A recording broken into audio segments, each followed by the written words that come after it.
Good morning, team. Good morning. Good morning.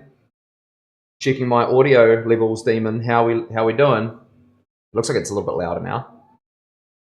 How are we? Test, test, test. Are we getting any echoing? How's our audio levels?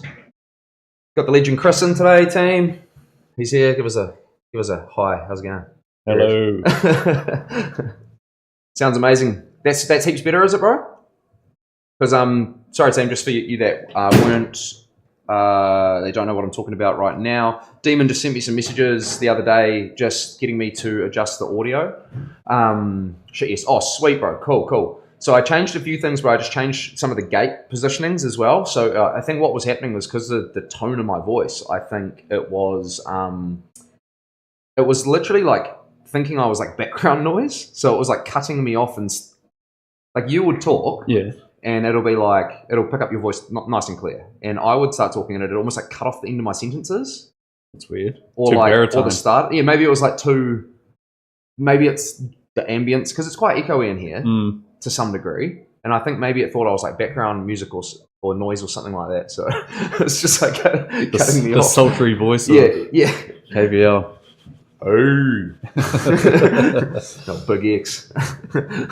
Have you seen Big X? Yeah. That was good, eh? It was. Yeah, it was weird. Sweet. So it's nice and clear now. That's good. Oh, there you go. There you go, Demon. There's one there for you already.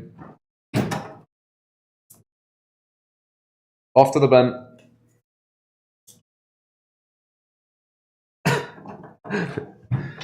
Just had just this one here, bro. These are just like scammy accounts that come in. Oh, and they start like following you and stuff, and it's like cool because you're like, oh, it's an extra follower. Like at first I thought, well, what's the problem with spammy accounts, right?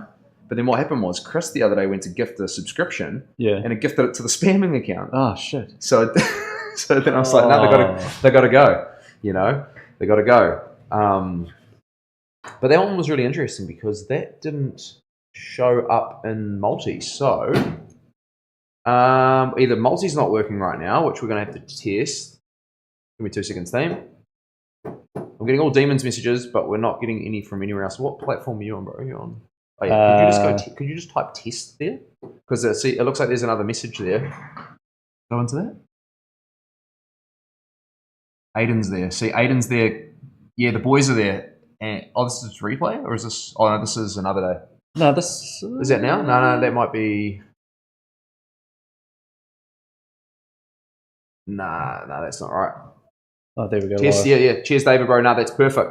Perfect, bro. Thank you so much. I was just checking that. Someone on the purple platform could just give us a test as well. It'd be great. I just got to check my multi-chat's working before we rip into this day. I've just had to change a whole bunch of settings just to, thank you so much, Bruiser. Thank you. Appreciate it heaps. No, that's good. We're on, team. We're on. That's me. Oh, is it you? Yeah, bro. Is your name Bruiser? Yeah. Sick. What a good name. It's just a football. Oh, no. Oh, is that the Bruin? Oh, yeah, crack up. Yeah. That was my dog's name, mate. Yeah, was it? Yeah, Bruiser. Huh. Yeah. That's why I was cracking up. Yeah, sweet. Thanks, Demon. Thank you, guys. Appreciate it. All right, we're on. Cool. We got team. Let's get into it. We've got Chris in today. Old friend of mine. Good old Taradale lad. Since back in the day, we would have known each other for God knows how long. 20 years. 20 years. You know. Bro didn't really have any tattoos until a couple of years ago, eh? Nah, didn't have any. Except for one little one, and then got that forearm done. So he's got this like kind of nautical sleeve, like theme piece like on this side, and then came in for this weapon of a thing, which is this. I don't know. You guys might have seen it. It's pretty hard to show on the camera. There?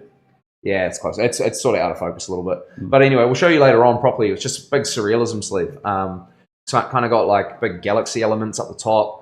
Oh, thank you, Damon. Appreciate it heaps. Legend. How was you guys' weekend? Did you have a good one? I had a ripper. It was heaps of fun. I literally just did family stuff and friends the whole weekend. Sort of was a bit of a selfish weekend last weekend, to be honest with you guys. Just literally took some time to make sure that, everything was the old, I was getting that good reset in, if you guys know what I mean, with your weekends. It was fun. Cool. Awesome, bro. So anyway, yeah, we're sort of probably only got a probably a few hours, but nothing too crazy today on this one. I'm just going to get the skin all prepped up. I haven't actually done any of that yet, and I'll just grab a couple of needles. I'll leave you guys just there to hang out for a second. But I was maybe the UFC was sick. Did you watch UFC, bro? Nah, I didn't. Nah. Oh man, I was on Daddy Daycare. Oh, were you? Yeah. Did you have all of them? Or? Yeah, I did. Yeah. Nice, bro. It's a bit of a mish like that, eh? You're like, it's tough because I love UFC, as you guys know, and things like that. Yeah. But you don't exactly want the kids watching it. No, it's not good for that sort of thing. So it's a bit of a mish. I was sort of in and out. I had a bunch of mates around, and it was really cool. It was a good day, but had to sort of juggle the dad responsibilities too and all that. But I was just on the smoker, bro. What'd you do? Pumped some ribs out. Oh, nice. Just did 4 racks of ribs, just the cheap ones, but they came out like really mean. I got this new sort of morning, Judd, bro. How are ya? I got this new like a rub. It's called Rib Rocker. Yeah. And it's so nice, man. Like it's insane. And then I can't remember the brand. It's a Kiwi brand. It's just called Rib Rocker. And got it from Mighty 10. Fuck, it's so nice, bro. It's like the mintest rub I've tried yet. It smells really good. And then the same brand have a barbecue sauce called Meat Juice. And it's just like... Meat Juice. It's mean. So, yeah, they came out like gangster as. How are you, Judd, bro? All good? I do. Morning, Aiden, brother. Morning. I am noticing that just on my end here, when I look at the audio levels, they're actually starting to sort of like redline a little bit. So just you guys let me know if it is cutting out or cackling or doing anything strange.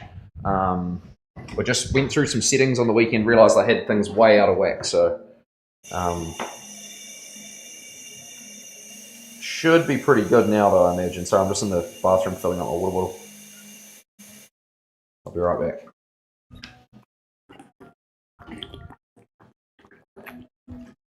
Thought I'd better have a glass of water to complement my 3 coffees. I should probably do the same. No, it's perfect. Oh, awesome, man. No, I'm glad. Damien's already said it's good, and he knows he's the pro. So, you're really excited about today's sesh. We got, as you guys know, the inside bicep, horrible area to get tattooed, right? Sucks, hurts, very, very sore. So, sometimes it gets quite swollen and inflamed in there. We don't want to push it too far.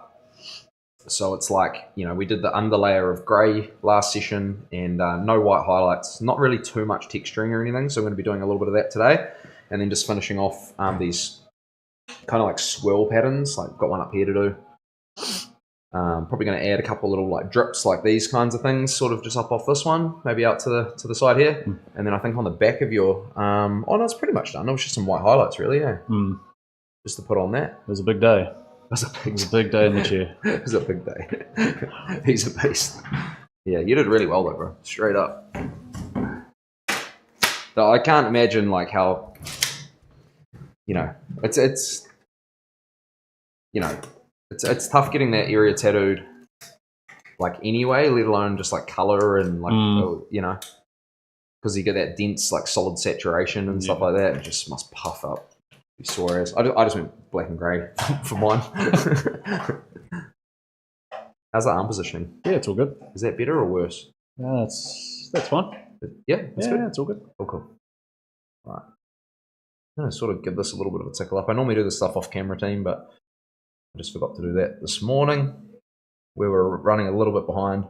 My young one has decided that she likes coming into my room every single night lately. So it was a bit of a mish of a night, but we're good. It's just like up, down, up, down. Yeah. So we're running a little bit late this morning. They don't want to sleep when you want them to sleep, and then when you want them to get up, they can't. Yeah, so that's pretty much this morning. Yeah. Last night. That was you as well? Yep. Yeah, I had all 3 of mine there you go. in my room at one point last night. Yeah, there you go. The joys, huh? Yeah. The joys. Who would have them? What's that? Who would have them? Yeah. So this is a bit of iso rugby, a bit cold.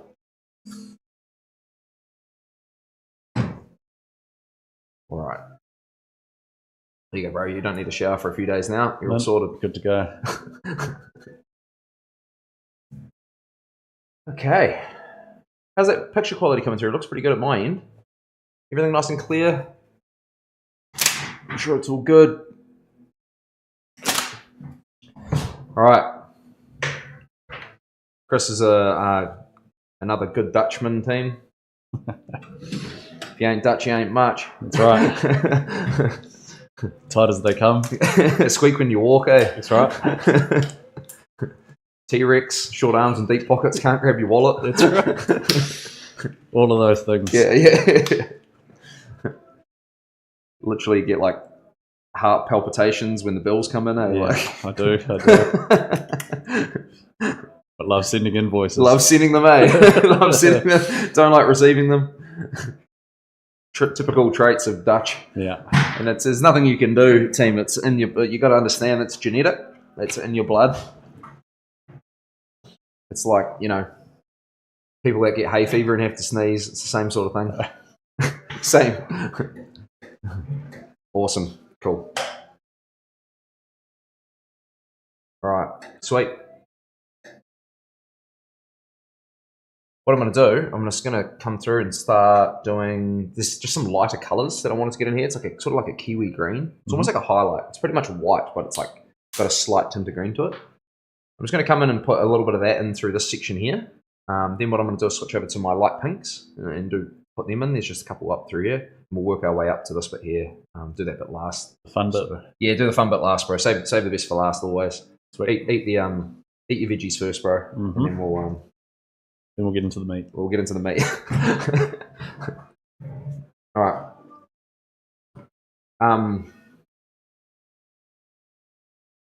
All right, brother. So, the last time we caught up, you had gone out on your own. That's right.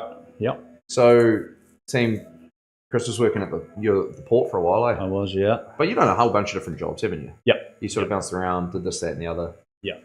Get bored and then move on to the next thing. Yeah, you're born and raised Hawke's Bay, eh? Yep. Born and raised, obviously, I think your younger brother is my age? Yeah, I think so. Yeah. I think the same, yeah. I'm 34. Yeah, that'd be right. Yeah. So I think we were sort of around the same age group, if not like a year apart. I think you're a few older than me. I think 2 years, maybe. Yeah, 2 years, yeah. But always ended up at the same parties. I don't know what you're talking about. I don't know what you're talking about. I never frequented parties. That was not. We had a lot of fun, eh? We still do occasionally, but not sort of like it was. We were just sort of yarning about that off camera a little bit. Like I've tapered back a lot, in recent years, and it depends on the environment, obviously, of like where you are and what you're doing, because you still definitely can have a bit of fun at times. But try to look after the body a little bit more, and then that, but more importantly, the mind. That's for me. That's the big one. So. I mean, you're in the gym all the time still, though, bro. Eh? Like you're still smashing that out. You got footy. You're doing all the right things there. Just obviously having a bit of fun with the footy boys on the weekend and stuff as well. For sure. Yeah. You slog your ass out for 90 minutes. You're going to have a couple of beers afterwards. Yeah, exactly. But going back to what I was saying about you went out on your own, your work. So, team, Chris has got is it a self-employed business? Are you self-employed? Yep. Marking maths papers. Marking electrical papers. Electrical papers. Respect, Sweet Pea. Cheers for the follow. Thank you very much. Electrical papers. Yeah, so it's all the. I thought it was like a heavy maths component. Oh, I do that as well. So I do like trade start units. So like apprentices or new tradesmen coming through. I do all of their maths papers, their health and safety papers. I mark all of those. But then I also do. Electrical apprentice papers, so all of their first year, second year, third year papers. I mark all of those to make sure they're doing things correctly. And it's so crazy, bro. So you got into that. I remember the math side of it. Was it through your dad? Yep. And he does that, or did he does that? He does that as well. Yeah. So we all just. It's like a family business, really. Like a family business, yeah. It's super different, like in terms of, you don't hear a lot of people doing that kind of thing. Nah. Especially sort of at, I guess you would say, like our age, like you'd imagine it'd be this like old Yeah, it is at an old man's club. Yeah. I don't know why. That's probably a horrible generalization on my behalf, but no, but it is. It's probably very true. It's probably just what I imagined. I mean, I'm on, and it's really interesting that you've gone down that path because you had, you know, like what you'd consider to be a very secure, good job at the port and everything, eh? And then you've just kind of gone, no, I actually want a better lifestyle. Sort of, we talk about that a bit, eh? In our previous sessions, like. It's cool to be able to, you know, take my kids to school and pick them up from school. You know, I've never done that in the entirety of my working career, really, for the last 20 odd years. So, it's a good change.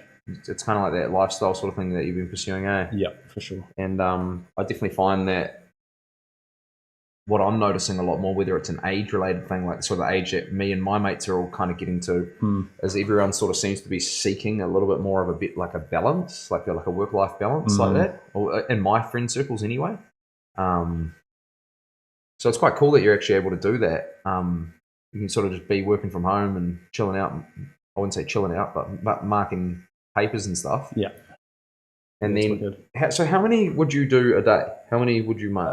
It depends on the day, but I could probably do like 30 odd a day, 30 papers a day. Right, so they're quite deep, they're quite big, obviously. Yeah, they are. Yeah. And is it like, if you don't mind me asking, is it like paid per paper? Yeah, it is. Yeah.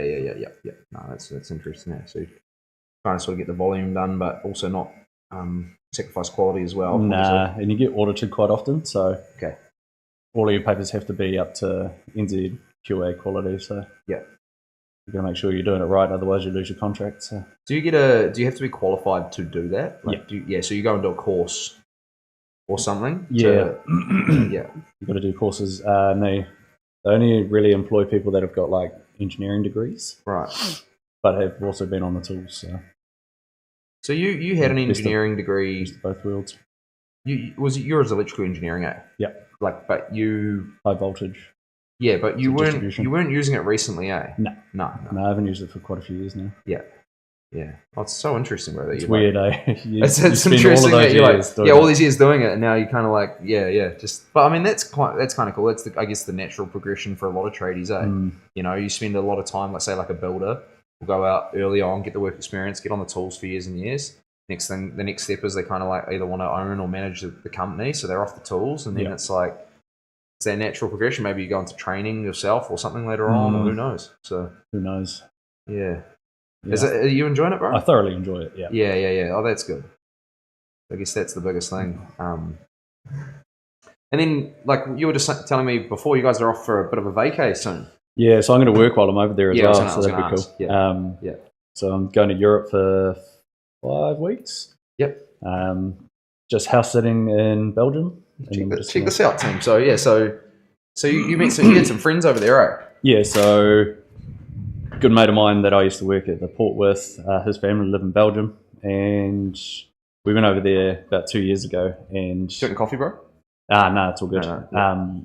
We did 5 months, so I took my kids out of school for 5 months of the year, and we just traveled around Europe. So we based ourselves in Belgium.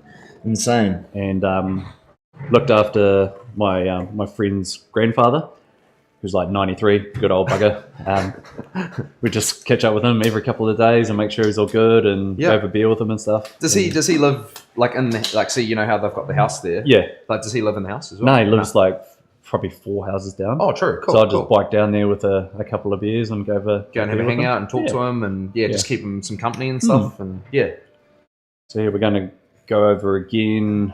I think it's next month or the month after. I can't remember. And just go travel around and go show the kids a little bit more of Europe again. How cool is that? Well, pretty awesome that you can have like a hub there, right? And then kind of like, you know, freely move around. Because you said that they're leaving you their car and everything, and you just can, And Belgium's so central to a lot of places around there. So you could go across to France, or you could go up to Holland and go see my family and stuff, or go across to, I don't know, Luxembourg. Or have you seen your family in Holland? Like, have you? Yeah. Cool. I went and saw them last time we were over there. Awesome. Because did you have much to do with them before you going over there, or was it just like okay, we're here, we're going to go meet the family type thing? Yeah. I had them up and. It's like, I'm going to come up to Himskirk and come see you. And he's like, oh yeah, sweet as. And turned up there at, shit, it would have been like 10 a.m. or something like that. Straight away, oh, you want a beer? You want a beer? Yeah, I was like, oh yeah, sweet. So we got into the beers and no way, that's sick. had a good That's chat. Chris. Yeah, it's cool, Demon. It's such a wicked little story. Like, you can sort of just like, take off and go and do all that stuff freely, which is wicked. It's such a cool lifestyle sort of thing. And team Chris and his wife Jess, that they've got a podcast there. Yep. So we just gave it a go while we're over there. It's called, if you guys want to have a listen, it's called the Bruin Battlers. The Bruin Battlers. So BRUIN. Yep. The Bruin Battlers. So we just do, on that last one, we did one every country, I think. Yep. And just talked about the mad shit that we got up to while we were over there. And my wife ended up in hospital a couple of times, or one time. No way. And some funny ass stories from me sitting next to some unruly people on planes and all sorts of random shit. So if you want to have a listen, have a listen. Yeah, that's cool, team. Yeah, check it out. So I might even chuck it up on my story at the end of the day, just so that you guys can grab the link. So I'll get Chris to send it through to me, and I'll give him a little tag, because I'm pretty keen myself to sort of follow the journey when they go back over, kick it all back off. I mean, that's kind of essentially what this has become as well. It's like a little potty. Not a little one, a big one, because it's like drawn out over 5-6 hours. Yeah. But I really enjoy that side of things. Where, I mean, I guess you guys would edit a lot, would you? Or Nah. We just do it off like a full chat for like an hour or something, or 45 minutes. Normally, just have a couple of beers and chat about just what we've done in that week. Yeah. That's kind of the way I prefer to do things too, because it's a bit more authentic and stuff. And it's just raw, really. Yeah, I do understand that like some people would need to edit out certain parts because they might like say the wrong thing or whatever it might be. I guess that's hard. That's the hard part about this kind of thing. But no, that's awesome, bro. But it's good to be able to like recap as well, because you forget so much so quickly. So when you've got that podcast, you can sort of go back on it and go, oh yeah, shit, that happened. Yeah. Do you keep the yarns pretty tame, or do you sort of get into whatever? No, we just get into whatever. Yeah. Because, like, how do you find that whole thing with, like, if you don't mind me asking, like, with, like, and feel free to just not want to talk about it, but, like, just with the kids, like, so, like, if you, say mum and dad went out partying and things like that, do you sort of talk about those kind of things that you did, or? Yeah. We didn't really party over there because we just had the kids there the whole time. Yeah, because I just wondered that, because it's like even certain things, I want to talk about, and it's like, oh, I better, if there's like a direct like trail for later on, if that kind of makes sense, Not that I'm doing anything now, but it's more just about, I've tried to navigate that with like, things that happened in the past and things like that. Some of them are real funny stories, but it's like, oh, this could come back. Yeah, if that makes sense. I wondered if you'd ever considered that, or if you'd ever thought about that. Yeah, we did think about it, and we sort of just keep it, above board. Yeah. We're talking about. Yeah. Because I mean, it's pretty lighthearted. Some of the stories that I'm talking to about, Sam, are not even things that I've done, but just more things that other people have done around, me. And it's like, they're funny stories and stuff, but it's also like, okay, we don't want the kids to hear these stories. Yeah, exactly. So, sort of wondered about that, Yeah, nah, we sort of keep it reasonably PC. Nah, cool. Oh, sweet, bro. So you got 5 weeks. Yep. Right? And you're going to be based in Belgium. Yep. So that's just out of Germany, or is it? Where's Belgium? Belgium's like in between Holland. It borders on Netherlands, France. Oh, yes, Luxembourg, and that's it, I think.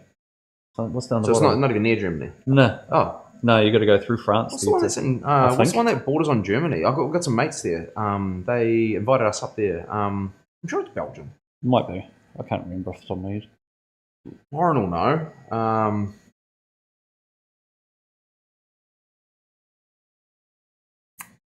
How do the peer of you listen to your voice back every time I try it? I'm appalled at how I sound. That's a really interesting question. I'm going to say Zip. Is that how you say it? Zip Woodpoint, I think. That's a funny thing, because it is an odd. It's very odd. Can I say something? I don't even ever watch it back. No. I've watched it back a couple of times, like when someone says something, like so Demon messaged me and he's like, "Oh, you should check your sound." Because I think the truth is everyone would think a bit, like, overanalyze what you say and what you sound like and things like that. But because it probably sounds a lot different in your head, you know. But I think like I saw Joe Rogan talking about that actually, and he was basically saying, I think he was doing a podcast with Theo or something like that, and they were talking about like the negative comments that you get and stuff, and he goes, he's like, I tell every guest that comes on, just don't look at it, don't go and watch it back, just leave it. Yep. You know, which I sort of thought was pretty interesting. I mean, so I just kind of like do that. I'm just like, I mean, it's just gonna be a volume game anyway, you know. Wouldn't worry too much about like what one episode's like, because it's going to evolve and get better over time. Yeah, that's right. So it's just like getting involved and doing the volume thing. Zeph 2.0, yeah, Zeph. Yeah, cool, awesome. For it's mostly the sound of my voice. Yeah, it's weird that, Like, I don't know why it's like, Demon's found the links and he's chucked them in Spotify. He chucked them up in chat. Oh, good Legend Demon. Thank you so much, brother. What a goat. There you go, found it. So that's the potty there, team. So click on that link when you get a moment. I'm going to chuck it up on my story as well. Demon, if you wouldn't mind, could you just flick me a private message with that link as well, please, bro? Just so that I can chuck it up later on. We'll give the wonderful couple some support from our side anyway. Appreciate it. No worries, man. Love helping out mates and getting behind good things like that. So, but yeah, what's your suggestion there, bro? With that, with listening back to your own voice. It's quite confronting for sure, because what you sound like in your own head compared to when you listen back is way different. Completely different. Way different. I think I just listened back to it a couple of times and just went, okay, this is what I actually sound like in real life. yeah. So what I do with that is I'm like, okay, it sounds different in my head to how I think I sound. Like sorry, you know, how I sound out loud. Yeah. But that's how I've sounded to everyone else for my whole life. And I'm doing all right. Yeah. So that's just my voice. Yeah. You know, it doesn't sound in my head how it sounds to you guys, but that's just how I sound. Yeah, that's right. And it's like, you know, if you don't like how you sound in one video, well, you probably shouldn't like how you sound the entire. You probably hate you say every single conversation you've ever had. Yeah. You sound like that. So I think you just got to get used to that to try and, you know, how to make sense. Yeah. Once you listen back to it a couple of times, you'll be like, oh yeah, okay, that's what I sound like. Yeah. I think it just, you kind of just accept that that's just what you sound like. But it's a weird thing, that kind of like confidence, to find that confidence in that. Yeah. Because I would say that more than half of people would not even attempt it because of worry and anxiety about how it might be perceived. They wouldn't even attempt the venture. Yeah, true. I'd say more than half of people that want to do a podcast won't do one because they're worried about what people might say or how they might be received. And that's a horrible thing too. And I think, I mean, if anyone, you know, I've always just gone into everything head first, just not worried about it, worry about it later for myself. And I've found that's helped me a lot in life. Just with like taking opportunities and like trying to go after things, you know, it does. Don't worry. I mean, I still get nervous as well. I was pretty nervous about the first stream. I didn't really think I was at the time, but then, you know, it was more like performance anxiety. Like I wanted it to go really, really well. So I was quite like nervous, but not because I thought I'd sound weird. It was more like, I want this to be, I've got really good intentions with this and I want it to be received well. And I hope that it comes across the way that I'm trying to convey it to other people, you know? But, yeah. Yeah, but, it's been a cool journey. It's been amazing. You just got to go for it, team. That's the thing, you know. If you guys like, if any of you guys that want to do anything like that, start a YouTube channel, do all that stuff, just do it. Don't even think twice about it. Take the leap. Take the leap. Your first little while might not be great.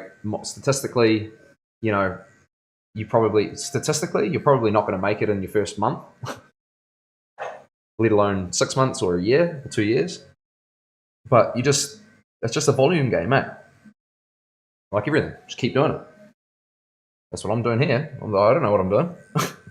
just fake it till you make it. I remember you talking about something like this in 2023, so it's cool to see it come to fruition. Legend, dude. Yeah.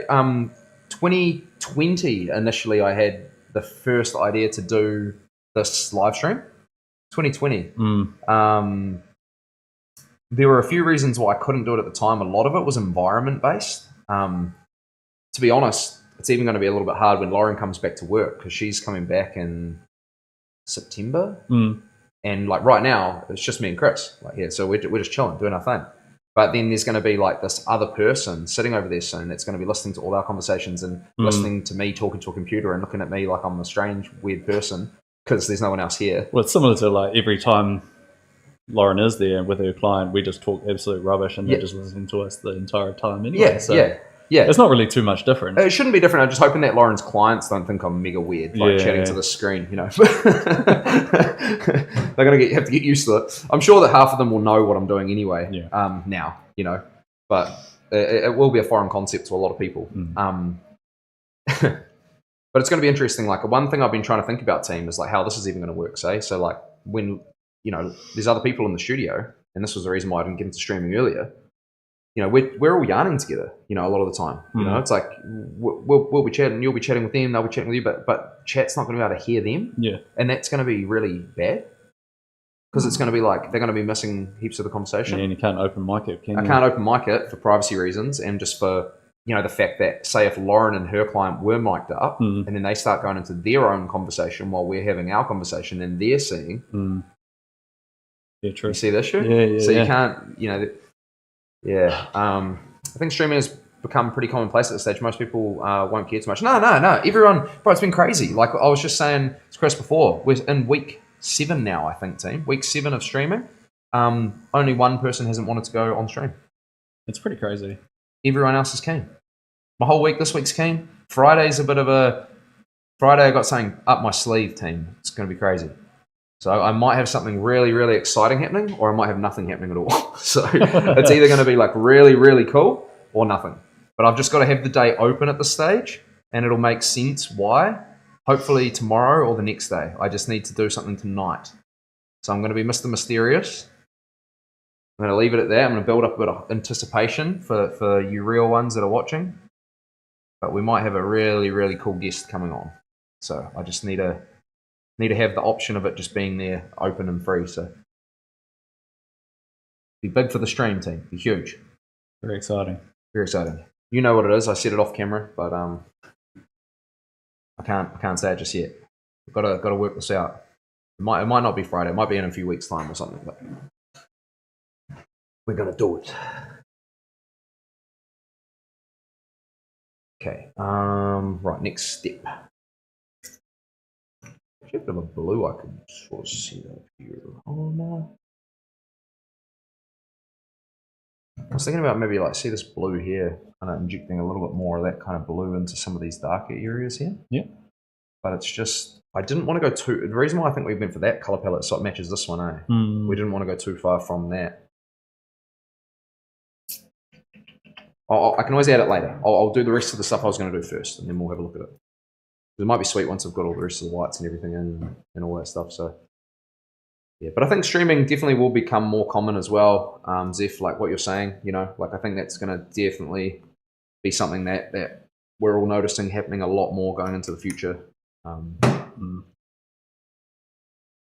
Everyone I've talked to about it's like, man, how can I put that in my job? You know, like... I was at the bakery this morning and she was asking me about it. She's like, maybe I could do stream making pies. I was like, someone will probably be keen to watch it. I'd probably watch it once. Yeah, someone will be keen to watch it. I don't think people want to watch me mark papers. Yeah, but I think she was more like she heard, like I was saying, like people subscribe to your channel because they want to see you grow and like they have the option to donate and things like that. And she's like, because she didn't really understand streaming. And then I think she heard money and she was just like, oh. Maybe they watch me make pies, you know. That was cracking me up.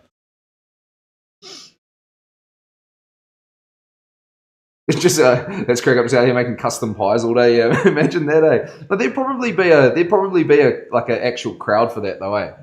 Like, no joke. Someone would probably love to see that. Just making the steak and cheese pies and then like interviewing all the truck drivers that come in to buy them, and then just put something on the top of them. Yeah, like a phallus or something on the top of it. the people subscribe and you pay pie. You pay $10 to get a aubergine put on top. Yeah, aubergine.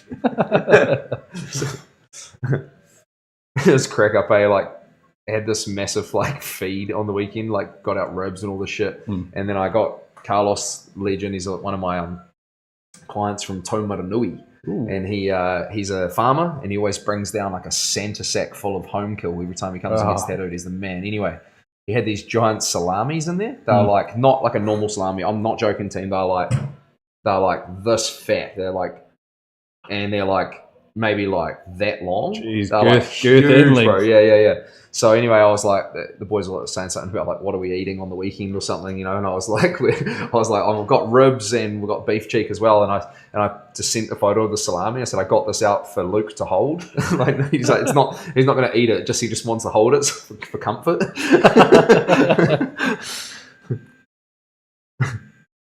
big girthquake.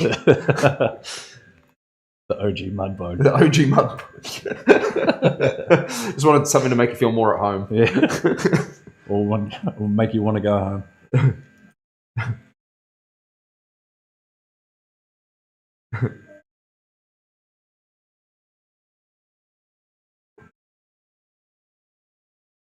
And that's it's definitely becoming more common, streaming and live streaming and stuff. There was a study that I was watching. I was reading something about advancements in AI and stuff like that. There was a prediction that was made. I think it was Dr. Michio Kaku. I don't want to get that wrong, but you'd have to check it. He's like the string theory guy, and he was done a bunch of videos on YouTube talking about the singularity where AI or AGI, artificial general intelligence, surpasses human intelligence, and he's basically saying that there's a prediction that by the year 2035 that 80% of people won't have a job due to advancements in AI. Sounds about right. Which is terrifying, if that is the case. So, again, I don't want to get this wrong, so do your own research on that. But I don't know if it's Dr. Michio Kaku or just something I read somewhere. It could be completely troll information, who knows? But anyway, it got me thinking, and I was like, damn, if that is the case, everyone's jobs are going to be at stake. You don't think you're safe because you're a tattoo artist. Like, if other, we work for you guys, and if you don't have jobs, we don't have work. You don't get paid. So it's good morning, Shell. How are you? Morning, Hi Jet, brother. How are you? Holy, I was a little bit dusty yesterday. I'm not going to lie. When I woke up, man, me and Hi Jet had some beers. I was like, oh damn, those grogs or whatever they are. What are those things? Grog? Yeah. What is it? They're like they've got like the bubbly writing on the can. On the can. Oh yeah, I don't know. He'll tell me what they are. I was a good time, man. It was so crack up. I remember trying to play the guitar at one point, and I just like looked at it, and I was like, because every time I have a few beers, can't play the guitar. Can't play it. Really? It's like it's the weirdest thing ever. I can like play it fine when I'm sober. Have like, I'm not even saying drunk, but like if I have even 7, your motor skills are gone. It's like I can't do it. It's just it's not there. Yep, grogs. Yeah. Grogs is what it was. Grogs. Check out. Yeah, here we go. Look at this. Check out Chris and his wife's podcast called The Bruin Battlers here on this link. Thank you so much, Demon Bro. That's awesome. Legend. Yeah. So that's Chris, who I'm tattooing now. Everyone just coming in. He's got a sick podcast with his wife, Jess. So that's their podcast there. So go and check it out. Show them some love. It's been a while since we posted, but we're going to get into it very soon. They're going to get back into it soon. They're about to head overseas again. So, yeah, that'll be cool.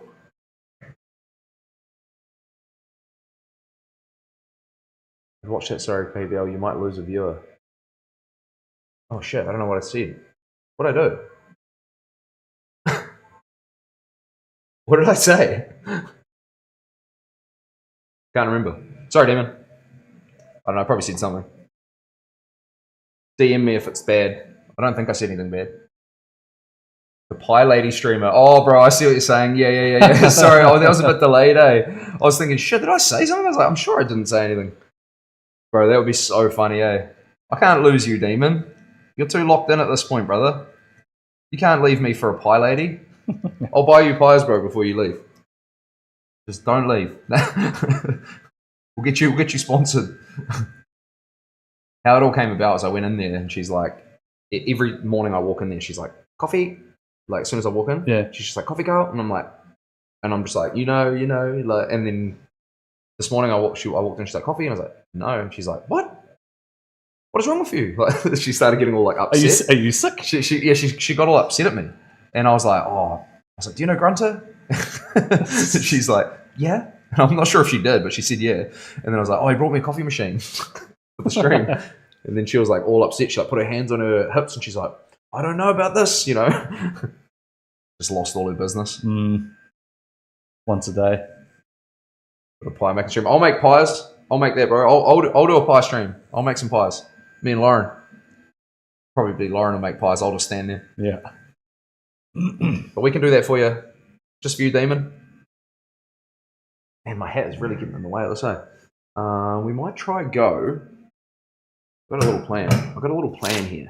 I'm just going to try and adjust this, bro, so you are kind of more this way. Stay there.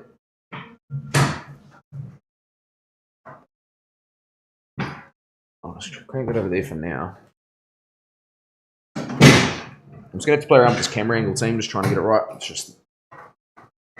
You might be kind of like looking down at it from like quite a weird angle, but just let me know. Yeah, the sleeve. Give that a little rotate. It's quite a cool piece there, 18. Fusion color, black and grey. It's quite glary, just with the lights that we have, obviously. But you guys noticing that a little bit? Like when you watch back the stream or you watch the stream compared to when you see my Instagram posting that? Do you reckon it looks a little different? Just slammed into the wall. Whoops. Rather watch that doing that. Nice, brother.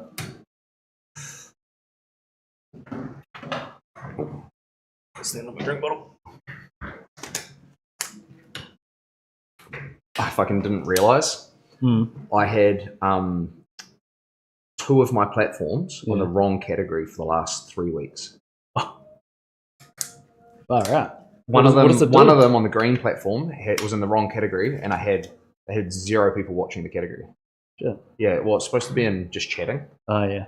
And then there's like a ton of people that go through and just, find you, kind of look around. I was streaming in a category that had 0 viewers. Oh, wow. Yeah, it was like a body art category. I don't even know how it got in there. Just realised, and I was like, man, that's weird. And then I changed it I think on Friday. All of a sudden the viewers went like way up again. It's like, oh no. Oh, the learning process is 18.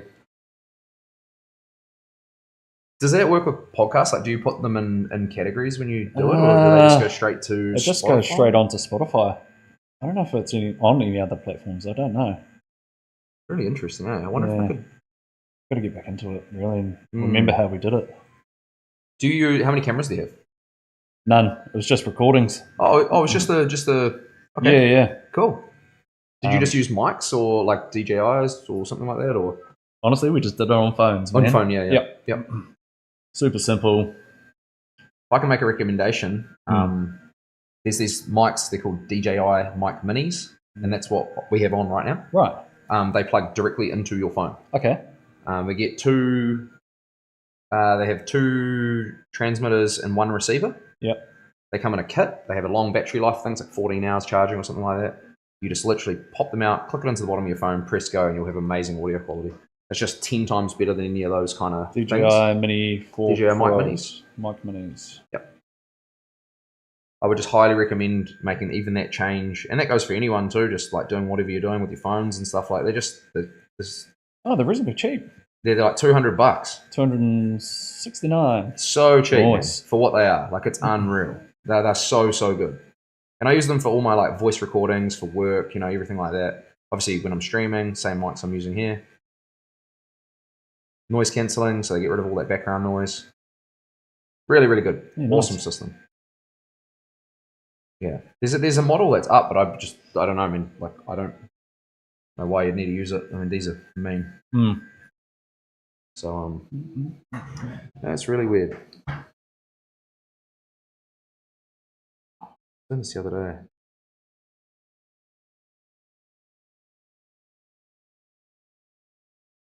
Machine down, team. Machine down.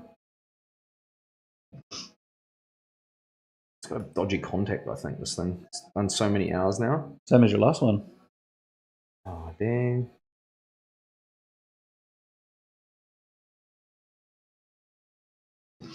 It was my last one. Oh, was it? Yeah, this is my old one. This is it? the I've The original gone one. back to this one. Have you? I had a 4.5. I've been using it for a little while, and don't get me wrong, it's like a good machine, and I'm sure there's a lot of people that like using it. But it's got like quite a long stroke on it. Like 4.5 mils is like a mil longer than this one, and for tattooing, that makes a massive difference. And I've just found since switching back to the 3.5 that it's like not as damaging to people's skin. Some people have sensitive skin and some people are fine. Yeah. And I just noticed a couple of people having like a little bit of a hard healing area of their tattoo from this thing. So I was like, I think it's just the longer stroke. Switch back to 3.5 and everything's back to normal. So I've messaged Cheyenne and I'm actually going to see if I can send that machine back and get a smaller one. Like get the new machine, but the 3.5. 3.5 or 4. Yeah. I used to use a 4 a lot. Yeah. So just more of a preference thing. I've already got the 3.5, so I thought better to get a 4. And then it's like, yeah. Just hits a little bit less hard, and it's something that I've put a lot of hours into. So I think, like, you know, naturally when you learn a certain way, you kind of like ingrain this kind of tendency into your tattooing, and then, you know, you sort of move your hands a certain way, like riding a bike, you know, just by second nature, if that makes sense. Yep. I just find it hard to switch, so I just kind of want to go back to the way I had it.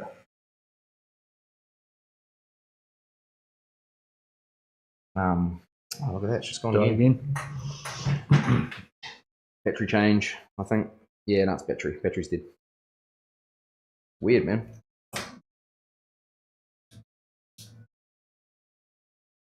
Might have to get ring Lauren if this sort of happens again, because I've noticed that 2 of my batteries now are dead, and I've had them on charge the whole weekend. So I think potentially there's an issue with the batteries or the charger. See how the contacts on them kind of get a bit warm? Oh yeah. It's just like the years and years of like kind of like, I don't know if you guys can see that.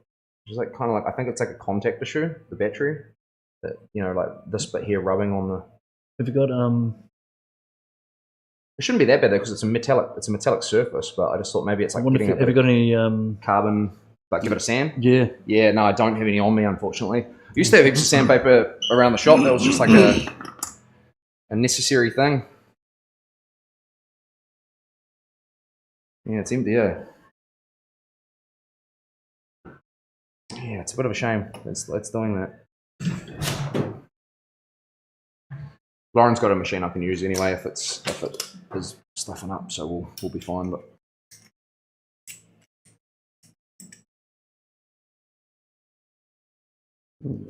who's that?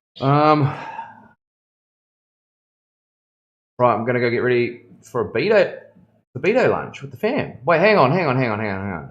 Wait, Damon. Rub it on the carpet, it'll clean it with no sandpaper. True, yeah. Well, yeah, that actually would. Yeah. It's not the exact like kind of advice we want to give for tattoo equipment. Rub it on the carpet. Just want to make sure everyone understands it's the battery he's talking about. Nice and sanitary, eh? Cool. That's showing full battery now, so hopefully we're good. Demon, wait, go back a little bit. Birthday. What do you mean by birthday? Is it your whose birthday is it? Is it yours? How do I donate to you? How do I sub to you, brother? Be honest, is it your birthday today, Demon? Oh, brother, happy birthday, Demon. Chat. Happy birthday for Demon, please. Shout the bro out. He's supported the channel so hard since the start. Throw a couple happy birthdays up in there to Demon. You legend, brother. I hope you have an awesome day today. And let us know what you got planned. Demon, if no one says happy birthday, can you say happy birthday to yourself? No, there's a few coming in there. Happy birthday, big dog. Happy birthday, D-Man. Let's go, team.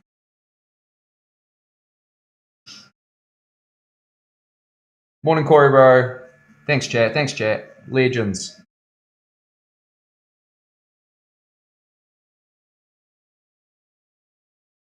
Oh, cool, bro. What do you got planned today? Obviously, you got a birthday lunch. You said you're doing like a What'd you get for your birthday also? What'd the fam hook you up with? New drift car? Day off. Nice, day off. Yeah, I like doing day off for my birthday too, to be honest with you guys. Something I started doing a few years ago. And we'll see how that goes, obviously, with streaming and stuff, because, you know, I like to be on here as much as I can for you guys. I just have responsibilities with the young one, but, you know, that's not going to be forever either as she gets older, you know. Sadly for me, but they become a bit more independent. Don't want to hang out with dad anymore. Yeah.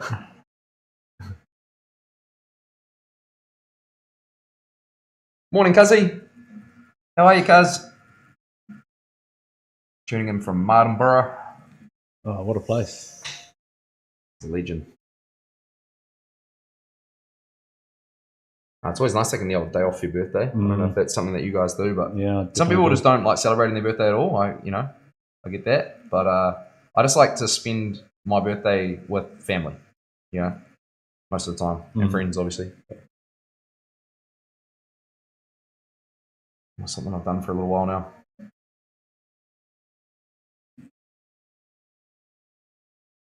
Lunch with the olds and then gifts and dinner with the kids. Yeah, sick, man. Awesome. I never work on my day. Nah. I'm kind of the same, bro. It's like, I don't know.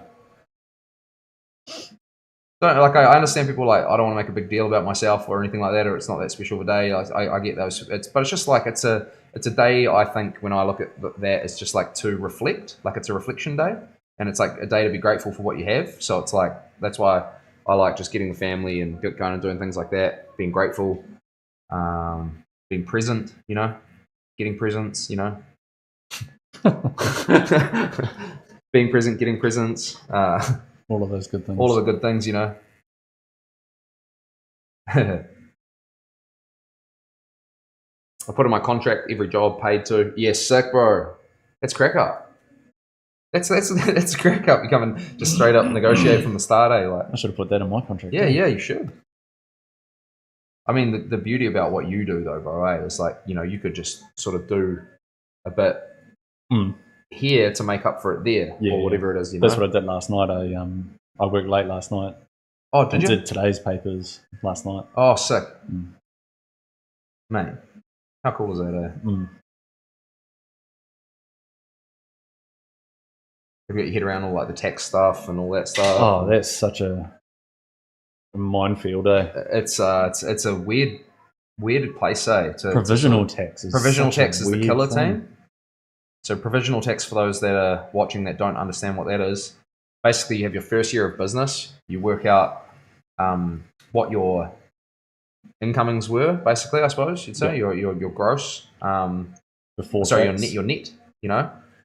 Is it your net profits first, and then gross profits the after? Yeah. So your net profit before tax, how much you made, and basically, oh no, wait, it is your gross profit. It's done on provisional tax is done off your profit. Provisional tax is done off your profit, not your gross.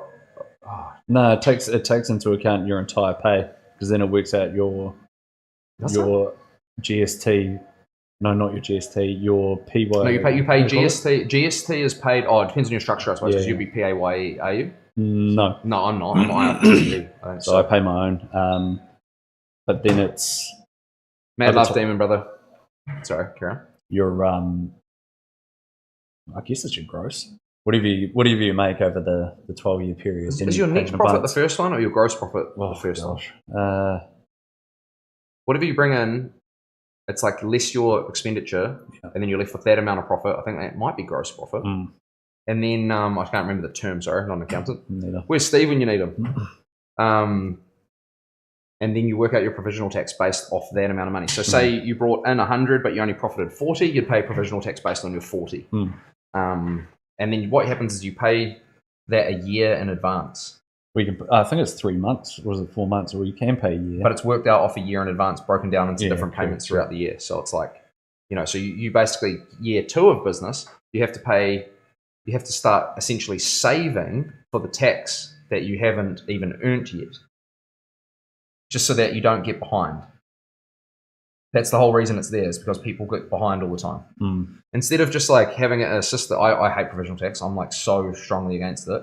I think for self-employed, like sole traders and things like that, you know, instead of having a provisional tax system where you have to pay a year in advance, which hurts you because you need the money to get through the second year. What should happen is you should have an automatic savings account potentially that the government somehow accesses. So as money goes into your account, automatically 30% is gone for tax and GST.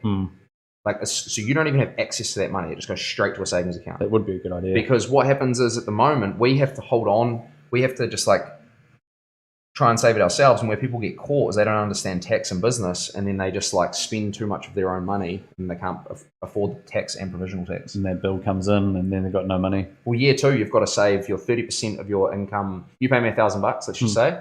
I have to put 30% aside for my tax and GST, right? I also have to put more aside to pay my provisional tax. So I'm putting like 45 to 50% aside. Yeah, I normally in this first year I've been putting away 50% of my 50% my profits.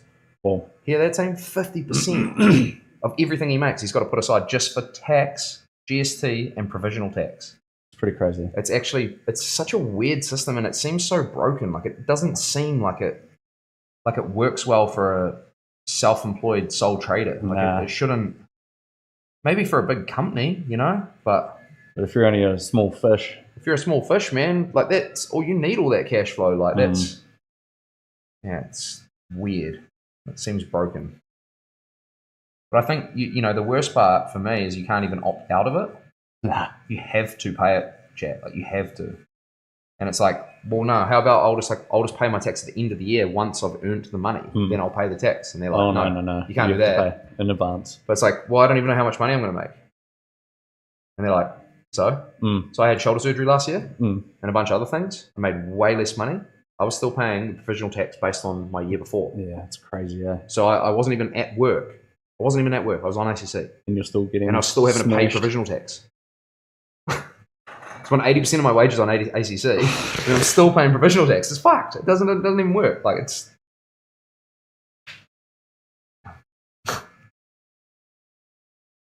So yeah, I end up with a massive refund at the end of the year. I bet. But I could have just not had the stress of that money going out, It's like, it makes you save, I suppose. But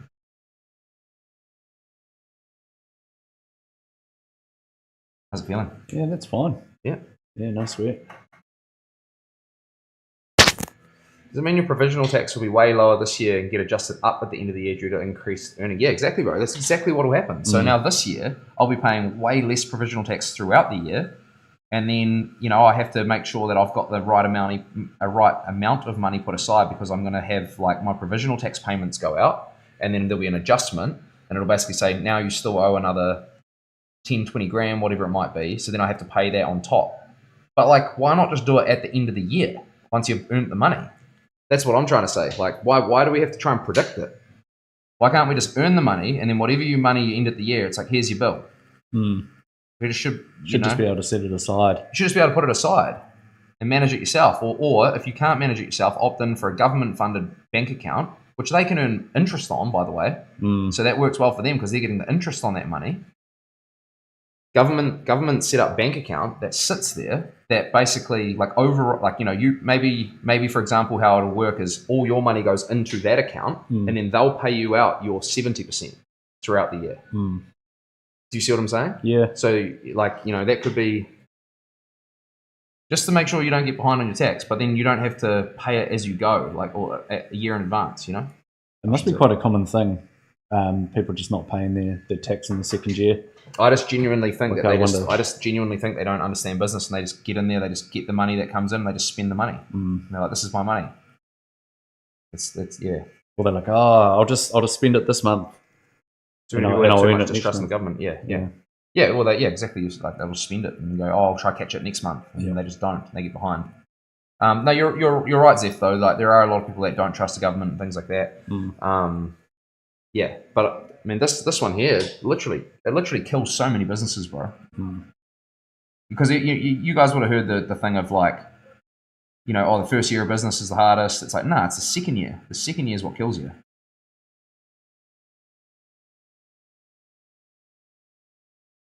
Yeah, it's crazy.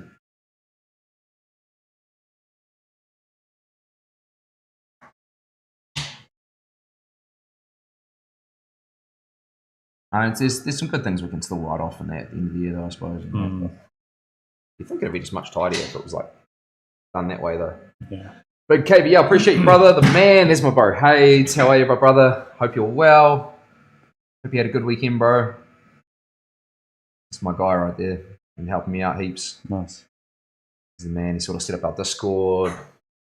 He's been my he's the brains behind the operation, you know, technological brains. I've been fixing the mic quality, Hades. I sort of had Demon and a few others reach out to me last week saying that it was a little bit weird and a little bit off and sounded a little bit not clear and like wasn't loud enough. And so I made some changes and supposedly it's a lot better. So hopefully you guys are picking that up.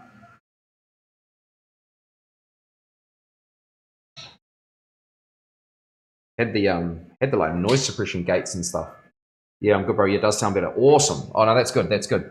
It was like, I think it was like literally thinking that my voice was like background noise and it was like cutting my sentences out like very slightly, like towards the end of me saying things and like just missing the very start of my tones. Like it would like, I'd go to say something and it'd just kind of like cut it, like it'd like chop the first sort of whatever off I was saying out. Very subtle, but when I play it back and I like listen to it, I'm like, oh yeah. Viewers up to oosh, yeah. Viewers are coming in strong today. It's sick to see. Thank you, team. Thank you, everyone that's tuning in right now. I really appreciate it, eh? It's awesome. It's great to see. We've got a cool one we're working on today. Sort of finishing off the sleeve. Been a few sessions in the works, eh? It's been a few, yeah. Yeah. 1, 2. Oh. How many? 1, 2, 3, 7, 8. 7. Yeah, 7. It's a full color sort of sleeve team, you know. Black and grey would have been done ages ago, but yeah, color in. It's. I'll show you guys the outside. It's one of my favorite color tattoos I've done. If I'm being quite honest, I really like it. It's sick. You know, I want to enter this one in the award categories as well. Yeah, at some stage, but just gotta get them over there. That's the hardest thing. Okay, Zeph, have you had many international viewers come through yet? Yeah, bro, I had heaps. It's been crazy. There's probably someone in there right now that's international. We've had Italy, Denmark, Hungary, obviously Aussie, America, all around America. Had Atlanta, Georgia. We've had West Coast viewers, East Coast viewers, you know, New York, all that. It's been incredible. It's crazy, man. It's so cool. I was actually going to set up TikTok over the weekend to start streaming there too, team. But I just didn't get around to it. I was just too busy. I'm being honest with you guys. I'm being completely honest. I was having a me weekend. I hadn't had a me weekend in a few weeks, and I just wanted to actually get some family time in. My sister was here from Cairns, you know, had the young one. Wanted to catch up. Wanted to spend a bit of time, watch UFC, have a bit of fun, you know. Alien, what's up, brother? Up the wires. Hope you're well. Hope you're well, bro. Man, up the wires. All right. What a game, man. That was epic. I couldn't see that the ABs came back too. They were behind in the first half, weren't they? Slightly. I think the All Blacks were slightly down at half time. They came back and won like 27-19 or something like that. It was quite a good win. I hadn't watched the ABs in a while, and the old man had it on, so it was really nice. So we sat down and watched some rugby again. Nice. And then Wellington beat Wrexham. True. In the football. Oh wow! Is that so? What's the story there? I mean, you'll have to fill me in how much of a big deal that is because I don't really know. Wrexham's like UK-based football team. Really? It's owned by Ryan Reynolds. No way. Yeah. So they came over here. Yeah. And the Phoenix are playing them. Yeah, and they played in Wellington. And Phoenix beat them 1-0. What? 1-0. How good, team. That's pretty cool, eh? So that was not supposed to happen? No, probably not. I'm not sure if they were playing their B team or whatever, but yeah. Wrexham, but still. Oh, that's epic, man. TikTok will be good for the youngins, all those little bros. Yeah. That's the thing with TikTok though is, it'll be good. It's going to send it out to our local community, which is good.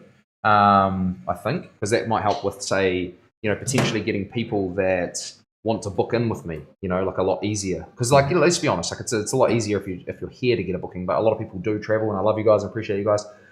But it's a lot easier if people are here to get a booking, you know. So that will help with that. But they are a very young audience. TikTok, you know. Yeah, definitely. So we'll just have to see. Like I'm gonna have a crack at it. Struck, g'day, yo, how are you, brother? There you go. There's one of our Americans right there. How are you, my man? How's everything going over there, bro? Those Japanese designs you did were looking really sick, bro. I had to just give you some props on that. I love that little flash sheet. I thought they looked really, really nice, man. Like that's, you know, putting something like that in there near the front of your portfolio. Awesome, brother. Really, really good. That shows some serious potential. So really cool, man. Awesome work.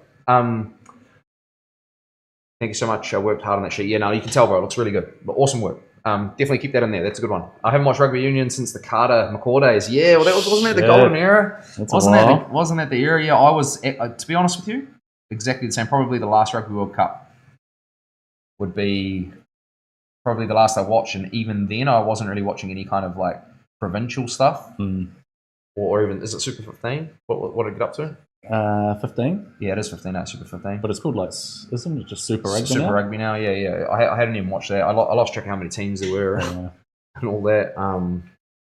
But mate, I actually had a real good time watching the rugby on Saturday. For the first time in ages, there's a few new things. They had I noticed they had like a shot clock up now that counts down when they score a try, like to get back and convert. Oh, for the conversions. Yeah, I didn't even know about that. They had there's a couple of things that were new that I noticed.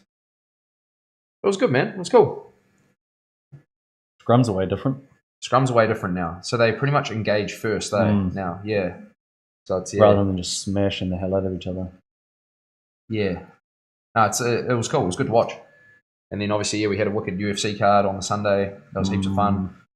Cooked up some ribs team. We had how it was mean. We had like 4 racks of ribs. They got deleted. And then also had I think Lauren did like a 3 beef. It was 6 beef cheeks, so it was 3 packs, so 6 beef cheeks in the smoke in the slow cooker for like 12 hours. Ooh. We still got leftovers today. We just did like buns and just like slapped the beef cheeks in there with like cheese and like a coleslaw. Slap the cheeks. It was just slap the cheeks, bro. You clap the cheeks, clap them, slap them, chuck them in your buns. Slap the cheeks and buns.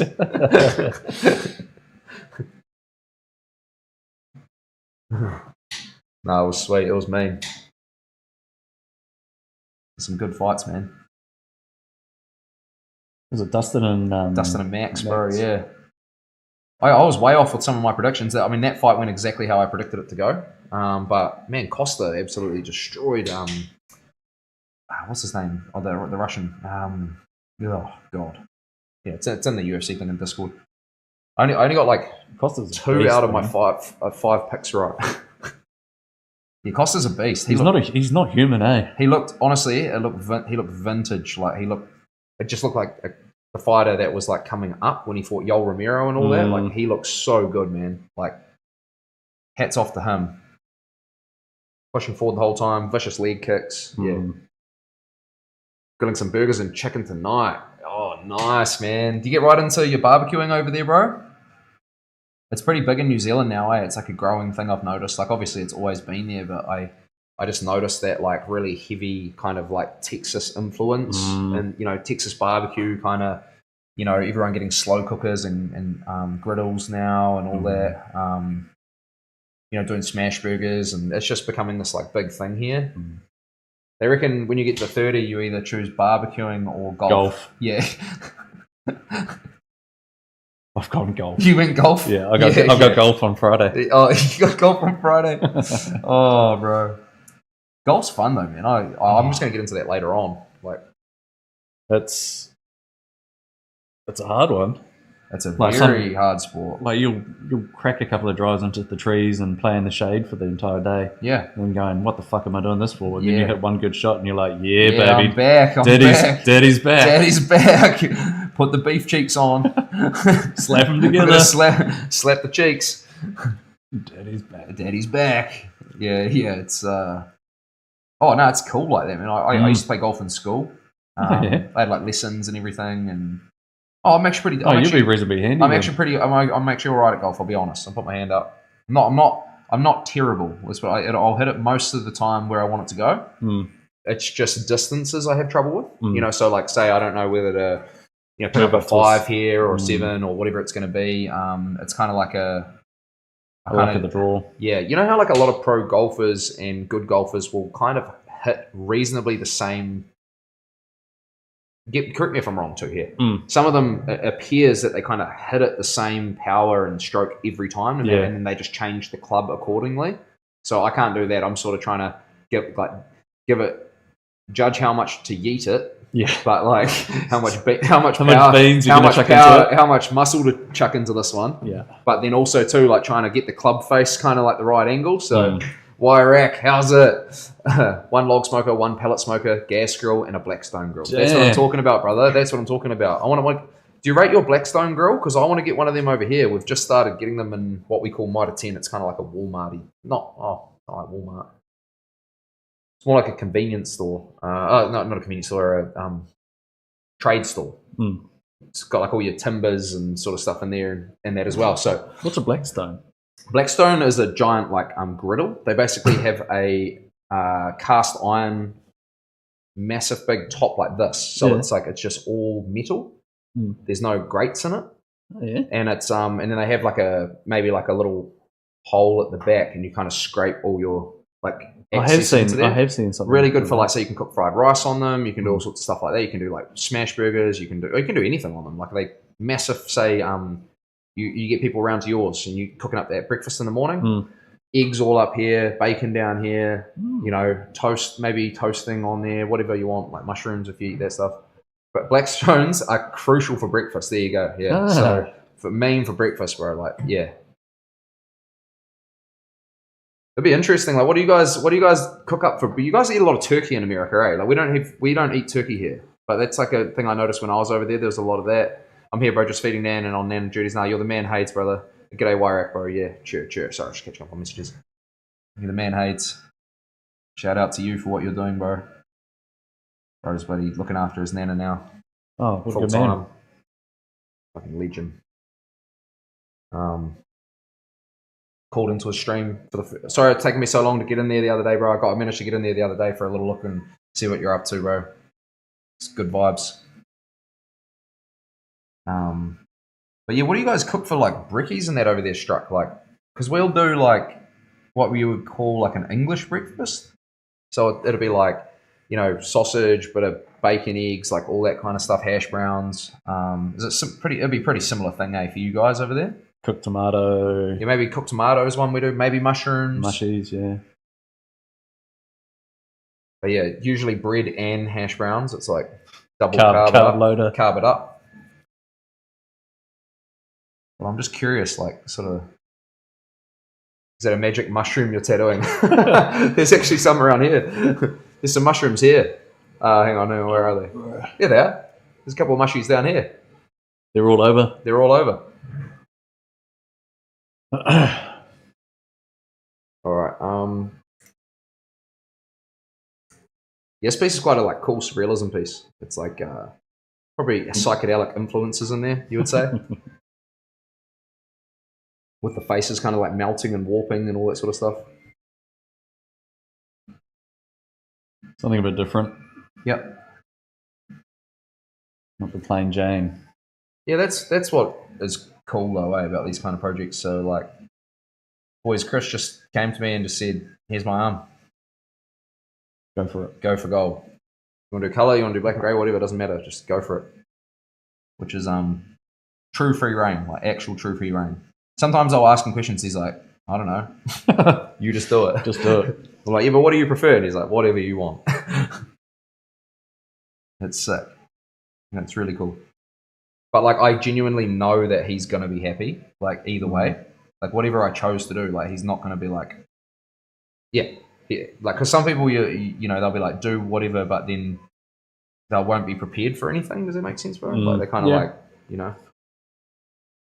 I think naturally though, I do communicate what I'm going to do.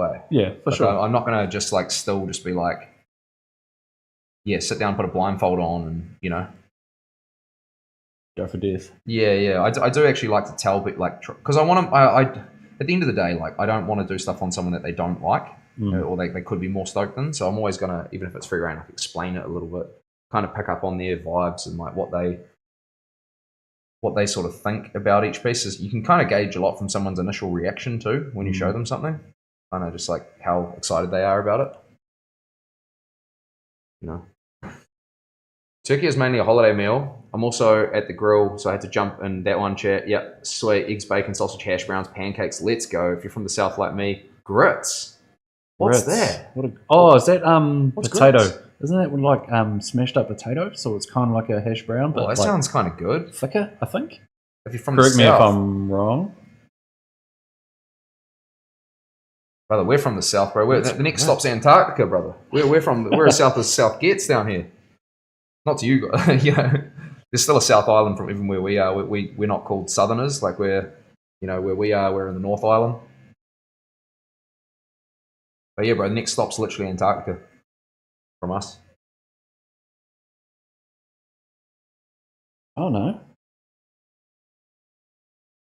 So Chris won't decline getting a hidden penis put on his arm somewhere. He probably wouldn't, honestly. He probably wouldn't.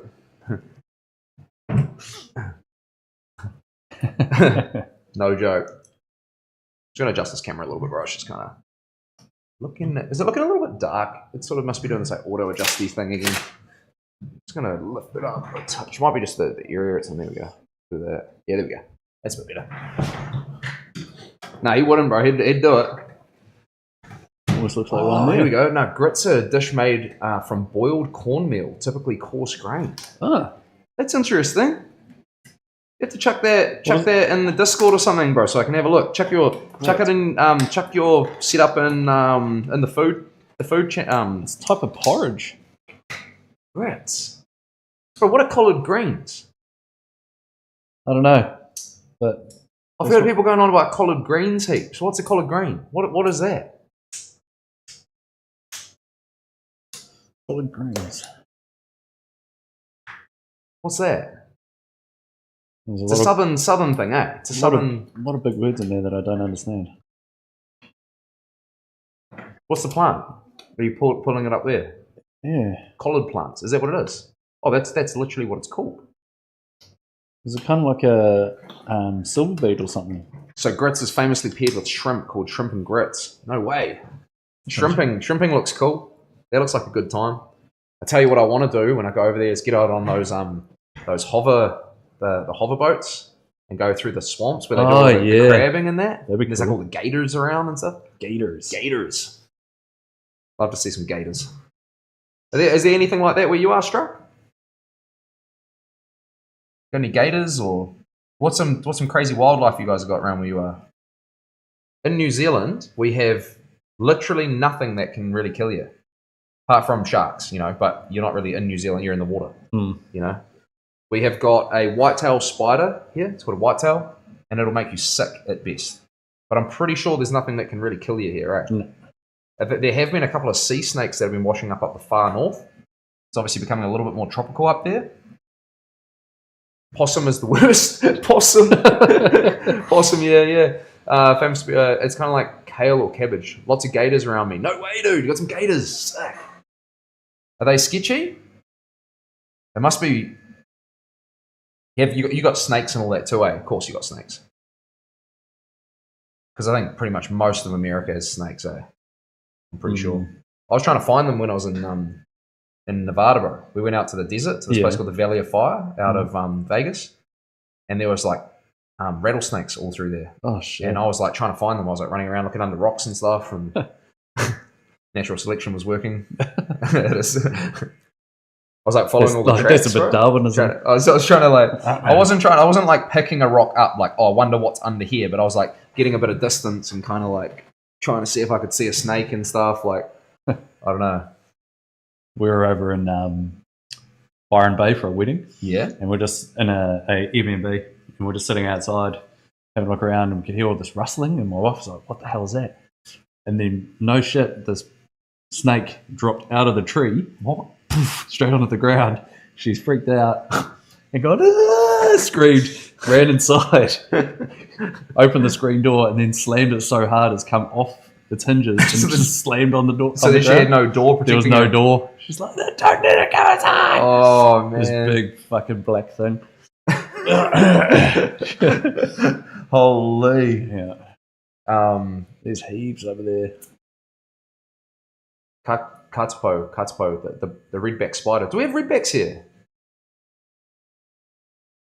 Do we have redbacks? No, I know that Aussie has redbacks. I almost sat on a whole bunch of them.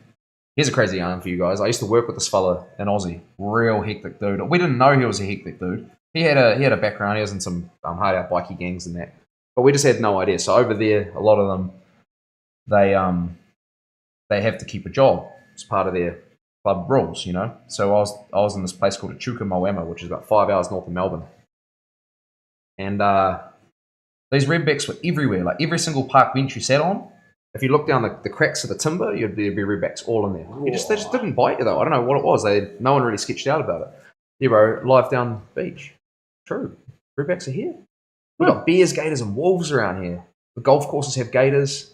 Now we walk around them, just watch them, and you should be fine. Crazy, bro. Anyway, yeah, so we're over there in this place called Kvltattooer, bro, and there's this fellow I used to work with, old Clint, bro. And he was a cool dude, man. Like, I got along with him real well. Like, he was crack up ass fella, lots of crack up yarns. I had no idea he was in a gang. Like, he was like the press, and I didn't know. But that's all good. Like, it doesn't bother me. But he was just, yeah, anyway. I'm cruising around in his car with him and shit, like going to the gym with him and all this stuff, like while I was there, and I had like no idea. I could have been like in a altercation because, you know, rivals and things like that, but I just had no idea. I was just cruising around with the bro, you know. And anyway, we go to this pub. It was like Friday. We used to work way up in this place called the Kvltattooer Forest, which is like fucking in the middle of the sticks, right? And gets to Friday, and we've been working these long hours, 12-hour days and all that. We knocked off a little early on Friday so that we could get to the pub on time. And we get down to the pub. We're sitting there yarning with him. And he's like, this dude comes up to him, and he's like, sorry, Clint. Sorry about what happened, man. Like, are we all good, sort of thing. And I was like, this is real random. Like, it was just me, him, and another mate sort of getting a beer and that. And then we were like, okay, that was random. Like, I just didn't really... At this point, we didn't know that he was in this gang. We just thought, we knew he was a bit of a tough bugger, like he just looked like one, you know. And then we sort of go and sit down with our schooners, you know. Yeah, and he's like, I was like, hey bro, what was that about? That was random. Like, and he's like, oh, fucking this, you know, this dude owed me a bit of money, eh? And I was like, oh, okay. And I said, what happened to him? Like, he said since that thing, and he goes, oh, I fucking got a redback spider, crushed it up and put it in his drink. What the and hell? I was like, what? He's like, yeah, he was pretty sick. He was in hospital for a while. I was like, what? Wow. It was fucking crazy, man. Yeah. That was his punishment? That was his punishment. So he owed him a bunch of money, so he invited him out for a beer, chucked this redback in his drink. Oh, wow. Yeah, man. And the dude was in hospital for like a week. Crook as. That's hectic. Hectic yarn, eh? So that, yeah, and then anyway, we went out that night. We're hanging out, all the stuff, and the next thing they're in, yeah, we knew it was hard out. We're like, whoa, okay, shit. We didn't want to ask too many questions because like we don't know the guy that well. We've been working together for a few weeks, but you don't kind of like pry too much into what he owed him money for and things like that. You just kind of stick to your own kind of like, I don't know. That's just how I grew up. You just don't ask, you know. You just kind of like, oh well, whatever. I like Clint. He's a good fella. Don't mess with him though. Put a redback in your drink. But anyway, yeah. He goes. What did he say? He goes. We went out and there was this other altercation that sort of started happening. You know, I don't know what was going on. And I said, man, what's going on? Like he goes, oh, you guys want to kick on go back to the clubhouse and click on. I was, what do you mean clubhouse? You know. He's like, oh, I'm in this organization. And we were like, oh shit. And he's like, yeah, I'm the priest.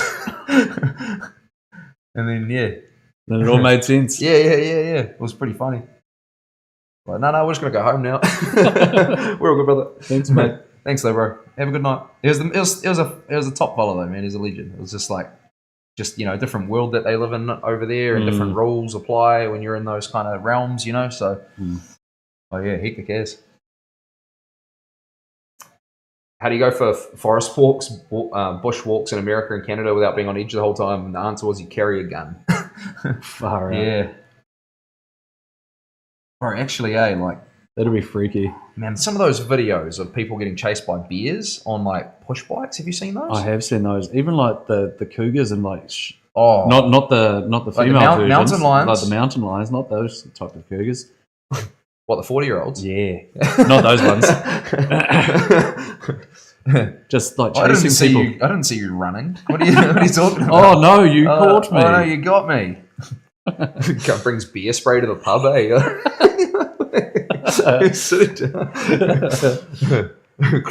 Away, found him. It's the pheromones. No, those ones are just. Have you seen those? Like they're chasing them down the road, and they're like, "Stop, stop!" And there's a mountain lion like running at them. I haven't seen that, but I've seen this. I saw this clip of this dude on a push bike, and he is like hightailing it through this, like he's hauling ass right down this track. Yeah, and he turns around like, and I don't even know if it's a real clip or not, but like this giant bear is chasing him on the bike, and he's like maxing it out, maxing this bike out, just like, and this giant bear is just right behind him, and then at one point he like throws his bike and runs behind a tree. He's like peering out, and there's this bear there. But I was like, that's the bit that I thought it might have been fake, because I was like, that bear would smell you. Yeah, 100%. Like there's no, like that bear will know exactly where you are. And why would you throw the bike? Why would you get off the fast moving bike? All the thing that's going to protect you. Yeah, and these things climb up trees. Like, I don't know if they climb up trees very high, but they scratch up the trees, you know? So I'm like, you know. I've climbed a few trees in my time, and it's not that easy to get up there, you know? Like, but yeah. Do you just carry a handgun and stuff struck when you're like out in the bush or whatever? Because I got a mate, and he's about to bike from Canada all the way down to, I believe it's Vegas. Like on a push bike with his dad. He's sussing it out at the moment. And he said he's pretty worried about the bears. He said he's got like bear repellent, bear spray and things like that. Oh, Maloney. Is he? Yeah, Maloney's doing that. Huh. Yeah. He's a beast. Is he still over in Oz? I've been chased by a bear on a bike before in Tennessee. Oh, straight up. I carry a handgun everywhere. Dude. That's wild, man. You're good? He's giving me a numb hand. Yeah, it's all good. Is it all right? Yeah, it's cool. Been numb for a little while. Okay, we'll just we'll give it a little stretch soon, eh? All good. No stress. Bear, like I'm like really scared of sharks, chat. Like real scared. Like I get super uncomfortable going in the sea here, even just like where I can't touch the ground. I know it sounds weird because like, you know, but I want to go see a bear. I'm not scared of bears. Like, you know, it's weird that I've got this irrational fear of sharks. I don't know. Like, I think bears are probably more. But that's what I mean. Like, I'll go chasing snakes and rattlesnakes in the desert, trying to find rattlesnakes. But then I'm like, I just get in. Because you can't see them. I get in a pool, bro, and it gets over my head, and I start looking for great whites. Bro, I'm like, I don't know. I just reckon I must have got expo one in another life or something. Like, I don't know. Like, it's just you're so helpless in the water. I think it's like I don't even know how you describe it. I'm scared of sharks, but I've been diving with them before. I really want to go cage diving with great whites one day. I'm pretty sure my mate proposed to his missus in a shark cage around with great whites. Real? Ben. I'm pretty sure. Oh, did he? I'm pretty sure that's how Ben proposed to Brooke. I'm pretty sure. That sounds like him. Yeah. Yeah, it's not that surprising. No. I have the exact same thing about sharks. Shampoo gets in the eye in the shower. Sharks.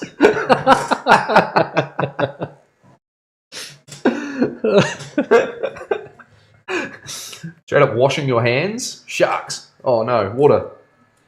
It's like looking behind you, eh? Like.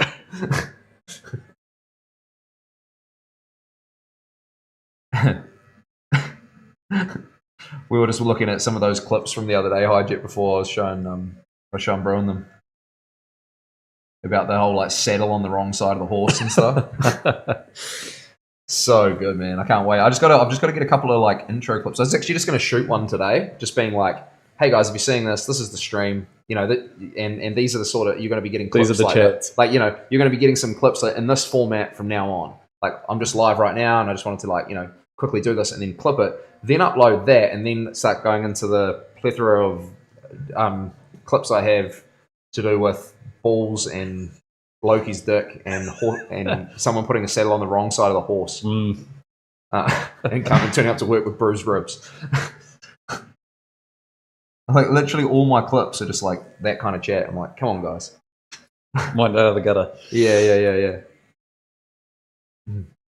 It's an awesome proposal. Yeah, I mean, it worked. They've been married for a long time, so. If you met my mate, he's the one of a kind dude. He needs his own TV show. I'm not joking. He'd get cancelled though.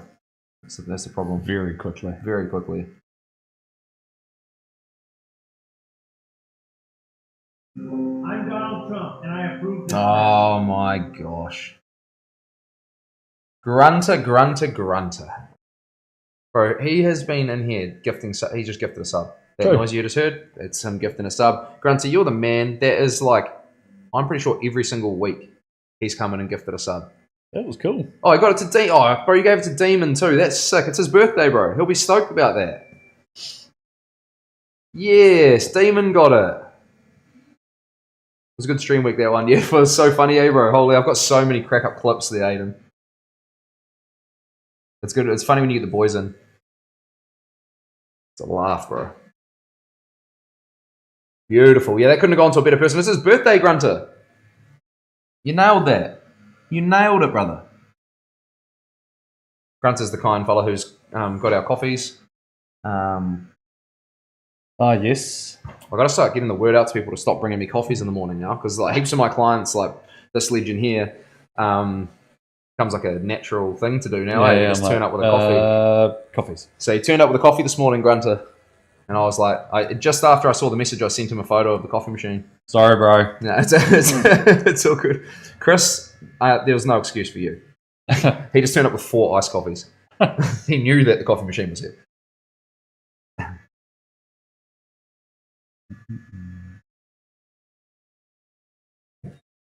Any coffee's good coffee. Thank you so much, Grunter, bro. Holy. Really feel your support, brother. Straight up. Legend. You can watch the Tomorrowland live stream over the weekend? Bro. No, but I heard that good. they put on some RuneScape like tune there. Yeah. Sea shanty or something. It burnt down.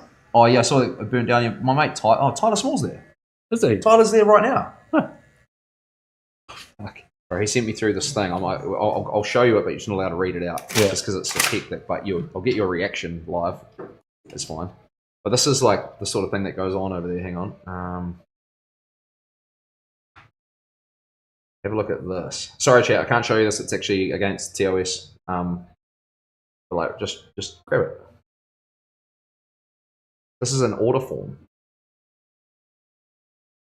No way. Yeah. Oh, man. I'm going in there in 2 years. This is text your order. Oh, bro. Ooh. Oh, yeah. Unreal. Sorry, chat. I'll put it in the Discord. Under R18 plus. Demon, how cool is that, bro? Happy birthday. Grunter is the man. You are right. That would be next one. Add an iced coffee option. Yeah, I think that's what Grunter said. The next one that he does has iced coffee, but he's just sort of hooked us up with a real sick one, obviously. But he just said as new ones get leased in, because his company basically has a whole bunch of leased machines, and like as he trades them in, then he said he's just going to upgrade us to an iced coffee one. But I'm just super grateful for what we have now. If you guys like, I'll just make you a coffee. We'll let it go cold, and I'll chuck some ice cubes in it. There you go. Problem solved. Text your order sounds great. Oh, Hijit, you know exactly what it is. I'll send it to you.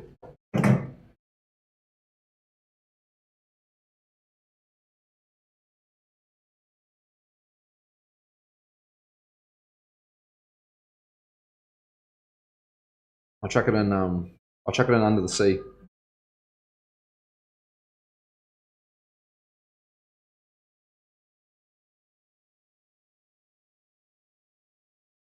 It's hectic. Oh, good.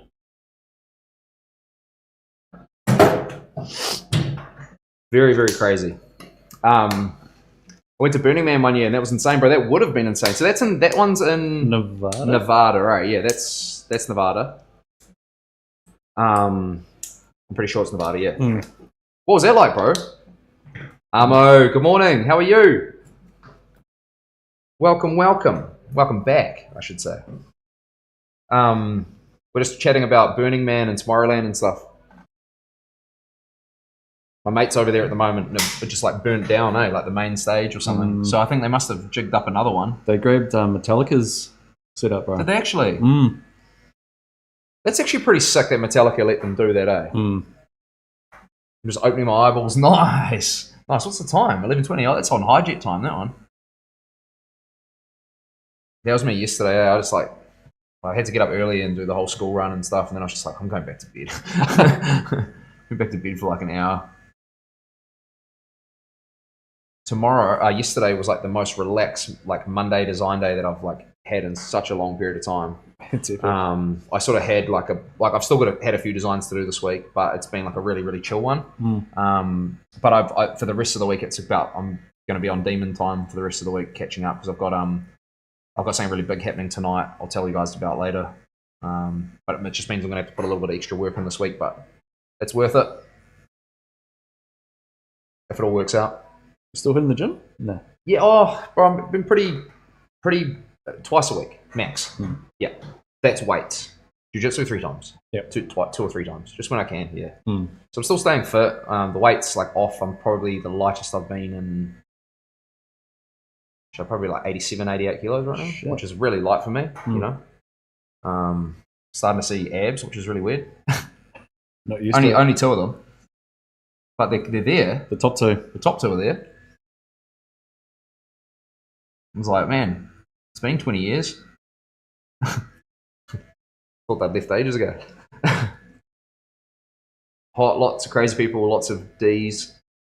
Got so much fun. Not the D's you're thinking. Not the dubs. Not the doubles. Not the wieners. No. Lots of D's. Not the double D's. Yeah. Yeah, I bet there was a 6-year-old sounds great. Yeah, that was crazy. Yeah, I just sent it to you. I sent it to Highjet, so you've just seen what we're talking about. Oh, yeah. Missed the school run. It's a day off for them. No way. They'll be stoked. They'll just be on the... Do they have like the gaming consoles and all that? Oh man, Armo, my daughter last night, holy, just not sleeping, eh?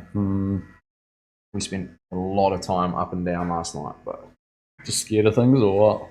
Yeah, nightmares. Nightmares, bro coming in and just, yeah, I want you, Dad, I want you, that sort of thing, which is, it's really cute, but it's also, like, got a big day. Yeah, I need to sleep. I definitely got my 7 hours at least. I was in bed early last night, which was good, so...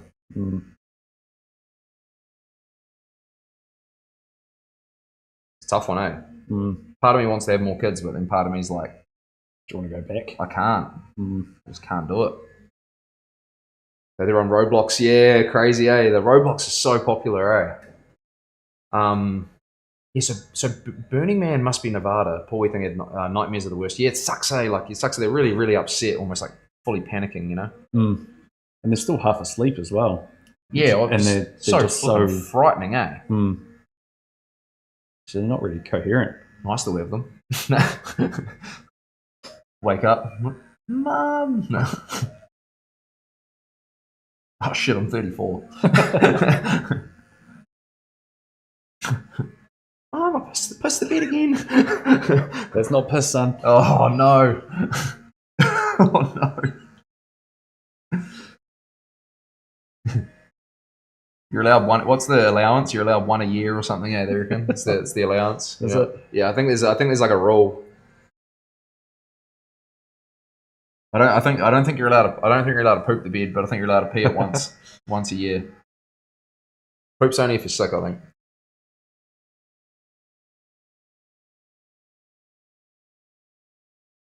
Hi Chris, how you feeling? How you doing now, Chris? Hey Jess, how are you? Jess, you just tuned in for a bit. We were just plugging your podcast before, so we put the links up in chat. You guys got to get back going on it. We're just catching up about the journey you've got coming up, which is really cool. Very exciting times, eh?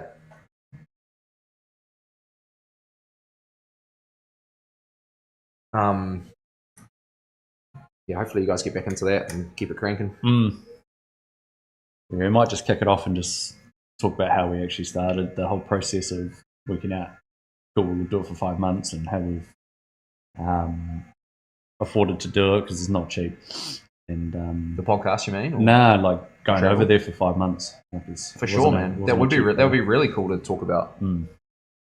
I think too, like, you know, your decision making around why you wanted to go for such a prolonged period of time at the age your kids are and things like that would be really cool to hear for people, you know, like, and how you managed to do that, because there'd be a lot of people out there who would love to do that sort of thing, but can't take them out of school, can't afford it, all those. So we've had quite a few couples ask us about it, and it's pinned up the top of the chat, KVL. No way, brother, that's so sick. I don't even know how you did that, but sick. You're the man. Thank you so much, bro.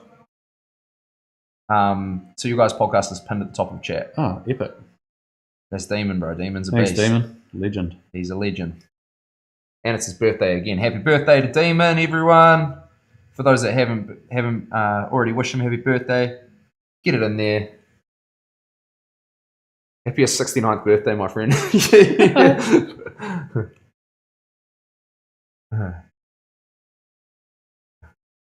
Let's go, team. I'm getting like 3 hours wake up. Oh, sorry. I'm only getting like 3 hours. One wakes up and goes back to sleep, and the other wakes up. Oh, I couldn't imagine that. Could you imagine that? Well, I mean, you probably did. Yeah. Just like I just don't know how you're doing it, bro. Are you still like driving diggers and stuff, or you got time off still, Aiden? Because that must be pretty crazy if you're on like hectic, heavy machinery. You know, I had to cancel a couple of days when Mila was young because of that. Like, I'll, you know, get into the tattoo and it's just like, guys, you know, because tattoo comes first, right, team? Always, you know, quality of the tattoo. And like, I would never start a tattoo even if I was tired. I would never start a tattoo if I didn't think I was sweet. But it's like as the day goes on, it's like your concentration just kind of drops off, and you can't kind of like look at anything anymore. Like you're kind of like, you know.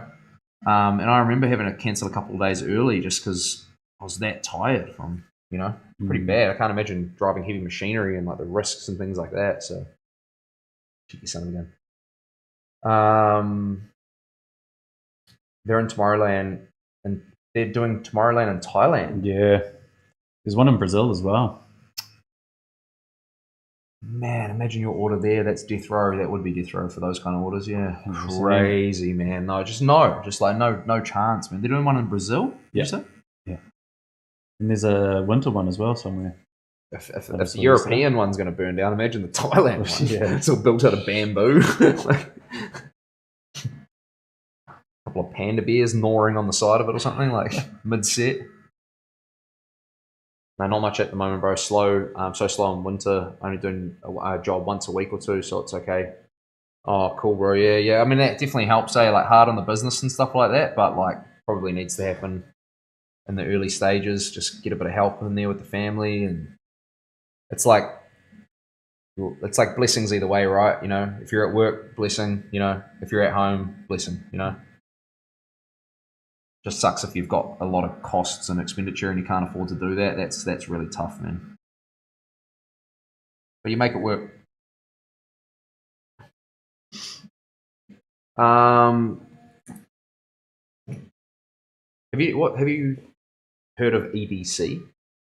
EDC? EDC? No. So we're in Vegas, and like it was like pretty expensive and packed out when we were there. Well, what the fuck's going on? There's this festival called EDC that's like the largest like techno EDM festival in the world. I don't even know about it. I had no idea it was on. It was like this 3-4 day long thing there, $1,000 per day for the ticket. Crazy. And we rocked up, and everyone's like, "Oh, you're here for the festival?" Everyone keeps saying that, "You're here for the festival." And we're like, "What are you talking about?" And then in the end, I was like, "What festival you guys?" And they're like, "Yes, EDC." And it was and if you guys haven't seen it, Google it. It's just crazy, like the size and scale of it. I think it might be one of the largest ones in the world. Obviously, it's in Vegas, like, so it's not going to be small. But yeah, they were trying to tell us like you can get these like last minute passes there, and we were sort of considered it one day, but then Lauren and I both not really dance festival sort of people, whatever you call it. Electric Daisy Carnival. Yeah, Electric Daisy Carnival. That's it. Yeah. What else does it say there? There's a large electronic dance music festival. It's huge, man. Flagship event in Las Vegas. Yep. That was on while we were there.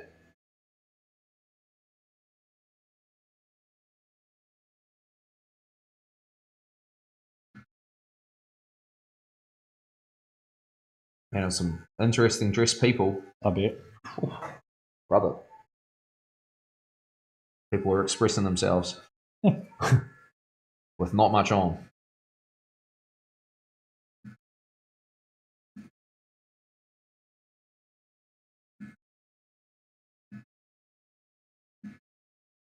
Just crack up. One thing you don't realize about Vegas is how big the place is. You think like, oh, I'm just going to hit the strip in a day. Have you done it? No, I've never done the States. So you think you're just going to go down the Vegas Strip and just that'll be a day. You're just going to walk down there and back and check it all out. Bro, it's so huge. Just keeps going. You always need a taxi to go from some casino, like one cast to the next. Wow. It's that big. It's insane. And all of them have tunnels that are like through them, so you can walk from the Excalibur straight into New York, or straight, I think it's New York, straight into Bellagio, straight into Caesar's Palace. Like underneath ground. Them, through the casinos. Oh, wow. Like, and one day we got there and Lauren's like, we went down to the Luxor, which is just south of the Excalibur, I think south. And she's like, oh, I want to get outside and get some fresh air. And I walk out and just remember, you're in the desert. Like, it's not like cold. And it was like the middle of summer. We walk out the front door and it's just like this heat wave hits you because everything's air conditioned inside. Walked literally to the next casino and Lauren was like, nah, it's like gotta go back inside. Like, it's so huge, bro. It's mind blowing. I got lost in Caesar's Palace inside it. Couldn't figure out how to get out. Shit. They have like fake sky in there, in the casino, like a fake sky, like clouds. And you're walking along cobblestone streets, and it's like these curved things with painted ceilings, and it's sensory deprivation almost. Like it's that ain't fresh, holy. Those giant frozen drinks that they serve everywhere, lifesavers. Yes, bro, hard out. The what is it called? Fat Tuesdays? Is that what it's called? Fat Tuesdays, I'm pretty sure it is. They've like that you can go along and just like go buy these they're like yard glasses. Yeah. And they're just like full of like frozen margarita. Oh, how good. It's insane, bro. And then you can just like they're like $27 for an entire yardie. And then refills are like 12. Oh wow. So you could just walk around with one of those for the entire There's no liquor bans. You can get in taxis with them. You call it Uber and you hop straight in and just home down to the next gas. I remember those things. Yeah, they're deadly, eh? That's the one I don't really remember. I blame the drinks. Well, you don't remember Vegas, did you say? Oh, sorry, Aiden, I missed your thing. Oh, bro, it's fine. I went self-employed for that reason. I can spend more time with the family. We have next to no bills, so it's not stressful. Oh, that's good, bro. Yeah, that's the key, eh? You don't want it to be, stressing the fam out. Yeah, I can't. Like, I've got a massive overhead, but it's all good, though. It's all good. It's like forced savings. That's kind of how I look at it.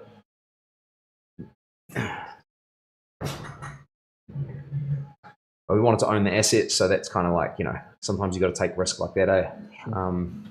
Some of it a little vague, yeah, bro. I actually like straight up don't remember a couple of days through. Like, you don't really remember getting back to the old motel. But, yeah, it was fun though, man. It's a cool place.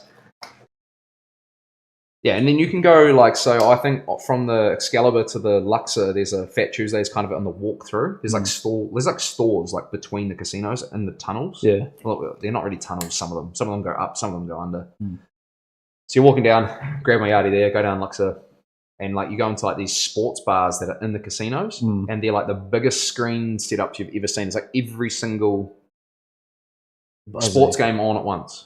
Oh, on all different screens? Yeah, all different screens. And then you can sit down and then like they might have like one or two main ones. And then you sit down and then there's like, it's like kind of like a movie theater. You sit down on these like nice chairs and stuff and just like watch all the sports. And it's all free? Yeah, you can just slap as well. There's like slots on the table and... Oh, epic. There you go there. We were going to do the States, but it's just a bit cheaper to go to Europe. Do it without the kids, man. Do that one without the kids. and go with a group of mates. Try to get like even two more people. It'll just make it such a better experience. Like, no, it was still cool, but like, It's a place where you want to go let your hair down if you've got any. Very little, man. Yeah. Very little. I'll comb my beard. It's pretty sick going single, straight up. They would have been rowdy there. Test Demon, yeah, gotcha.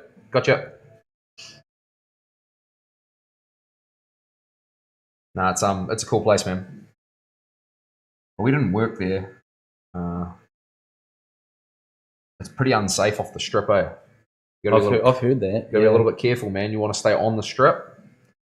I got sexually assaulted by this, like, I don't even know what she was. She was like this fake police officer lady. She was like slapping me on the ass with these pedals. And I was like asking her not to, and she just wouldn't stop. Was it like oh no, don't stop? She was like this, yeah. Stop doing that. Yeah, no, you wouldn't have wanted her to smack you on the ass. She had quite some big arms on her, let's put it that way.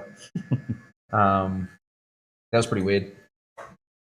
But you see some sad sights, man. I saw this one fella, bro. And he was like, and then Excalibur like just walked in. First off, didn't realize you can smoke inside. The whole place smells like cigarettes. You forget about that. That's even a thing worldwide, you know, because you can't do that here in New Zealand. You can't smoke inside. We go in there. There's this dude, and he's like comb it out, like falling asleep with his hand on the poker machine like this. Yeah. And I go up to this like security guard lady, and I was like, hey, bro, they're all right? Like, I just don't want him to like fall off his chair and like waste himself, you know? She just like looks over and she's like, yeah, he's sweet. Still bidding. Yeah. So he's all good. Yeah. Just different. It's 24 hours, eh? Yeah. You know? Whereas like here, even if you like accidentally like trip over your own foot walking into the bar, they're like, you're drunk, get out. Yeah. Like, I've sober drove here, and they're like, nah, go. We're up in Auckland for our mate's birthday the other week, and we're in there for 5 hours. We'd sit down for a meal and stuff like that, and then I had a lady come up to me and she's like, oh, you've been in here for too long, you need to have a break. What? Yeah. So where was that? In Auckland, at Sky City. Sky City? Yeah. Like, you've been in there for too long. Really? Yeah. Someone was actually telling me about that, how they have like this facial recognition thing there.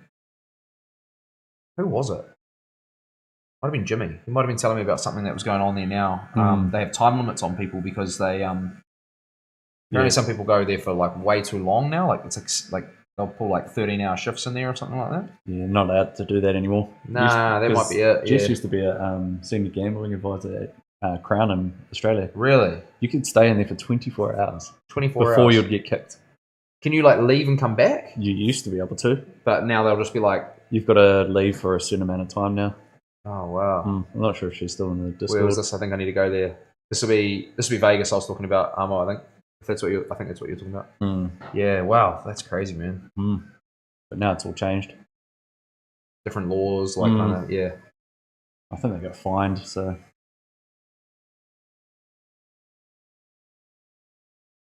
Hayden's having a lurk. A little peeping Tom. Oh, good. I mean, Cam nearly got in a scrap there with 3 big buggers. What, in Vegas?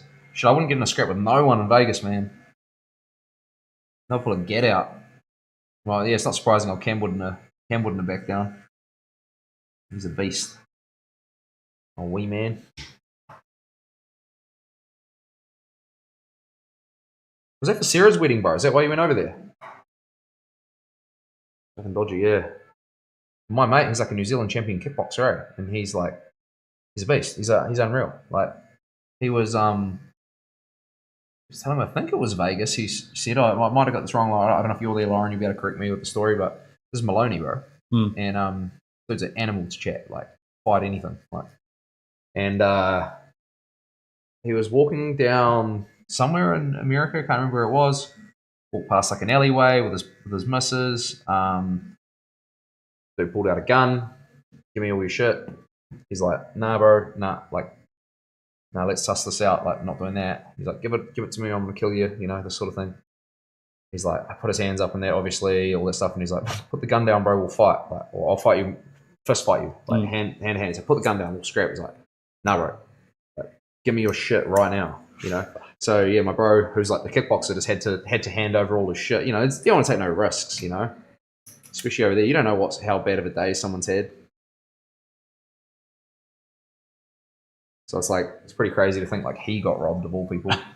He would have been looking for an opportunity, but had to go to the NZ embassy and all the shit. Oh, get his passport. Yeah, he had to get all that all sorted again, and yeah, no, real rigmarole. It's always the wee mans. They got wee man syndrome. Yeah, he's a tough little fella. He's a tough little bugger. I tell you, he's not so little, but not the tallest fella, but he's tough.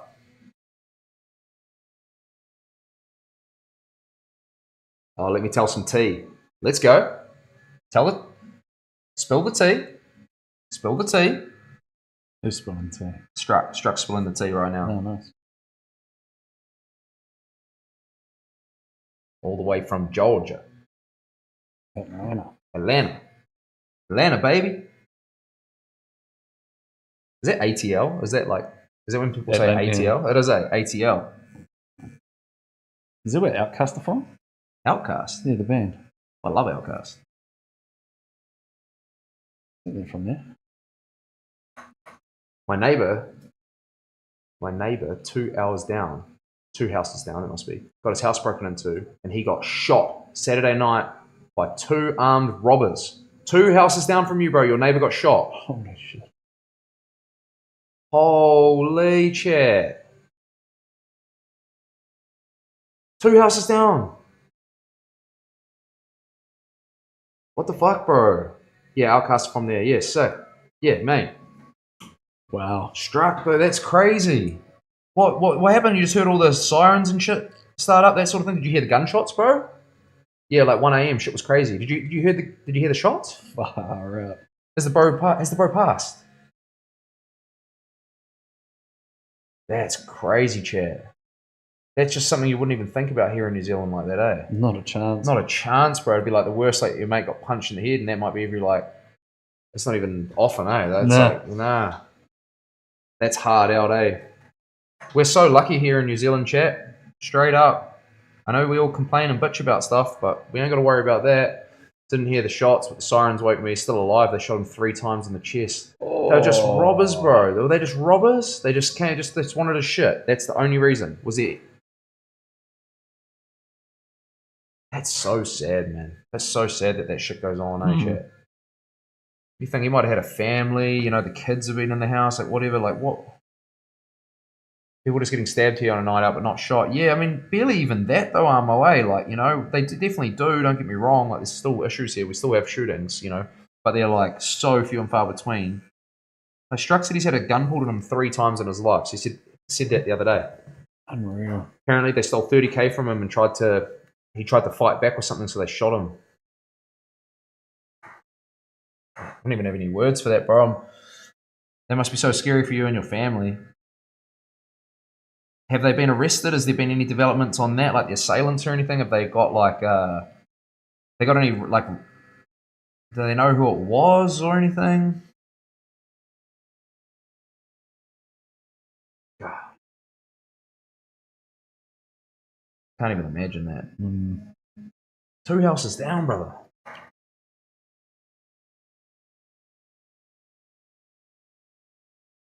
You're getting those deadbolts on that door, eh, straight away. And I mean, I know you're armed up, bro, so still though, you can't do shit when you're asleep, eh? No. I think countryside gets robbed more than people in town here. Just my opinion, but we have people all the time looking up our drives. Yeah, no, that is right. That's right, Aiden Pro. So like, yeah, I don't know if you guys know that, but like, there seems to be a lot more sort of like theft and things like that, robberies done in country houses. Yeah. And I think a lot of the time, you know, they come up, case out of your home. You know, maybe you're a farmer. You know that they know you'll be out on the farm all day. You know, come up and they're just looking for trailers, anything they can get their hands on. You have a little stretch, bro. Get that hand right. Whoa. It is crazy. Yeah, get some feeling back in it, bro. Just have a little couple minutes. Grab your coffee if you want, whatever. Yeah. Yeah, man. Well, we had that heaps with the cyclone struck. I might have told you the other day. Anyone else that's watching from around the world, we live in a place called Napier, New Zealand, and here in Napier we had a cyclone called Cyclone Gabrielle come through. Tropical cyclone a couple of years ago, wiped out the whole region, basically like destroyed heaps of houses, bridges, everything. Real crazy. And when that happened, we lost power for a good week. In country residences, maybe 2-3 weeks, and there were people just going out to the country almost every day, just trying to steal anything they could. It was disgusting to see. No arrests yet. I don't know if there are any suspects. I really hope it was targeted, like they knew the guy and they weren't just random from my area. I mean, that's the part that you've got to. That's what I was going to say too. You know, oh, what's this? People getting stabbed. It just happened here on the weekend. Boy, it was 21st next day. We had one here as well. Amo, 15-year-old in Maraenui, stabbed in the neck, passed away. So sad. At the same time, pretty stupid considering we're the ones more than likely pretty stupid considering. Oh, you're saying basically, yeah, stupid going for the farmers because they're the ones that'll be packing. Yeah, exactly. But they'll always have rifles and shit, you know, shotties next to the bed. Most of them would, I reckon. I have 2 dogs, cameras, and signs that say I have guns and will shoot. It's crazy. Normal for Americans to have signs up saying something along the lines of "will shoot trespassers" and it's completely legal. It is, bro. So that's what I was going to ask you about when I heard about Florida, because I know, I'm pretty sure it was like a rapper. I can't remember what rapper it was I was watching. It was like a tour of his mansion. And yeah, he's doing this tour and he basically said that if someone comes into your property there that you can shoot to kill, I'm pretty sure, in that area, which is kind of crazy. I mean, like, yeah, you probably have to protect your family. And if they're coming in like that with guns and stuff too, shit, to them before you, you know, like, I know what I'd do if that was the case, and I had to protect my family. You know, don't want to do that, but shit. Yeah, got it. Yeah, nice. Yeah, bro, you're up. Bruin's back. I'm back, baby. He's back, baby. Never left. That's crazy, man. Isn't it crazy? Like back in our day, the worst thing that would happen to you. You'd get a crack. You get a crack. Yeah. Someone would punch you. Yeah. And you'd get into a bit of a fisticuff, but there was no stabbings, there was no shootings, nothing like that. Not where we grew up, bro. But now it's all changed. People are keen to shank each other. I reckon when I watch Channel 5 News. Have you guys seen Channel 5 News? Mm. It's Andrew Callahan is the a little bit glary. It's not too bad. Andrew Callahan is the presenter. Real crack up, really interesting YouTube channel. Just talks about sort of inner workings and subcultures in America and all sorts of crazy topics to do with politics. And sometimes they're just like, he'll go to a flat Earth convention or whatever it is. But anyway, he had this fella on. You guys know Crip Mac, who that is? 55th Street. Have you seen that guy? No. 5 baby. He's a crack up. Anyway, look up Crip Mac and it's like really interesting. He was doing a tour of his hood and like, you know, how they like in America, I think this is just my understanding. It sounds like they like, you know, it's like one block can be Crips and then one can be Bloods and, you know, that sort of thing, you know, right next to each other. And it's like, you've got to defend your territory and stuff. And like, you know, obviously we still have gangs here in New Zealand, but it's like the areas it's not like this street here is good and then this street is bad. It's Mac. Yeah. I'm just looking at him. Crip Mac, yeah, bro. What's on his forehead? He's in jail at the moment. He's got 55th. He's got tattoos all over his face. Can I see? Does it say, it says, Hoover Killer? Yeah, I think so. Yeah. I think they might be like to do with the Bloods or, I don't know. I'm not sure about that sort of stuff. But anyway, he's like, there's this episode. It's so interesting, like this dude. He became kind of like internet famous from his interviews and stuff. And he like lives in 55th Street, and that's his whole gang is like the 5 like 55th Street Crips or whatever. Right. Yeah, I don't know. So it's real interesting, but it's just like he just rips the street. Like that's crazy. His whole like kind of thing is just ripping his street. Yeah, he rips the street. Yeah. Like ripping Gloucester Street or something. Yeah, gang violence is very rampant in America, bro. It's terrible, man. It's so crazy to see. Yeah, but like ripping Gloucester Street, exactly. Why is this? that tracking working? No, it's from my head. Oh yeah, tracking's working. A little bit blurry, but American rappers love to kill each other. Yeah, there seems to be like a lot of that kind of stuff going on over there, bro. It's so sketchy, and it's like just these young kids you see like out on the streets, like they're like 15 years old, you know, like, and they're all strapped up, wearing like full masks, and like it's crazy, man. It's crazy.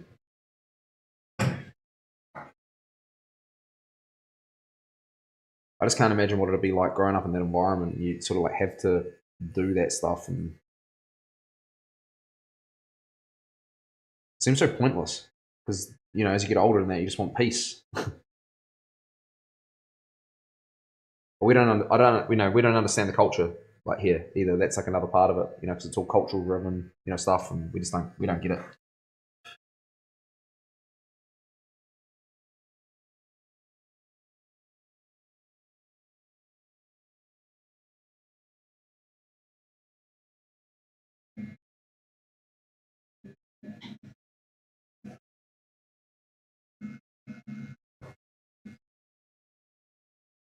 It's all about the culture. In America, a lot of these kids these days just want to be in gangs. We've lost our way as a country. I don't know if we can fix it anytime soon. It's sad to see, man. It's sad to see, you know, like, I think, I mean, I don't, I'm trying to word this right real quick. There seems to be like this kind of runaway effect almost in America from the outside looking in. You know, I'm not American. I've only spent a maximum of like 2.5, 3 weeks in your country, you know. But just from like the things that we see in the news and we see sort of through YouTube channels and things like that, it seems to be kind of like this runaway of like drugs and runaway of gang culture and this kind of runaway of guns, and it's like it almost like it just can't be fixed anymore. That's what it sort of seems like. It's, you know, you think about how many Americans do you reckon would have a gun struck? Like how many adults? Would there be stats on that and stuff? Because I reckon there'd be millions of guns in America, right? Mm. Like millions and millions, yeah. That you'd think. And with that kind of like access to them, like how is that ever going to change? Like even if you stop selling them today, there's still all those guns in circulation, like all around the. It's just never gonna. That's never gonna be something that changes. It just seems to be like so crazy about even drugs and fentanyl and gang issues and things like that. Like, wish that people would just like search for peace rather than, you know, trying to kill each other all the time. Sad, man. Or yourself with using drugs and things like that, you know.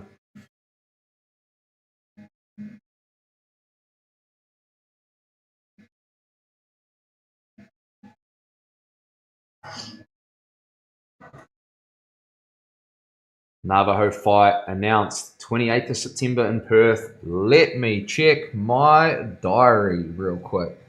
No way, 28th of Perth. Why do I feel like I'm away then? No. What are we up to, Hayes? Are we off? We off, my brother?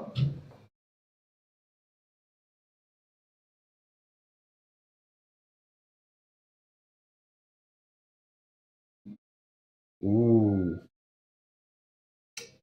Ooh.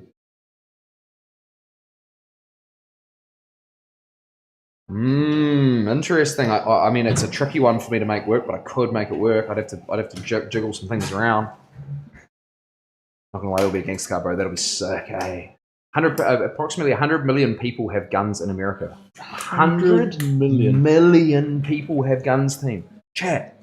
100 mil. We've only got 4 million people in New Zealand. 4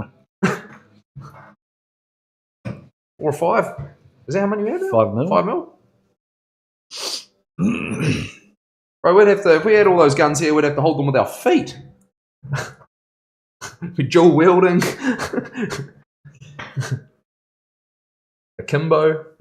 Yeah, hard out. That's crazy. If I had to guess as a foreigner, 4 in every 10 people. Yeah, that's a good guess, Aiden. Damn. It's a damn good guess. Pretty much, that's sort of what it seems like. I mean, that seems like such a crazy problem to solve, man. 100 million guns, like you'd almost like. How would you ever? You just never would actually be able to get rid of them all. No. I don't always be in circulation. Like for even example, like just like like let's just say everyone handed them in today. How much space do you reckon that would take up?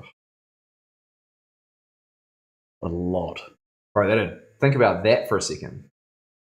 Even if you had 1,000 guns and you went to put them into one room, imagine like 100,000, then imagine 1,000,000. You can't even imagine it. You can't imagine 100 million guns, like the space that would take up, right? It'd be like probably the whole South Island. You probably like put them end to end, or to go the whole length of our country. Oh, and back in. Yeah, probably would, eh? There's a reason why most people believe American citizens alone could win a war against another country without a military. Absolutely, bro. What are we going to do? What are you going to do? What are we going to do? Throw sticks at you guys? Like, bro, there's no chance that there's no chance America's getting invaded without like Bonnie Blue would take on 100 million Americans.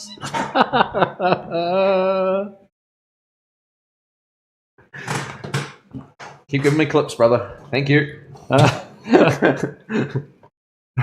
That's the next record. Bonnie Blue versus America. Bonnie Blue takes on 100 million Americans. There was a gun bust here. They found heaps of guns. What were they going to do with them? They only have two hands. Yeah. Yeah, exactly. I suppose you just got throwaways, right? You just kind of chuck that one in the river or whatever.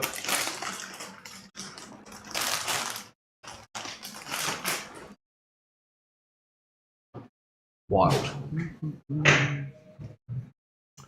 Nah. That's what I mean. Like, it's a runaway thing struck. Like that. I'm not even saying like you may view it completely different to I do, but like for me personally, like when I view everyone just general population having guns, like that's to me, bro, that's like a problem. The only reason I sort of feel like you would, like if you were in your country, I would have a gun. Does that make sense? Like if I lived there though, I would have a gun, because knowing there's 100 million of them, like I'm gonna have one. Like I'm not gonna have one.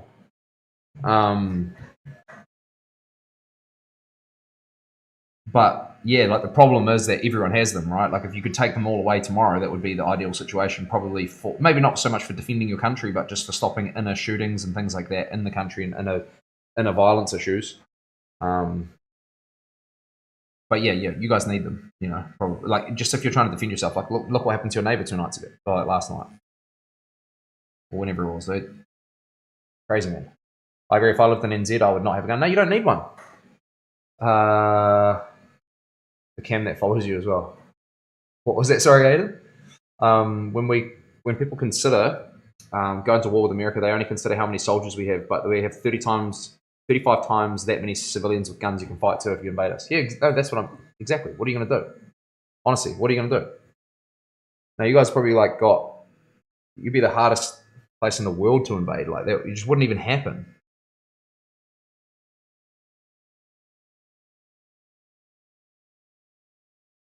Especially with that Golden Dome shit that you guys are like looking to do as well. That's going to be crazy. I wonder how that's going to work. What's Golden Dome? Oh, there's this massive like defense project that Trump's announced called the Golden Dome, and it's like this air missile defense system that's going to basically defend the entire landmass of America from any potential threats of incoming missiles. Wow. Yeah, it's called the Golden Dome. He announced it a little while ago. I don't know the inner workings of it.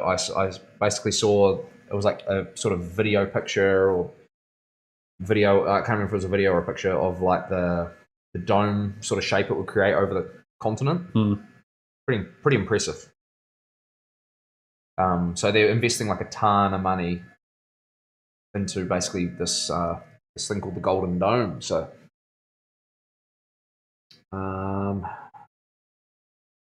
Feels like you need to have guns in America, yeah. Then there's one that they think can grab the revive card. The revive card. you talking about the citizens, you know, like that have guns and stuff, and they think that they're going to be able to just like hit the revive? Is that what you're talking about?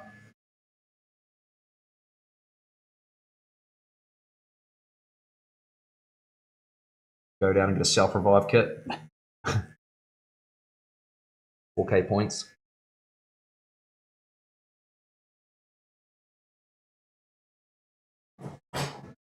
Crazy problem, man.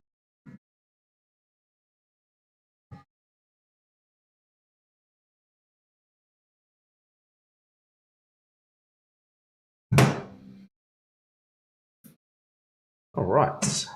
Get some whites kind of into the face now of our main dude here as well. Sort of just throwing sort of most of the color sort of background stuff there.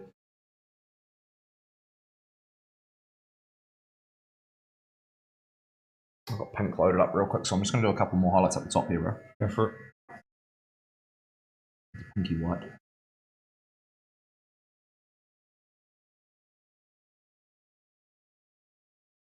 Who's Navajo got, Hades? Got any armor plates, bro? I'm all out.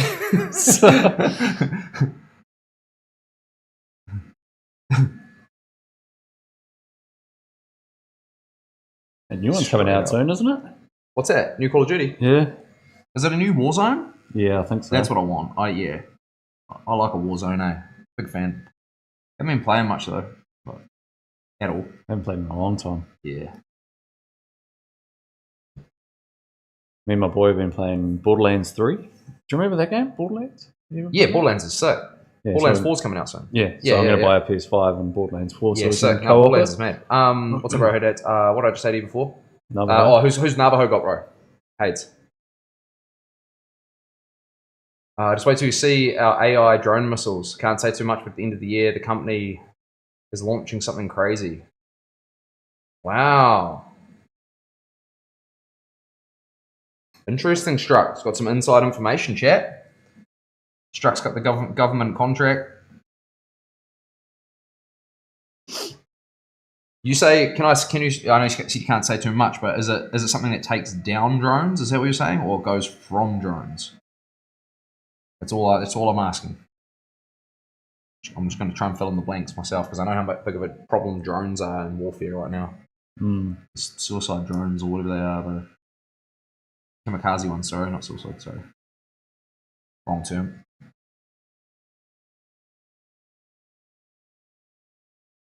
From drones. Okay, interesting. That's really interesting to read. They're going to blackout. So the original Warzone. Okay, cool. To and from. Interesting. It's really interesting. Aiden, what do you mean by they're going to the original? Like, are they just bringing the other map back? Is that what you're saying? I'm not so sure I like that move, but I don't know. There might be a reason for that I don't know. I don't reckon they should ever just get rid of maps. I reckon they should just add a new one. It seems to be like everyone does that with Battle Royales. They like have this one map that's real sick at the starting one, and then they take it away and add a new one, and everyone wants that one back. It's like, why not just have both of them? Just choose what one you want to play on. Yeah, that's right. Set them up separately. Yeah, set them up separately and just, or disable this map if you don't like it, or enable that map if you don't like it. So you can play both of them. Rory, good afternoon, my man. How you doing, brother? How are you doing? What are you up to, bro? Is it lunchtime? What is the time?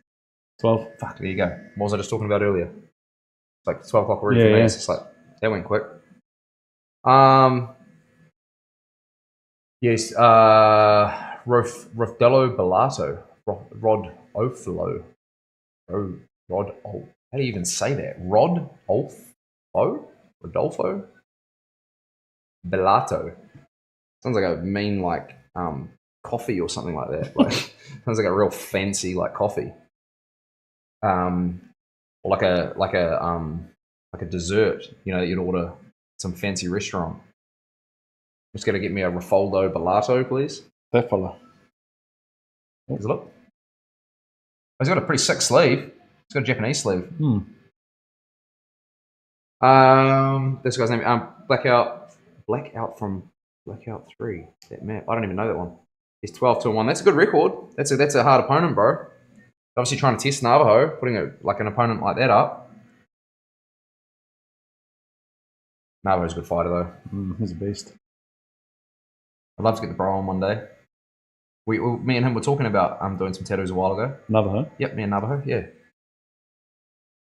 So it'd be cool to get him down sometime. Hades is bros with him, I'm pretty sure. Oh yeah. Yeah. I saw Dan was down here over the weekend, chat. Odd hooker. He was down here in the bay. Yeah. We went to the Sunday markets, eh? Did he? Yeah. Spot down by the Ocean Spa there. Yeah. Oh fuck. Would have been good to go get get it because my client Dylan messaged me and he's like, because he's got the portrait of Dan on his leg. Yeah. He's like, bro, do you know where Dan? He messaged me. He's like, do you know where Dan would be? I was like, I don't know, bro. Like, because I need to get a photo of him with the leg or something. I was like, oh, you're gonna have to track him down. Might look a little stalkery though if you like just pop up and you're like, hey, I got your face tattooed on my leg. Like, almost game battles. Smoker brother, yeah, nice, Rory, nice. But we had a bit of fun on Sunday, bro. It was good. Had the boys around. I had a good time. It was crack up. Good UFC fights, mad ribs. I don't think these batteries are charging properly, so it's already kind of like that should be white and gets closer to red. Oh shit. Yeah, so I think it might be a charger issue. I've chucked another couple on. I've got backup, so don't stress, bro. It's no worries like that. I'll darken up this a little bit here.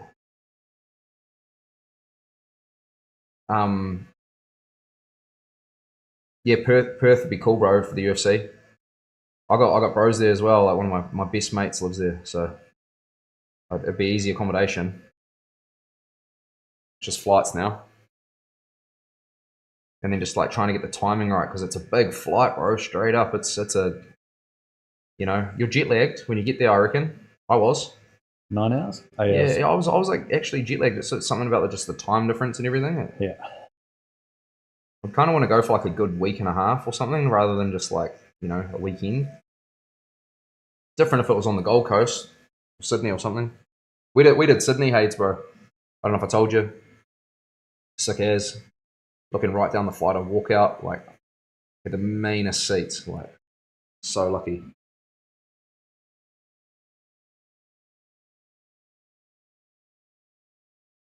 I helped them, did the same, Udibro. Plus he fought my best mate for their first fight ever. Yeah, that's crazy, eh? That's crazy, bro. I bet your mate's like buzzing. He's like, yeah. Every time he watches Navo, he'll be like, yeah, I fought that guy.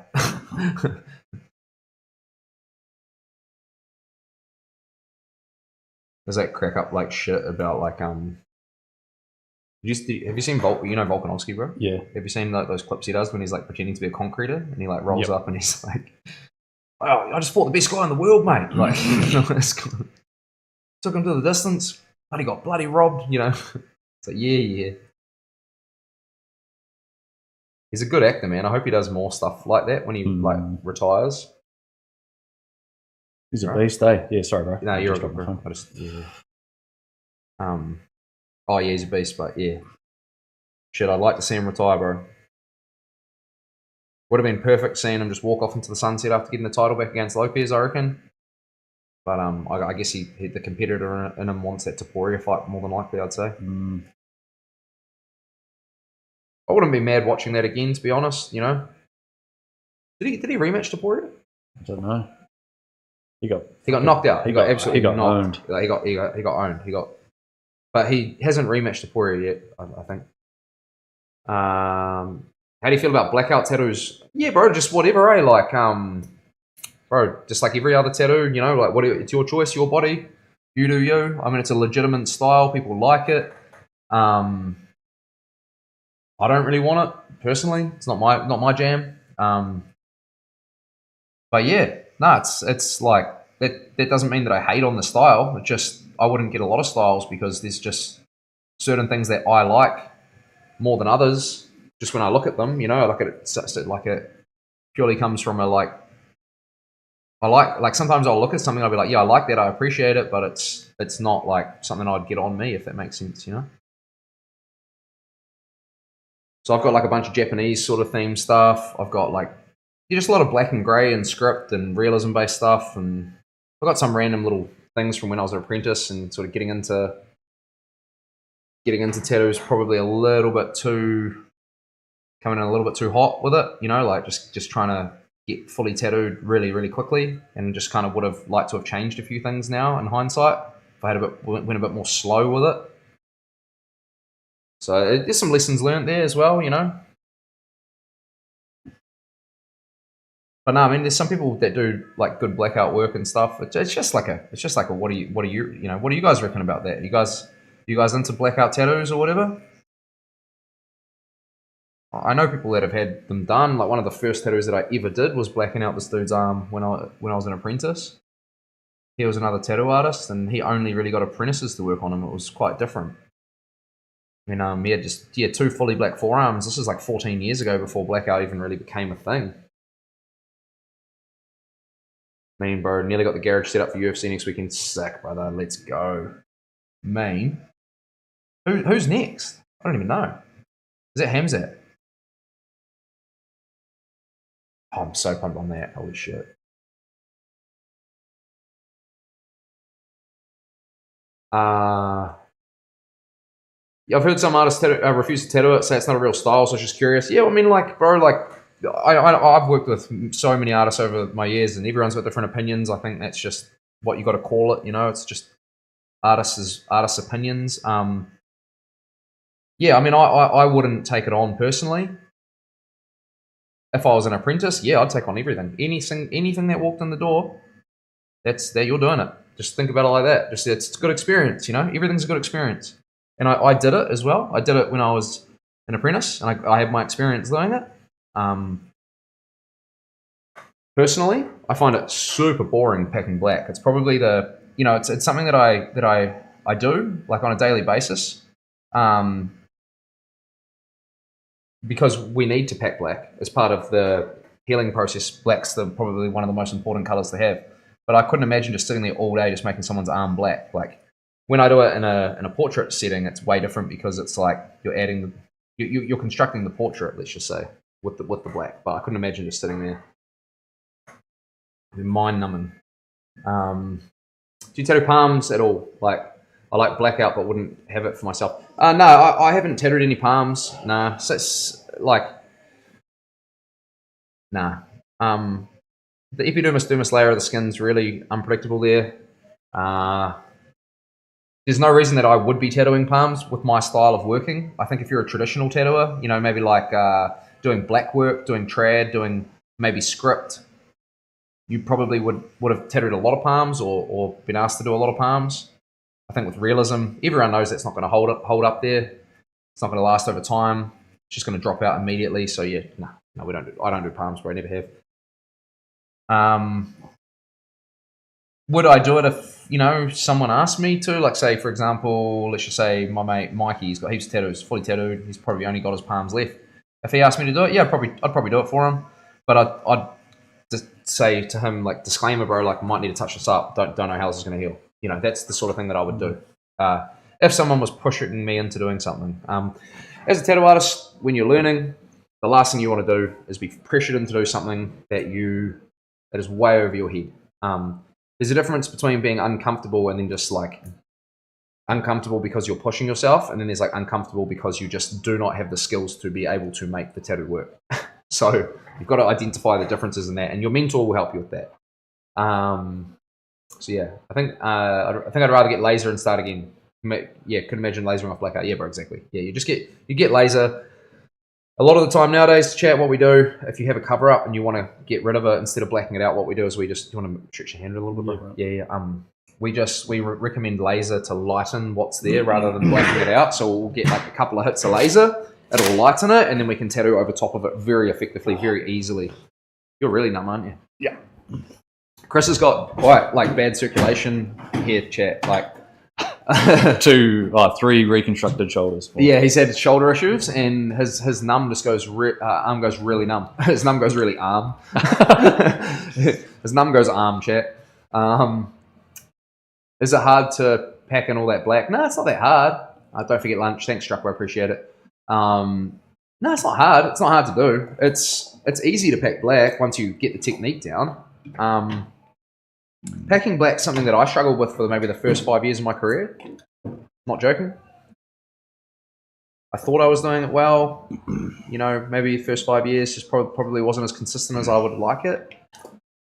There's certain tricks and techniques, you know, to do it well and do it properly and do it consistently. Sometimes people skin. You need to adjust your needles, adjust your machines, things like that. What caused 3 shoulder reconstructions? What was that, bro? What happened? Quite a bit of jit.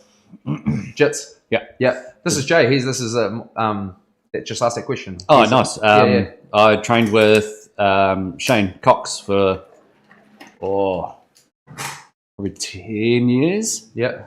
And then they just kept popping all the time. Might have been genetics as well. Just kept popping them during jit. Yep. It'll do that to your body over time depending on how you're rolling and stuff. Yeah. I had to make some adjustments recently, and that's why I moved over to Jay and the crew down there at Ahuriri. Bro, body's been thanking me for it, man. I bet. So good now, man. Maybe I should get back into it. Yeah. It's just, you know, there's a few things there, you know, and it's just like certain styles work for certain people's body types and things like that. And you know, I was having a good conversation on Saturday with a really good brown belt that we have here, Mike, and he's a demon. This fella, he's a beast. Strong as he's I think he's 44. He said so. He's not exactly like young, you know, for jiu-jitsu, but he's stayed super strong, and he's an absolute beast, bro. He would just manhandle most people out there, honestly. And he was sort of talking about like weightlifting with jiu-jitsu, and he stopped lifting heavy.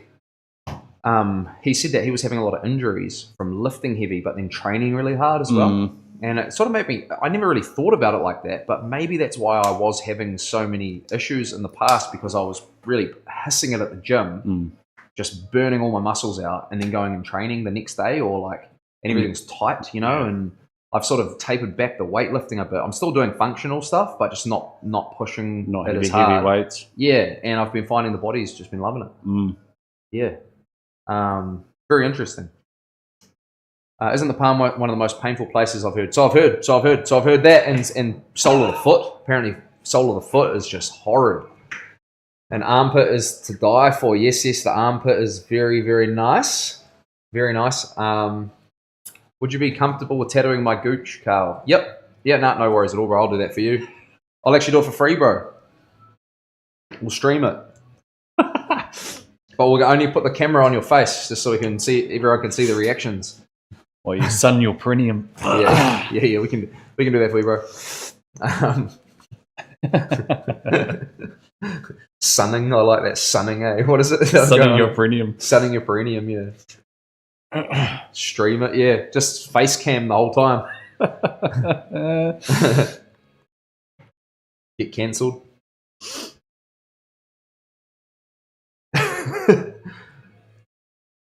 Oh, that'd be a heavy day. I would be down to do one of my palms with the understanding that it wouldn't hold. Yeah, it's hard though, Zeph, though, because you got to what are you going to do there? That's the thing. Like that's the thing. Like realism, like what I'm doing now, this will not hold on your palm. It just will not. The epidermis layer is so thick there that like you'll be seeing it through this giant, thick, translucent layer of skin, and it just. I've seen blowouts. I've seen it go into muscle tissue there. But realism just will not hold there, bro. Like, I know me saying that, people might not like listen fully, like kind of like, you know, it'll be sweet. It's like, do some research. Just won't hold. I've got mates. Do you remember the star that you used to be able to? Yeah, the Superman thing. Yeah. No, the one that's got like one shaded side. Oh, no. On all 5 of them. So one of my mates has that on his hand, and it has not held whatsoever. So I can talk from personal experience. They doesn't hold. They don't hold. And how people do a lot of them, bro, from what I believe and like what I've been told and shit, is it's done by dots. So even if it's a line, it's done with dots. Yeah.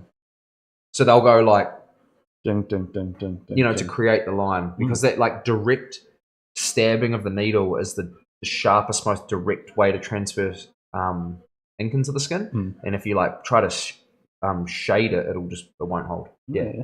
So, but again, I don't have any experience doing it. So do your own research.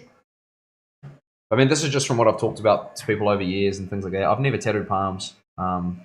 Yeah, I don't really want to. No offense. Like, it's not really something that's like, oh yeah, I'll feel like my career is complete if I tattoo a palm. Like to me, some tattooers, chat, it's more of a headache than it's worth. Like, because you know that it's not going to heal well, and then that's my name on that piece forever. So it's like, now I've got this person's got the shitty arm hand tattoo, and it's like, you knew it was going to be like that, but you know, does that make sense? It's kind of like there's no attraction to really want to do it, knowing that they don't heal well.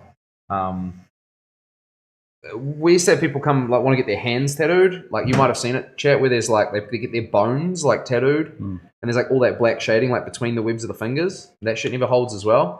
So it's like, when someone asks me to do that, I'm like, I don't even want to do it, because like all the knuckles are going to fall out, so I'm going to have to do it twice. And then it's like, I have to get this hand tattoo in on another day that I could be doing a full day, and now I've got to spend 2 hours touching up this hand, charging them for that, and then trying to fill the day. It's just not worth doing, you know. Yeah. Damn, can I get both my heads tattooed, Keith? Anything for you, brother? We'll do it. 2 for the price of 1, bro. Do you have any tattoos on you that you dislike? Yeah, I've got a couple, bro. I've got a couple. I wanted to get my whole left arm lasered.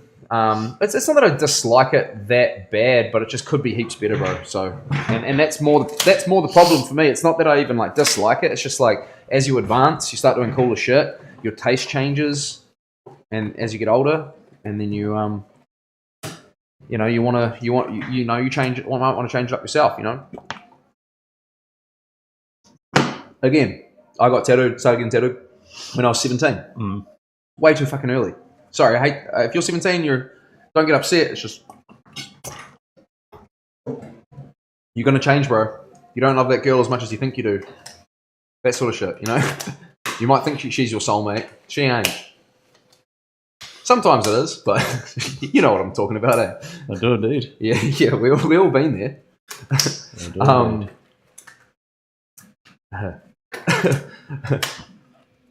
Wait, so the one spot the rest of what you've done is set nicely. The one spot I would do blackout. The rest, what you've done is set nicely. Sorry, as if I'm not sure. It is exactly what I expected you to say, and completely understand your stance. Yeah, bro. It's just like, you just know it's not going to heal well. So what's the point in trying to do it? Like, that's kind of the thing. Like, I don't know. If you're happy to pay 2 day rates, I'll do it. You know, 1 for me to do it, and then 1 for me to fix it up. But again, it's like, yeah, not really. I know it sounds crazy, like turning it down. It's just, I know that it's just not going to heal that well. What I would suggest, find an artist that does consistently good healed palm tattoos and go to them. It's like a specialty thing, you know. It is. Rolls Royce wouldn't sell a shit car just because a few people would drive it. It would ruin their brand. Sorry, I missed something here. Rolls Royce. What was that? What was it?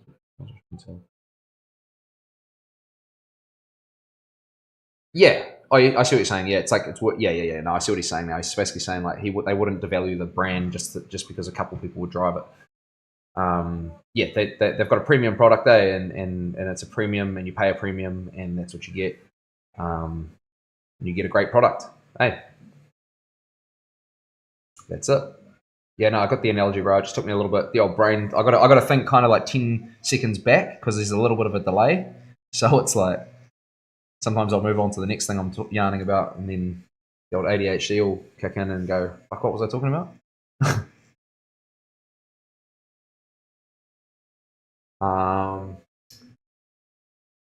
You don't know what you like at 17, yeah.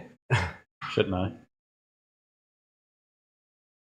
Which girl did you get tattooed? I would never. No, I didn't get no girls tattooed on me, bro. I'm just saying, like, you know, a lot of the 17-year-old tattoos are that sort of shit. You know, I didn't do that, but I've done that many of them. Turbo Tony's. What was this one? It was that tribal one, remember? Oh, yeah. Bro, he's such a good dude, bro. Blackouts. Straight up. Oh, I love Tony. He's the man, I haven't bro. seen that boy in years. Still in Perth, Yeah, he saw him in Perth, bro. Caught up, family man. Good man. Right into his jits, bro. Oh, I cool. think he's at the end of blue belt sort of thing, you know? No, he's a legend, brother. He's such a good guy. That's a changed man, bro.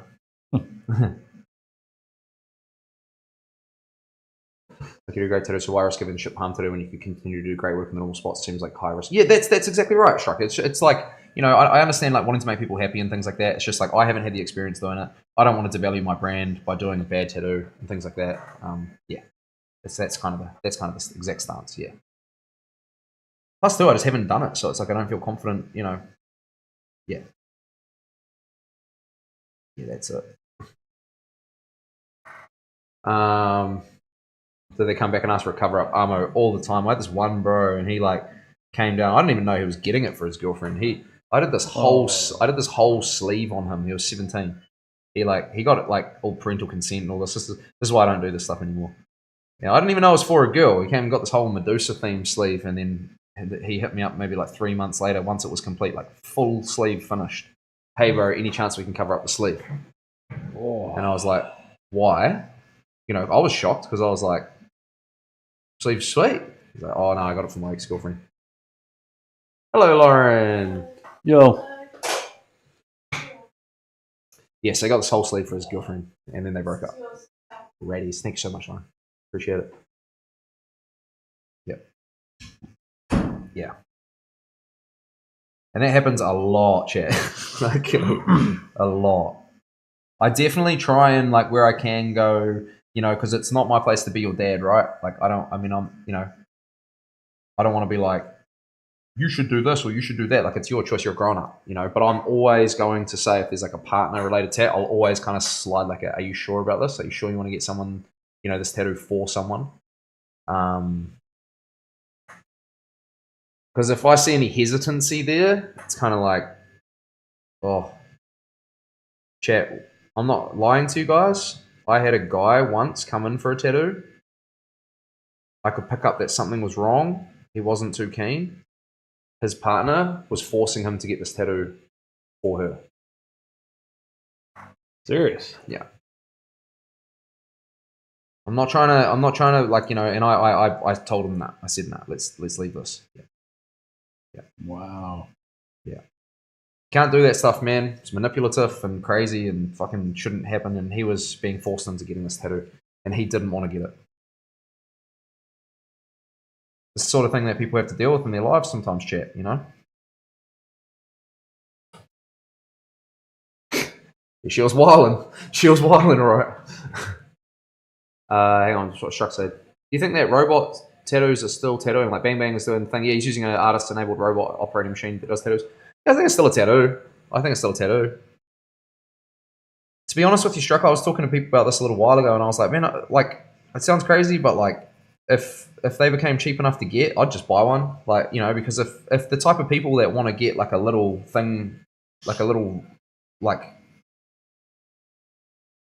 it's just another avenue of tattooing. Like, I don't really want to tattoo small tattoos. That's just my thing, right? Like, I don't really want to do small ones. But if I had a robot here that was pumping them out, and the type of people that they don't want to get tattooed by me, they want to get tattooed by a robot. They don't want human interaction. They just want to pay like a bit, like a transaction. Like, yeah.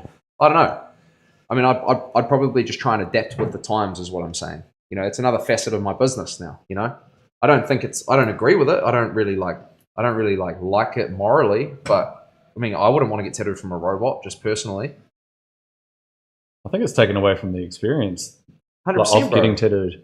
That's the whole point. Because the whole point of it, like, why I come to you, one, you're a fucking good artist, but at the same time, the chat's real good. Like hanging out, and you just hang out for the day. And it's fun, bro. And it's the same for me. Like, I wouldn't want to do this job if I didn't have that chat.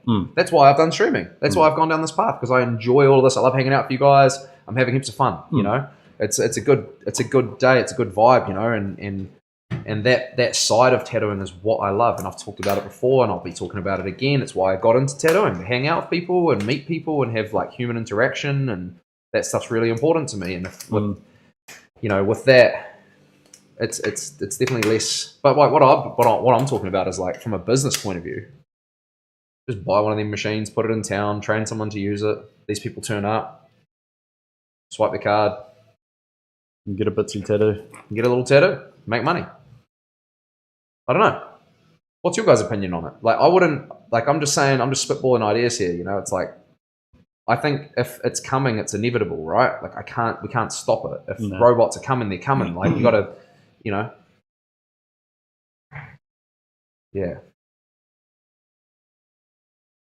I wouldn't get tattooed by a robot. If I had to sit for 6 hours and only a robot could talk to, no, but they wouldn't be big ones. They'd just be little ones, right? They wouldn't be big ones. I'm talking about getting like a little, it's like a laser printed. The tattoos won't be big, chat. They'll be tiny little things, Anything that requires artistic interpretation, like where it's like you're commissioning me to do an artistic piece, then yeah, that's no. Like we're doing that manually by hand.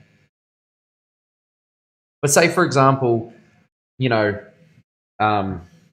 tattooed like that. That's so, one of my so, yeah, say example, Tony and Steve came down and she wanted to get a Queen logo and he wanted to get a King logo on their wrists, and they wanted to get a cute couples tattoo, right? Chuck them on the robot, right? If they wanted to come down and get a full sleeve, nah, hell no. That's kind of what I'm just sort of thinking about. So I don't know. As you say, you got to stick with demands in the industry. There'll be market for both avenues, for sure, bro. Exactly. Like even laser. I've thought about getting into laser, bro. Just buying a laser business. Getting that set up at some point. Offer everything to my clients. Anyone and everyone that wants to. And again, like it might not even be me doing it. You might not even know that I own it. It might just be like this business you see in town doing robotic tattooing, and there's some, some staff member there that's in full scrubs, or whatever it is, like. And you go in there and they just help set you up like a technician, and I'd own that and you wouldn't even know. Laser, back, sack, and crack. There you go. There you go, bro. There's Brazilians. Yeah, what's it called? Our permanent Brazilians. Yeah. Get a tattoo, get your sack lasered, and get on out of here. 2 for 1. 2 for 1.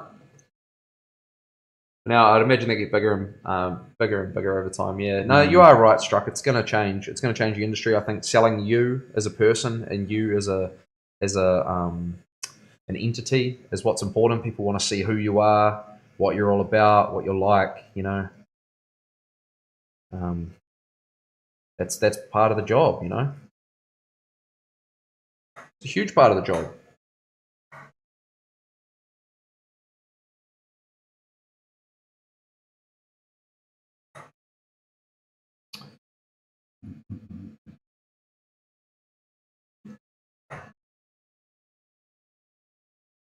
There's a tattoo plus car detailer shop in my hometown. Clients get the car detailed while they're getting ink. That's hustle, bro. That's hustle. I mean, it's like why you have these kind of collective shops that pop up, right? You get a barber in the corner, tattoos are there, maybe, hairdresser there, maybe you have like, a few other things. That's why, it's the same sort of thing. You're just all working together to create like a cool atmosphere. There might be other things that people do in there. It's like creating like a hub, like a business hub.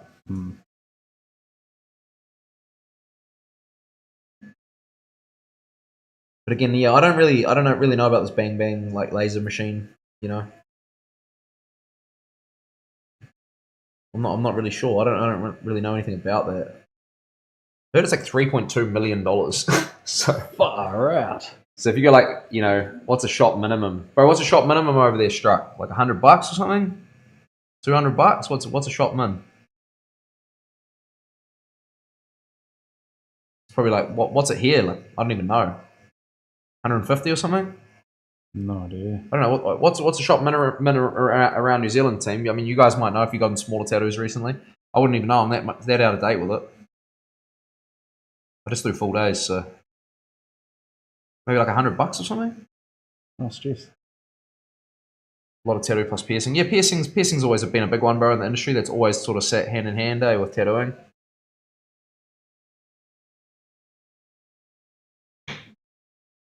Kids' names are 100 minimum. Most shops are like 75 to 100. Yeah, 100 USD. yeah, cool, bro. Yeah, so I mean, like you go 3.2 million divided by 100.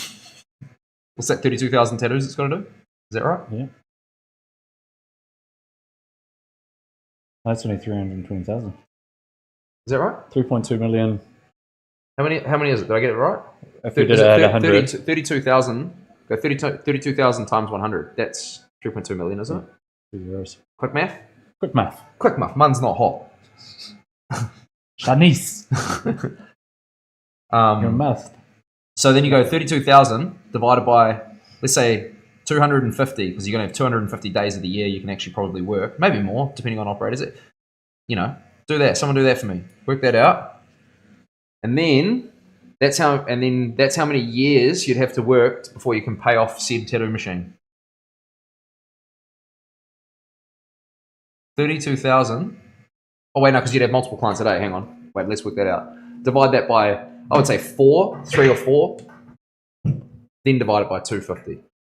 Quick maths, let me do it. Businessman. Big business. Calculator.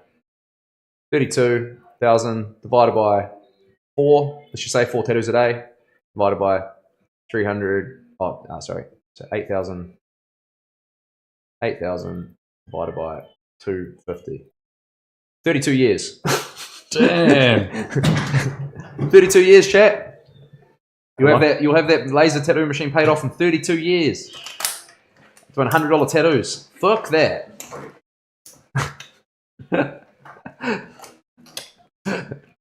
Quick muffs. What a bizzo.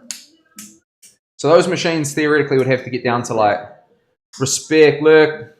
Thank you for the follow. Appreciate it heaps. Those kind of, I requested tattoo from the robot the other week and they wanted $650. Yeah, but that's Bang Bang 2A, Bang Bang prices, bro. Did you request it from Bang Bang? They'd have to do that, bro. And the reason why they would have been chosen as a shop is because of like their minimums and things like that there, because they're such a famous shop. They've got like 3.2 million followers. I believe they're the most liked tattoo shop on social media in the world, I believe. Okay, so, then you got breakdowns, maintenance, all of that shit as well. Power to run it, so you're 3.2 just for the machine, let alone operating costs. You've got the operator themselves. You got to pay them an hourly rate. You see what I'm saying, chat? It's way more than 32 years when you think about it. Well, that thing's paid off at $100 a pop. You start doing it for that, you might pay, say $650. You might have it paid off in 10 years or something. I don't know, 12 years, but still, it doesn't really seem like a good investment. You guys know what I mean? And then you have that thing booked up every day. You get some days that you're not open, and no, she's all go. Because I remember, I imagine Struck, like, or anyone who's had tattoos or doing tattoos, like, there'd be a lot of setup between the clients there, even getting the thing like sterile again so that it can, like, does it hold a tattoo machine? How does it go and get ink like we do? Don't know. Does it have like a reservoir sort of like needle cartridge type sort of setup that you just throw out the whole cartridge? Because that might be really expensive. Gumbo. Oh, afternoon team, an all day training today, so can't watch. Oh, cheers, bro. Appreciate the lurk. Thank you so much for tuning in, Steve, brother. Your little peeping Tom. I love it. Sounds like a horrible investment. Yeah, it's not good, bro. Yeah. It's not a good investment. So, that needs to get down. The cost of those need to get way down, bro. Like, way down, And by that time, like, I just don't think that anyone... I think, like, this is my thoughts on it. If the robots get that damn good and they get that damn cheap, we won't have jobs anyway.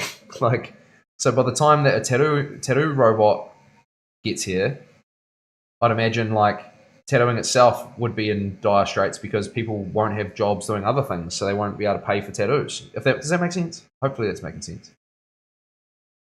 If everyone loses their job due to robots, like, tattooing will, suffer at the same time too. So we rely on good, hard-working people going out there and doing the mahi. And sorry, Struck, mahi's a Māori word for work here. You might hear a few random words that pop up that you don't know what they are. We say mahi. Or anyone else watching from around the world. Do the mahi, get the treats, eh? That's the saying. Yeah, we won't have money to pay for the tattoos because they've already taken jobs out. Exactly, bro. So I'll be dead anyway. Like, dead in the water with my job. Because if it gets to that point, that's where I can see the potential dangers in all industries, not just tattooing, every single industry.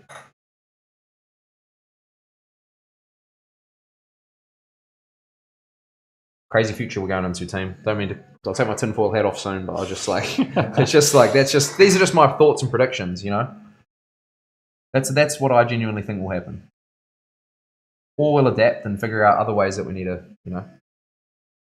That's another thing with new industries creates new jobs that, you know, niche jobs that haven't sort of been there before as well. So potentially there'll be something good there that comes out of it. Like we'll be plugging them all into their chargers, you know, every day, plugging all the robots in. See that robot that spares out in China? No. Oh, it's like off camera. It's kind of hard to see, but yeah, just randomly was just kind of like there and it just started just going nuts, bro. Yeah. Can you even say that term? I don't even know. Are you allowed to say spares? Yeah. I don't even know. If you're not, I'm sorry, Tim, but I don't know. That's just the saying that we have here, right? It's spazzing out. Yeah. My apologies. I won't use it again if it isn't a good term, but I don't think there's a problem with that.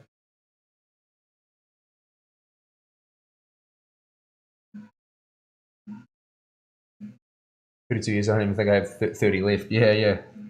That's the hard thing, Armo? Like, you got to like look at those things like, you know, then you've got 30, like, let's just go back to that robot real quick. You got 32 years. Not only have you got operating costs, breakdowns, all that stuff, but you've also got like new advancements in technology over 32 years. So your machine that you have now will just look like a total toddler in 30 years' time. Like,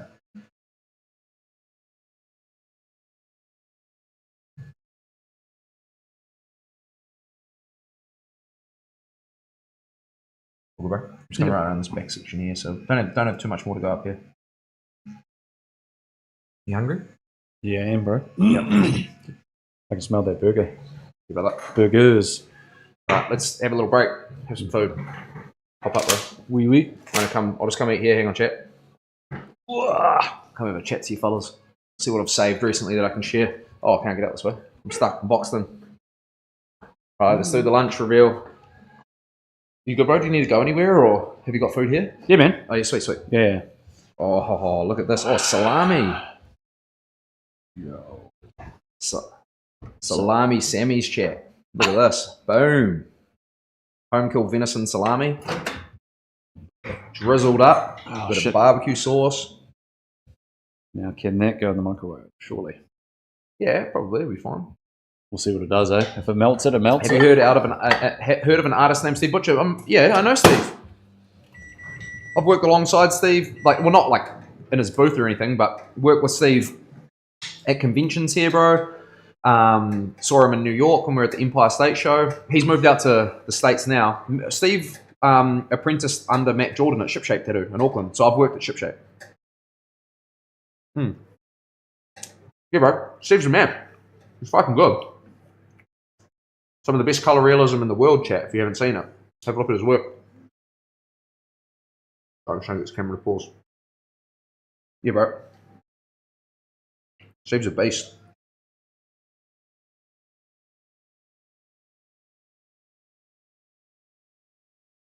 I saw he posted up the other day saying he stopped drinking, which is quite cool. Just sobered up, which is good. So just giving him a new lease on life. Looks like he's playing a bit of golf and all that. Have you done any big conventions since the New York one? I'll pull this one up so I can chat to you guys a bit better. Now, so New York one was is that the last one I did?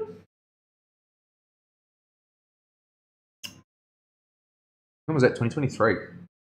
So what happened, bro? I went to the New York convention, did the Empire State, came home and I needed shoulder surgery. So I ended up having to have shoulder surgery last year. Couldn't book any conventions because I just had to get through all my bookings before I had to have shoulder surgery. Did that. You tattooed your dad last year, Struck. No way. What a crack up. Yeah, bro. No, Steve's Steve's a Kiwi lad. He lived about 4 hours away from me, I think, up in Auckland. Yeah. So I came back, I had shoulder surgery, and then sort of been just trying to get back on the feet. We built a place last year, bro, and then had to do all that.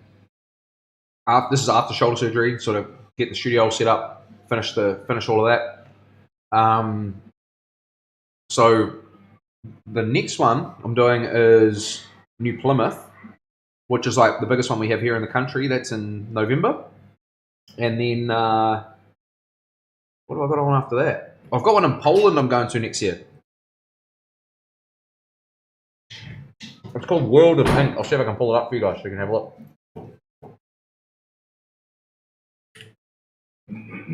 World of Ink. I think it's one of the biggest ones in Europe, I'm pretty sure. No, that's not it. No. World of Ink, Poland? Pretty sure that's it.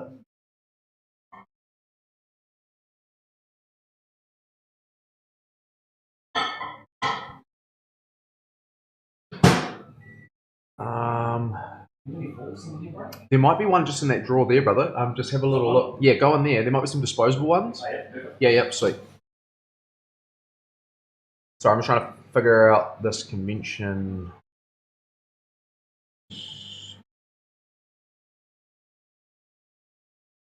Event regular. Sorry, I'm just trying to find it here. World Event 2025. Where's? Yeah. Anyway, it's I can't find the convention page. Anyway, it's huge. It's got like 25,000 followers on Instagram. But yeah, it's supposed to be going over there. My dad did some fly in, fly out work in NZ. He's also got a piece from Nick Noonan. Yeah, bro. So Nick's one of my mates too. That's crack up bears. Nick's down in Christchurch. He's not in Auckland anymore. Small world, eh? That's so crack up. Did you get the follower alert? No, brother. What's that? Hate? I saw alert come up. Had the shout out there. What was the follower alert? What was that one, Hayes? Boom. World Event. Yeah, that's it there. Let's pull that up.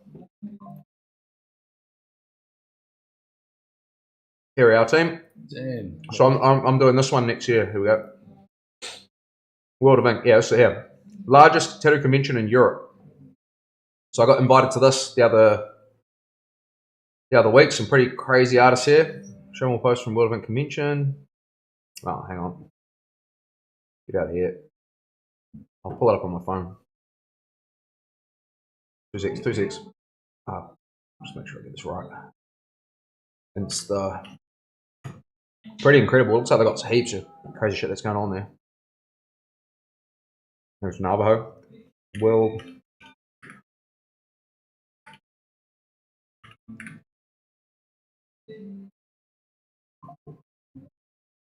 Give it a check. Yeah, boom. That's huge, this thing.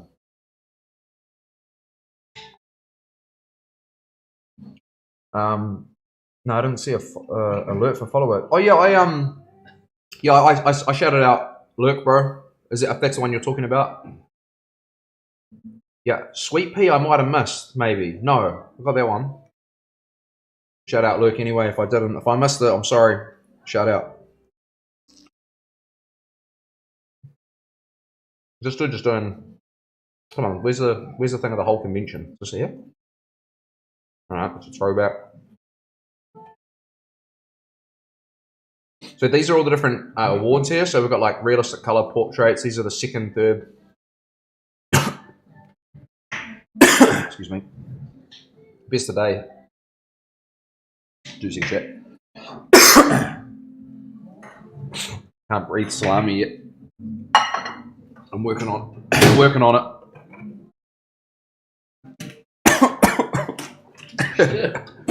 I'm right back, chat. Man down.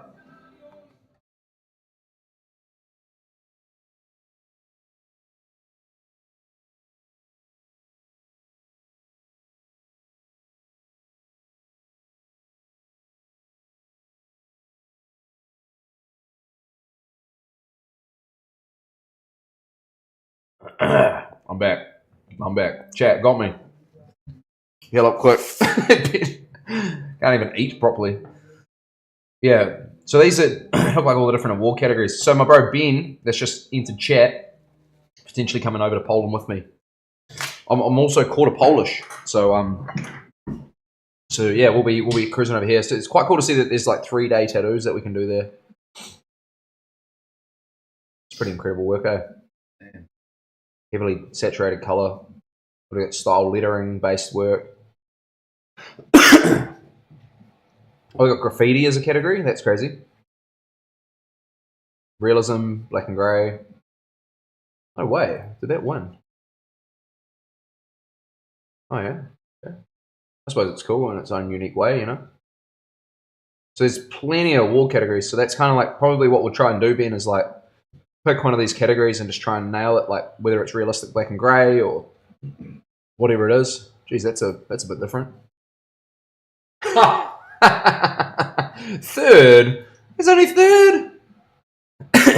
Come on, team. Chat. First. That should have been first place.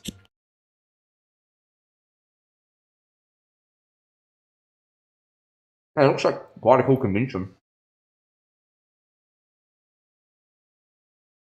I'm trying to show you guys like a clip of like the whole show.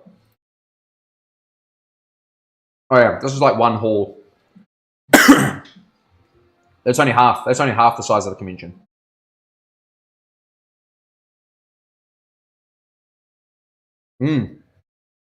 Yeah, Ben's the canvas item, maybe. He's going to let me know. It's not locked in yet, but he's going to let me know. But it'll be a pretty big trip. It'll be awesome, though. Oh, free plane. Sorry.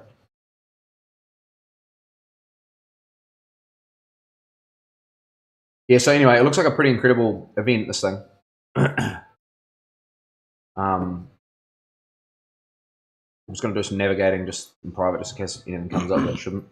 Nothing dodgy, just what was going to do? Tattoo and Art Festival, tattoo. The Tattoo and Art Festivals, it's NZ Tattoo and Art Festival, NZ Tattoo. This is the one here I want to get you over to, bro. Screen share. So this is this is the one we have here in New Zealand. Bit of everything going on: live graffiti, tattooing, motocross, freestyle BMX, live music, bars. Pretty sick. When is it?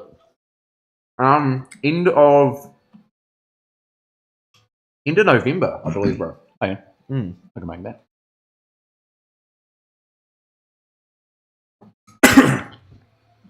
Bro, I'm in. We can make that. If you're going, then we'll have me.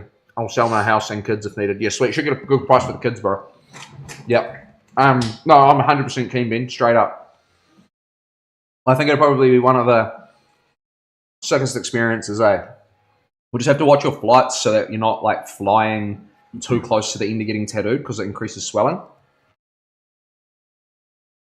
So maybe we'd like roll straight in, hit the convention, or maybe stay a few days beforehand, do the convention, and then go like maybe. What would you do? Probably needed about 3 or 4 days probably afterwards for the swelling to subside. Maybe 4 days to be safe, and then you could fly out probably. But yeah, I'd be so sick.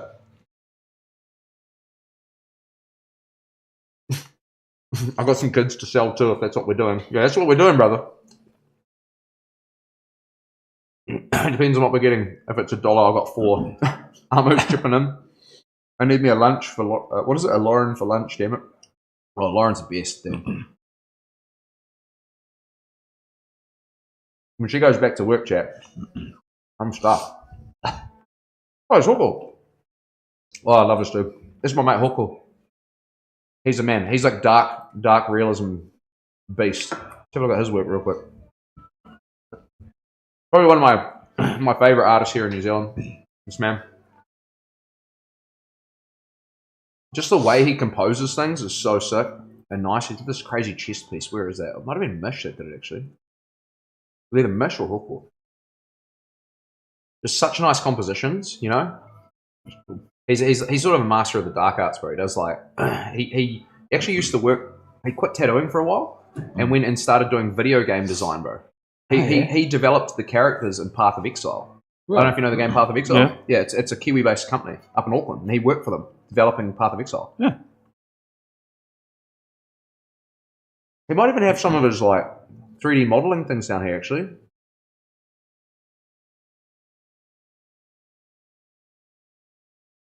I'll jump straight off the 20-hour flight and get tattooed. Yeah, brother, it's like pretty much that for us too. Oh, here's some of the 3D modelings. Oh, is that him? Yep, Hooker did that. His 3D modelling works incredible. Wow. 3D models it, bro, and then prints it out. I want to show you. He did this like Māori warrior ages ago. I remember seeing it. Here you go. This is it here. He did this for Path of Exile. Oh, right. So Struck or anyone visiting, tuning in from overseas, all these patterns that are on this character's like armor, that's all traditional Māori work. It's like moko and inspired by everything. It's so cool. He's got a full mata order, so there's like a facial tattoo here. A lot of Māori, high up, I guess you would say, like, I mean, I think just generally a lot of Māori have mata order now. Mata order is the name for the moko on the face, I believe. Moko kawai is the female version, I believe. So a lot of Māori in NZ, they have facial tattoos. It's quite normal here. It's not an uncommon thing. I'll show you my mate Takanawa real quick. This is hang on.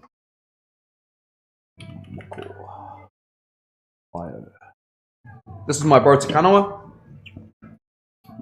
You can see he's got a full facial tattoo. This is very, very normal here in Māori culture here in NZ. It's part of their history, you see.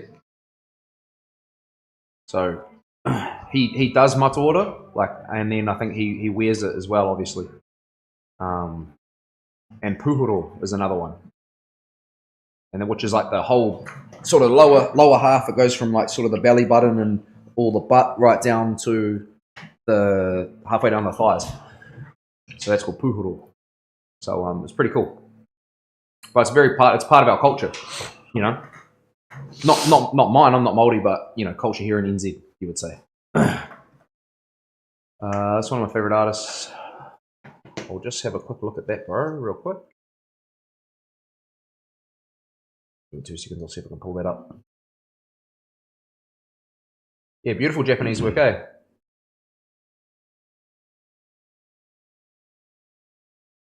Yeah, really nice.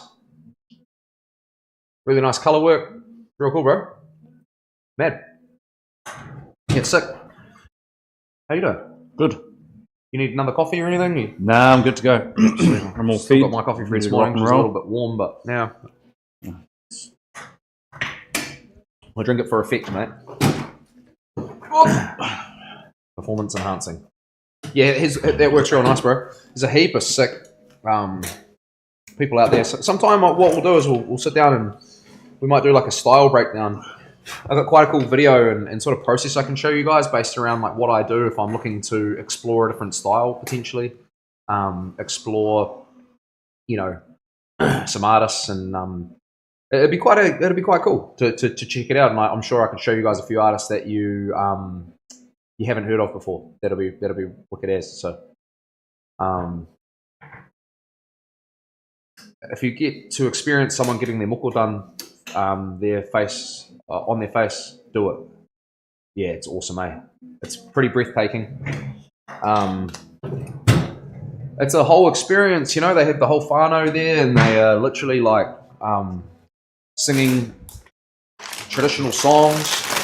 I believe they're called waiata. Is that right? You're right. Waiata. Yep. Waiata. Yep. And it's an amazing cultural experience. We have such a deep culture here in NZ. It's pretty cool. We have these places here in NZ called maraias, and it's basically like their family. How would you say that in the right term? I was going to say house, but it's a bit of land, and they have these buildings, and they're called maraias, and it's like a communal building in their culture for their iwi, like for their where they're from. So if you're from, say, Ngāti Kahungunu, you have that's the tribe or iwi, They have a place you can go. I don't want to butcher this too much, but it's quite cool. Like they all go to these places when they do their tamoko and they practice it. They do it there, surrounded by all their people, or at their houses and wherever they can do it. But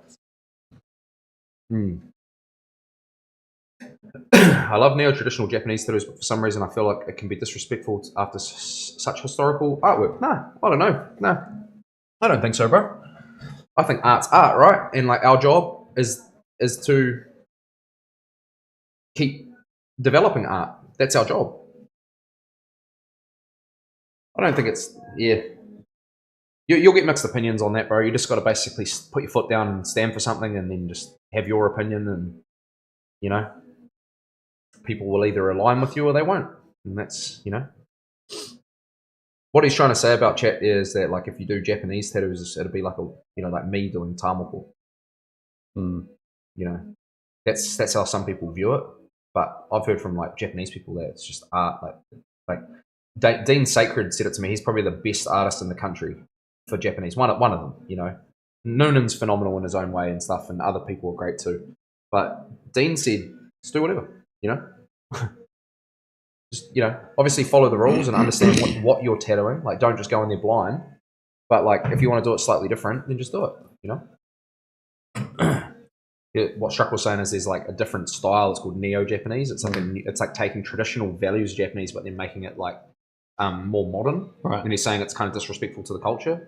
But I don't see it that way. There's so many hundreds of people, millions of people doing it, and getting it and stuff. It's So we only have that in Hawaii, traditional tattooing. Yeah. Oh, it's a pretty amazing deep culture we have, here.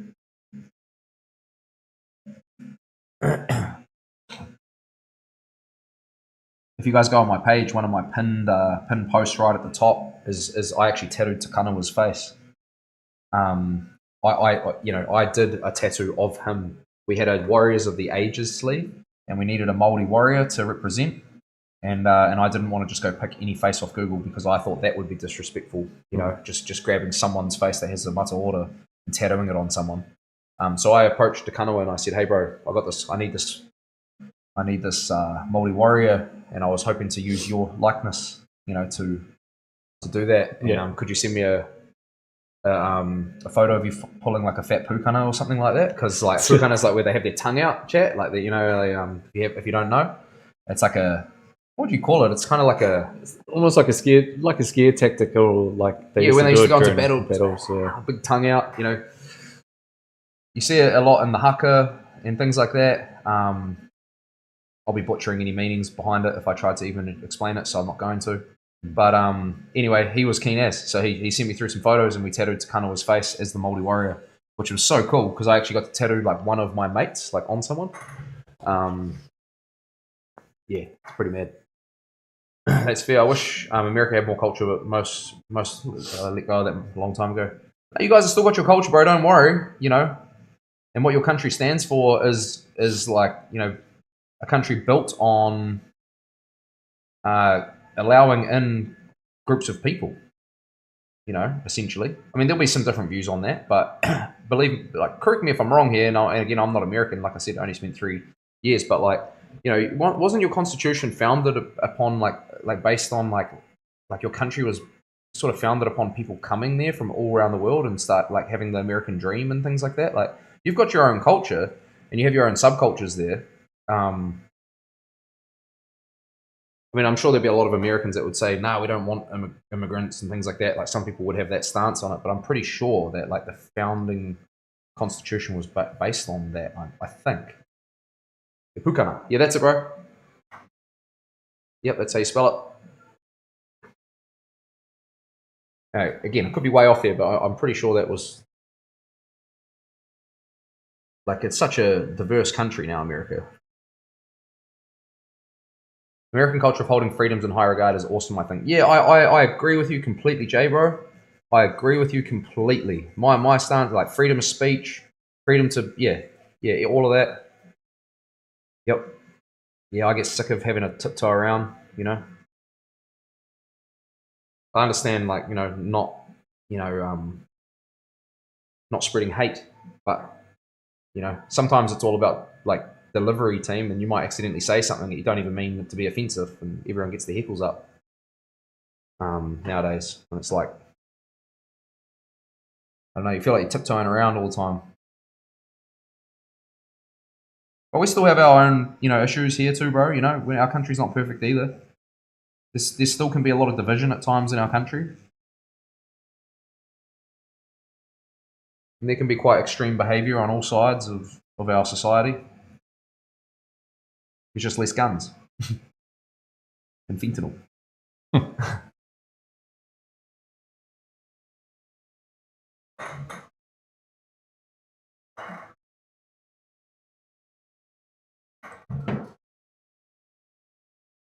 But when you live here, it just feels like everyone's trying to take your freedom. Crazy. Yeah.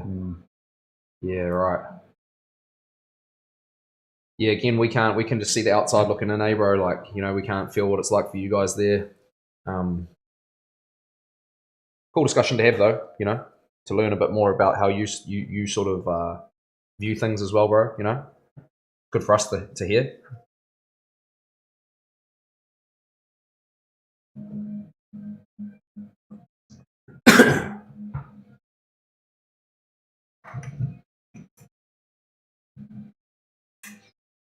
Yeah. I think we got a pretty good here, though. Yeah, man. Yeah. I think we have a pretty big issue with tall poppy syndrome at times here in New Zealand. Trying to bring people down. Trying to bring people down, bro. We're not very quick to support other people. Like, obviously, I've got a group of amazing individuals that are all tuning in right now and following and watching and supporting, and I love you guys, But it's a hard one, eh? Like, sometimes there's quite a bit of tall poppy syndrome around the place, and sometimes even like I see it when like Israel and all that, which on his path towards the title and all that, and he was doing these massive things, and like news sort of teams were sort of running him down, and so like all this kind of stuff, and he was sort of posting a little bit about it, and that sort of opened my eyes to it a bit more. Like, he's probably doing some massive things in the world of MMA, and people were just trying to sweep it under the rug, and yeah, I don't know. Even just in friend circles and stuff, I've sort of seen sometimes people don't like to see you doing well. It hurts, bro, but it's you got to weed through those friends. I'm sure you have them over there too. But yeah, be cool if we were just a little bit more quick to pump each other up here. That would be really cool. That's what I try and do. I try and share that and spread that message. That's my thing. Get them behind mates, support them, pump them up. I have a lot of mates that return that to me too, which I really, really love and appreciate. So there's so many other issues here that need to be fixed. I just wish we would worry about our own problems first instead of helping everyone. Yeah, you mean like other countries and stuff, bro?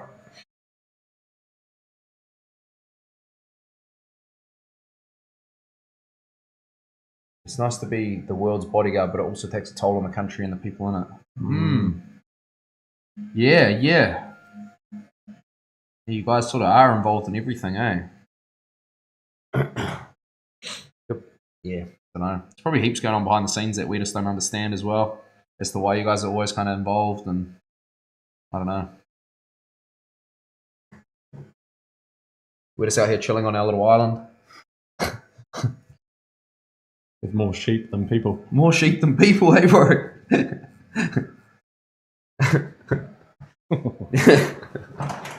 All the jokes start flooding in. Yeah, waiting for it. Waiting for it, yeah. Here come the sheep jokes. When you're an Aussie, it's all you hear. Yeah. Never hear the end of it. I was giving them shit, I was saying like someone was like talking about like how we export so much lamb or something like that, and I was like, don't worry, we ship it all to Australia pre-marinated. Just you guys though. With the special sales. Yeah, special sales. That's just for you guys. Pre-salted. Dirty.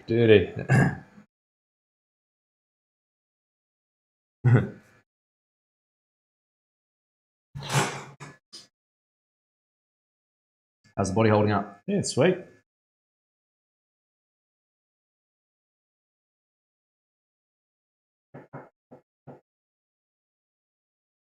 I'm just going to do a little bit just here, real quick. Just part of something I missed.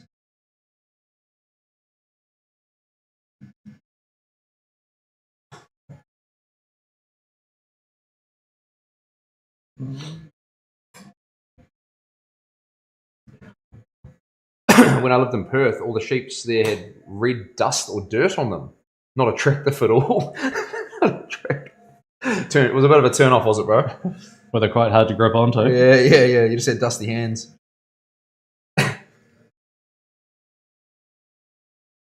Sometimes the idea of living in a small country like NZ sounds amazing, but I'm also scared to leave the protection of the US. Yeah, interesting one though, like that, because like the likelihood that we're going to get, attacked is pretty small.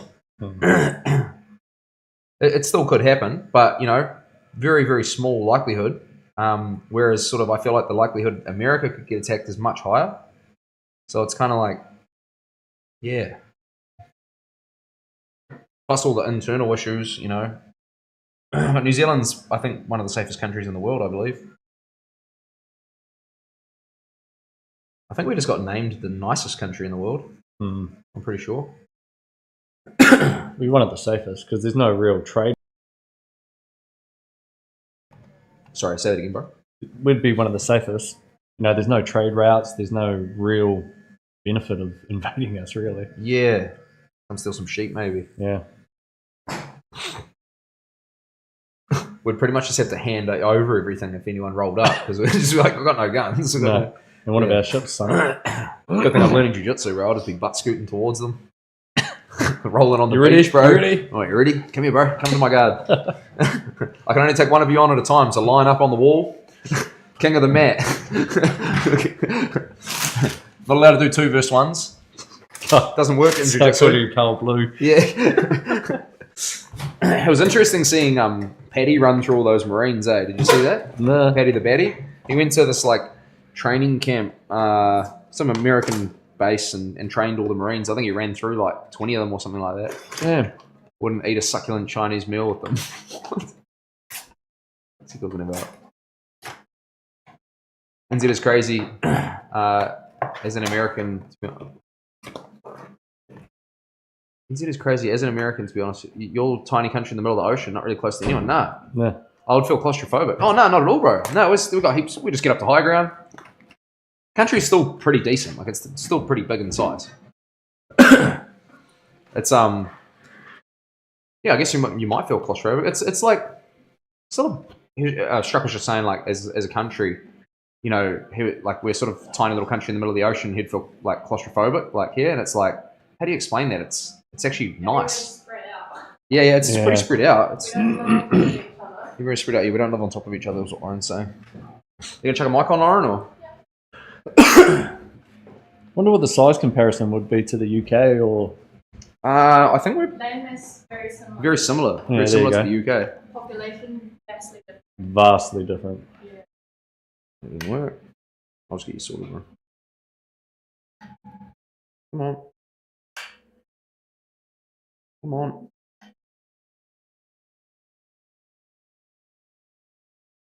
Here we go. Let's check the same settings are on. Yep, sweet. Should be able to clip that in now.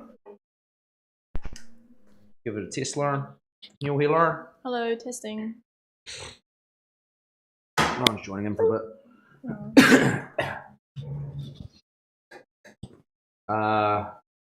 It's about the size of the UK. We're about 5% of the population. Yeah, exactly. NZ 4th safest in the world. 4th. I'd say Dubai would be pretty up there, I reckon. That'd probably be pretty. Of Iceland, what? Austria, and Ireland are the top 3. Wow. Okay. Safest.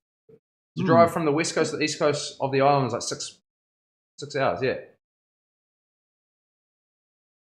I know that's teeny compared to American. You drive from one side of Georgia to the other is 5 hours. Yeah, exactly. Yeah. So I was trying to explain this the other day, like that. Lauren Coffee, hard actually. Yeah, keen. To fly from the east coast to the west coast is, what was it, 5.5 hours to New York from San Something Fran? like that, yeah. Oh, right. To fly, like. Yeah, So we thought we were going to have like America a is 2-hour flight. huge, man. It And is you huge. couldn't Yeah, Can't we even just describe looked at how the big flight it is. time, like Oh, It is massive. Yeah.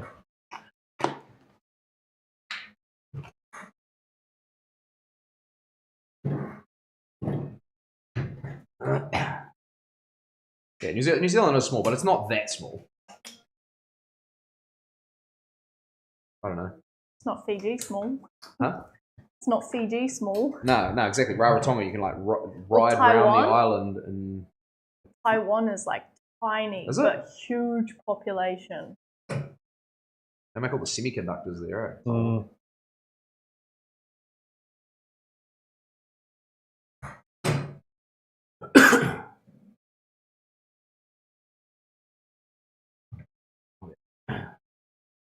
Yeah, I've driven 26 hours straight across America and didn't even come close to crossing it all the way. No. It's huge. Yeah, look at that. So that's New Zealand compared to Europe. Can I show that? Yeah. I'll show you it. So it's not that, like, hang on. This is if New Zealand was plonked in Europe there. So it's actually pretty big. That's Germany and the North Island there. It's actually like quite a bit bigger than some countries. It's 6.4 times bigger than the Netherlands. So it stretches from Denmark Right. to the south of France. And so it's actually like pretty decent size. Like it's not that small. And actually below us is a continent that were recent. Like most of the continent's underwater now, but we were part of I think it's like a Zealandia might be it. Yeah. Zealandia might be the continent. It goes all the way up to Asia. Yeah, just the tip sticking out though. Just the tip. Just the tip. So New Zealand's land mass is like 260,000 square kilometers.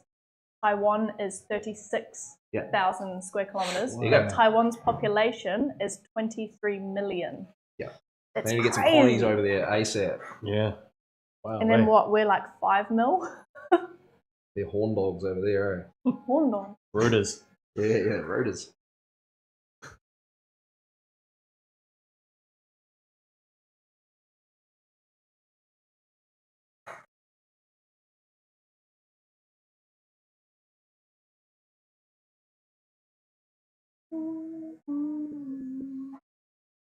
A couple more whites and then we're done on this piece. Sweet. It's 43 degrees Celsius today. What was? Where you are, that's hot as. Are they in Aussie? Now, Struck's in Atlanta, Georgia. Oh, It's in Atlanta. the ATL, baby. ATL. Atlanta, Georgia. ATL. I really need to visit NZ. Maybe come to NZ on my trip to Antarctica. Skip Antarctica. Come straight. Come NZ. Yeah, bro. Just come straight here.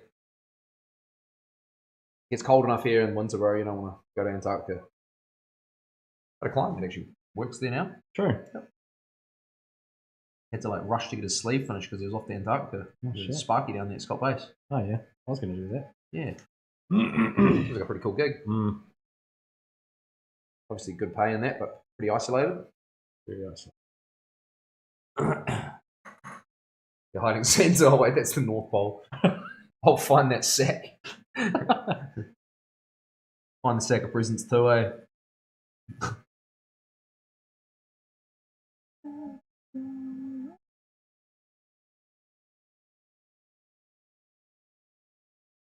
The Mexican Santa turning up again next Friday. Carlos Carlos. working on his Mayan themed back piece. Oh, yeah. He always brings in a Santa sack full of like meat. Home cool. How's that fella? He's so funny, bro. That back piece looks crazy, man. It's gonna be cool, bro. It's gonna be a crazy one. We get him to the convention too. Interim and best back piece. Then we've got Kyle coming over with his leg. Mm. This is where it gets tricky because Kyle has got a full kind of like it's half black and grey, half colour back piece from me. Mm. Really sick. Want to enter it in the awards, but then it's like if I bring him, and then I've got you. Mm. You know, then it's like Double the chance. well, it's double the chance, yeah. But it's also then someone's going to be sad, you know. Oh. but That's how I it mean, is. we'll load it all up. It'd be just cool to come for a trip. Oh, it'd be awesome, bro. I'm judging too, so I'll definitely give us the win. So I actually have to step out of the ones because I'm judging team at New Plymouth and this year, and I'm gonna have to step out of the categories.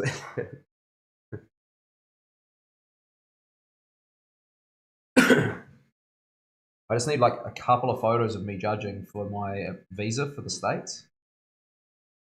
So hopefully, just go up there and just like just take some anyway and don't even judge. Just it's one of the categories like that you've been like a judge and things in professional shows and stuff in your field. Yeah, it's a category for the O1B visa to to get that. So there's like 6 categories I have to kind of like try and meet. I think I have to meet like 3 of them or something like that. So yeah. Maybe I'll fancy giving old Santa Claus a sleeve. Yeah, but imagine that. I reckon his skin will be pretty yage though. I don't know actually. I wonder what to get. Probably like elves, Rudolph. Just presents, just like chimneys and like cookies and yeah. Got if he wiped his feet coming in the house, He always leaving snow everywhere.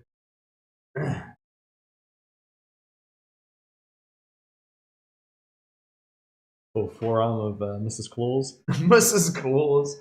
Has he got a Missy? Mrs. Claus. Has Mrs. Claus? Oh, he's got one. He's got a wife. Yeah. Oh, yeah. That'll be the next thing that goes. Not gonna say it. Just I don't get it.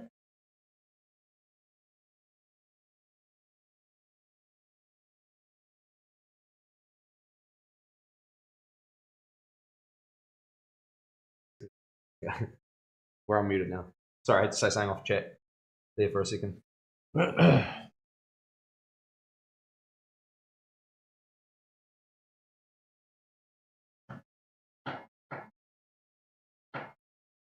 All right.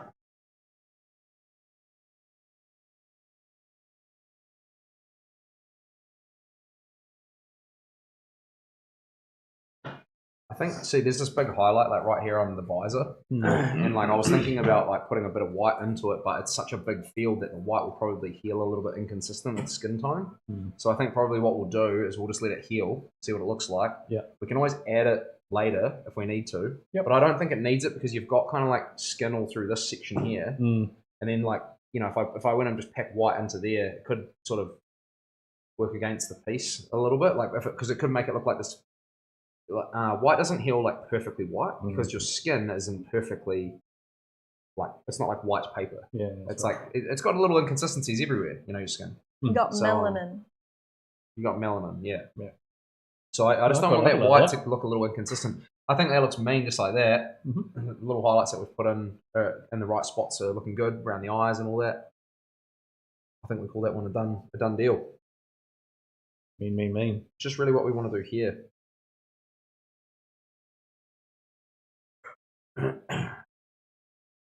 This area down the bottom definitely needs a little something. It's what I was going to do here, chat. I might get you guys' opinions on it. Actually, why not? We can do that. So I've darkened up like the edge of this piece here. Let me shut some gloves back on, or at least one glove. So this piece here is kind of like it's a fusion of like black and grey and color, bit of surrealism, but like graffiti as well. There's like a graffiti pattern like right through the face there. Kind of graffiti pattern through this face as well. Oh, you can't really see it down there. What I was thinking about doing was adding kind of like maybe like another piece of graffiti in here. I didn't want to take away from the face, so I was going to kind of like leave a gap. And maybe just like do some sort of like graffiti pattern through this section because it's quite big and I left it kind of light for that reason. Like it's not pitch black like this. So I'm thinking I might try and do some sort of like, just play around with the Sharpie. What do you guys reckon? I think that could be quite cool. Even just like if it had like a sort of a bit of pattern in there because that gap's like too big in my opinion.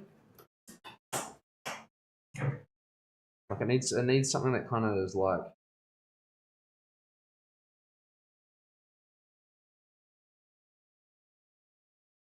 Let me just play around with something here.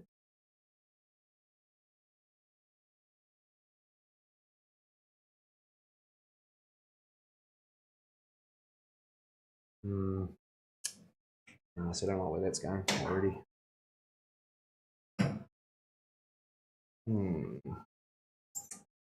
Maybe more simple.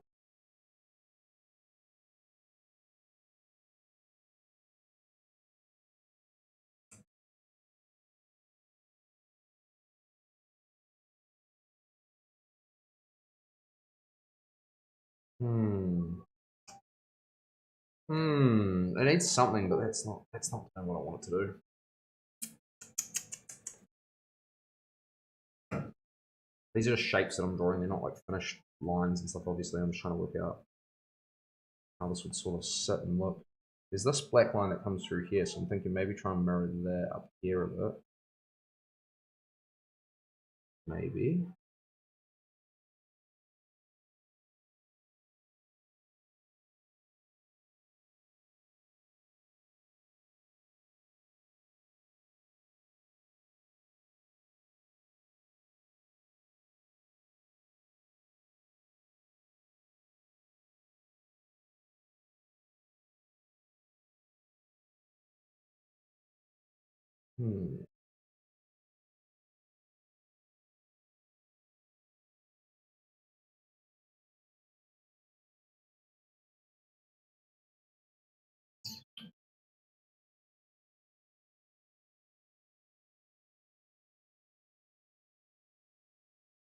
Fine line there, boulder, fine.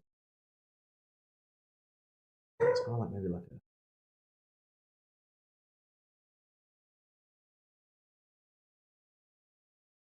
and then I'll just be doing it more like this, yeah. So like how it's like black and grey through the face and all that there. So I'll just be kind of like doing something like that through this area here as well. I'm just trying to work out what that looks like just now. All the spacing's correct and stuff, so.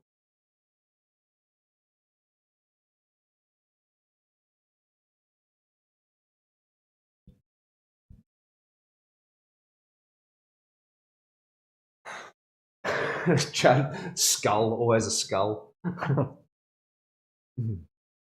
Probably the only exception to the rule here. It's probably not enough room for a skull. It's pretty small, finger size, you know. I think maybe just like a little bit of that graph sort of through there would probably be the one. A couple of finer lines in there as well. Also,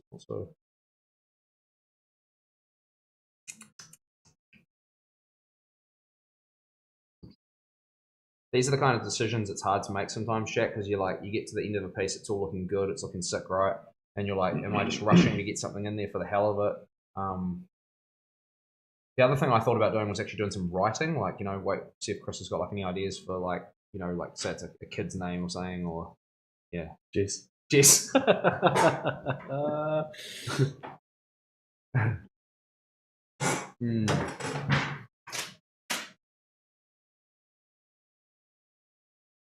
to show you guys so you can see kind of like see sort of the gap, because it's like quite a decent gap in there. It's getting quite funny, isn't it? Camera, what are you doing? Jeez, it's like, the hell was that? Freaking out and trying to auto lighten. That's better. Yeah. I'll do maybe like another swirl in there. I don't really like that.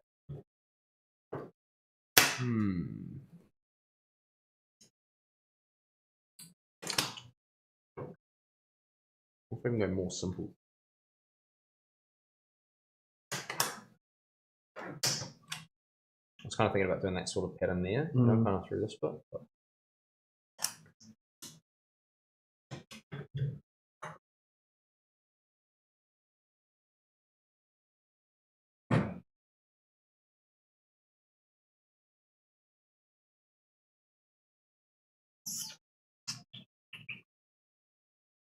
What about a geometric pattern maybe?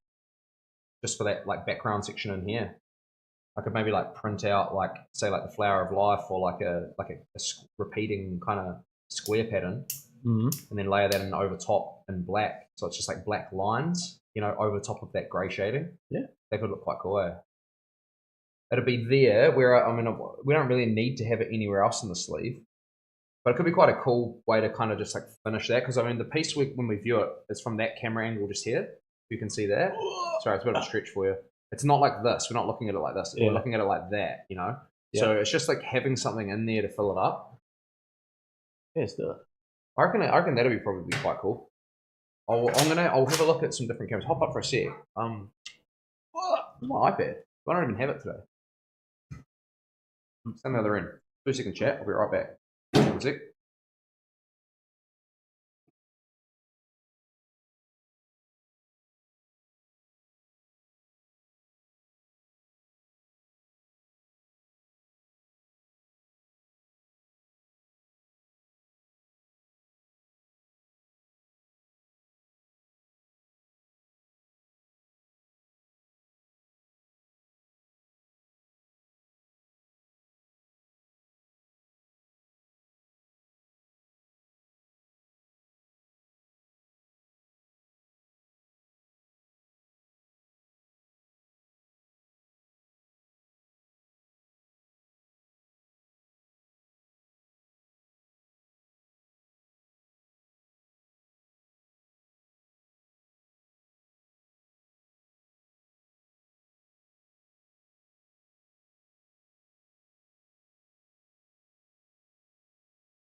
Alright, chat.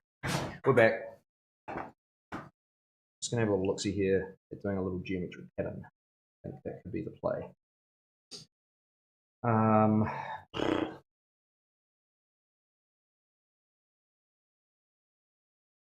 Should we pull it up? We'll pull it up on here. Hang on screen.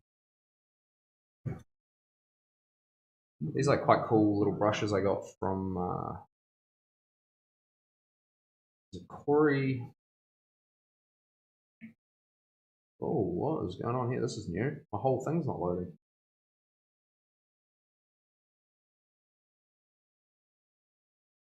Let's put this on Do Not Disturb. It's going to give me notifications otherwise.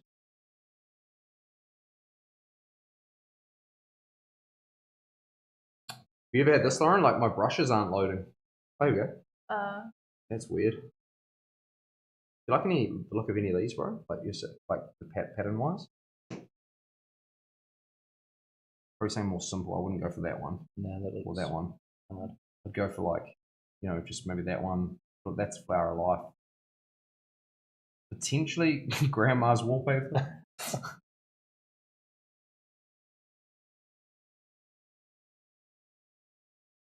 Or even that, like that could be quite cool. That'd be cool. But that's going to be like a, yeah.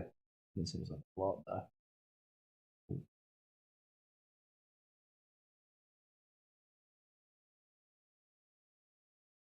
That could be quite cool.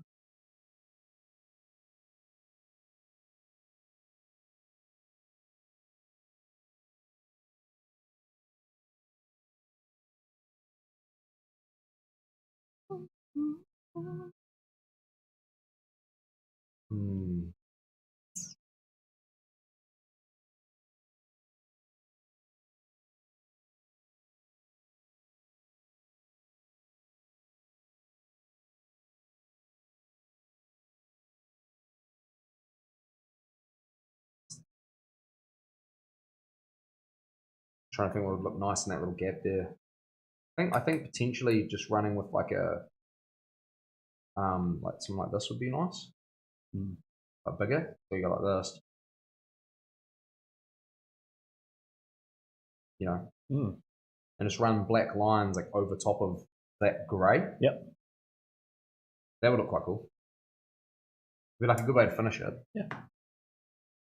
Do you want that or do you want more circular? No, that's fine. Run it. Yeah. You like that? Yeah, bro. I reckon that'll look cool. I'm just trying to do this a little bit more consistently here.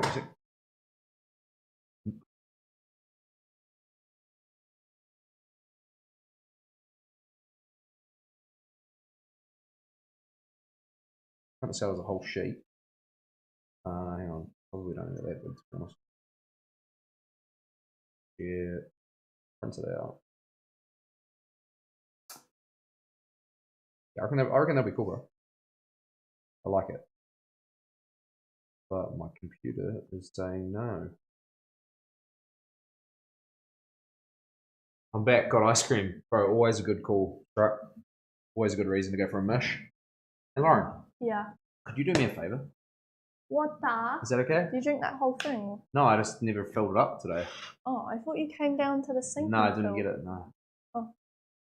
Pretty thirsty. Right, team. Print this out. Get this stenciled real quick. Oh, check this out too, by the way. Sorry, I'm stealing your shirt, bro. That's all good, bro. This is yeah, we'll put you on the screen. This is some of my the merch. Sort of. This was one that I got done for a special group of people. That they are the originals. They've spent a fair bit of cash with me, so I got them these shirts made. Pretty sick. Kvltattooer merch. Only the brave.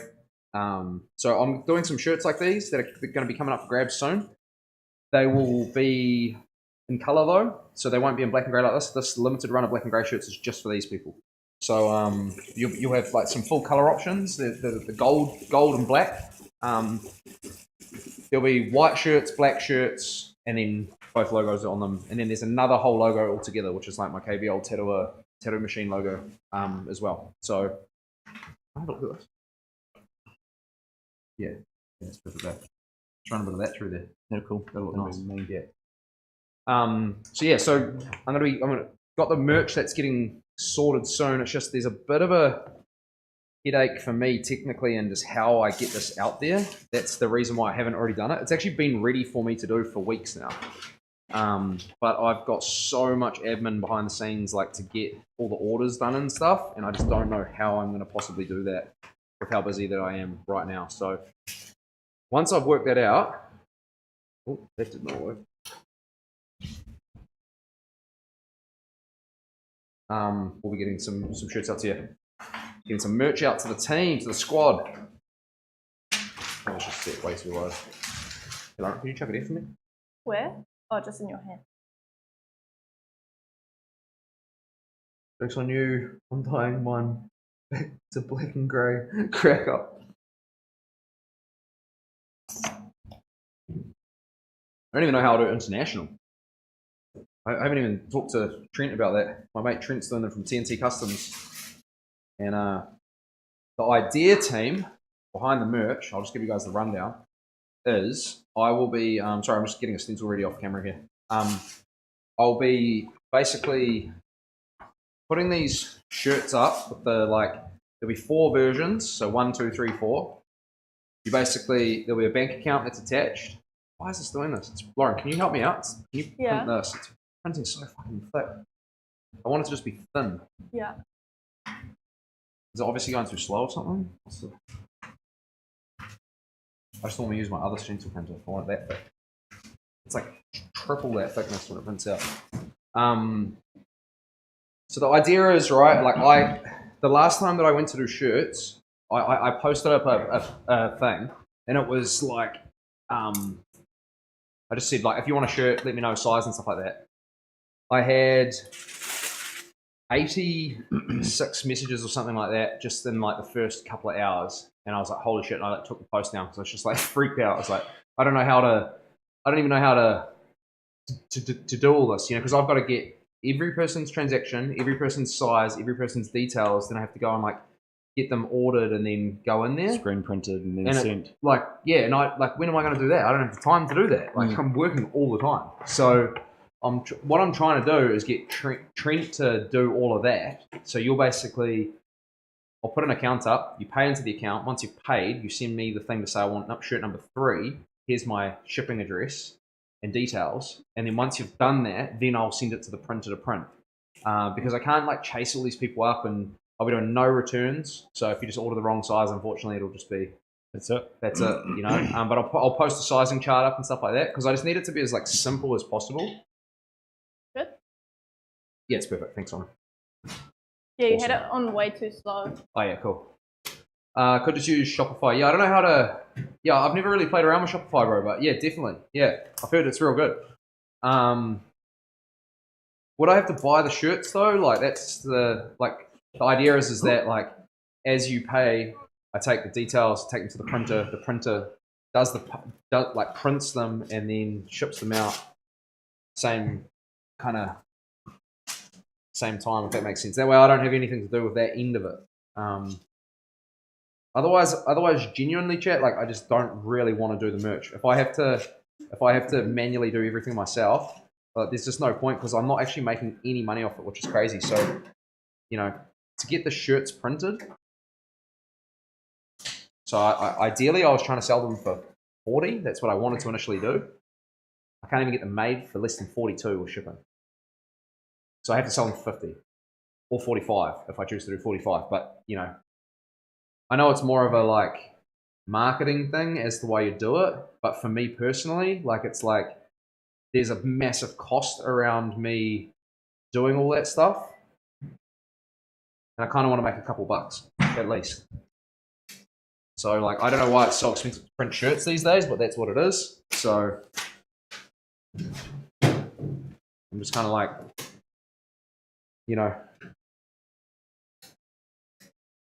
don't know. I'm sure some of you understand where I'm coming from already without me having to directly say it. It's a lot of work to not make any money. It's a lot of admin. What CMS is your website using? I don't know, bro. I don't even know what that means. Jay might be able to tell you. Shopify will help with shipping and fulfillment. Okay, cool. Yeah, cool. Maybe that's what I do. I don't know.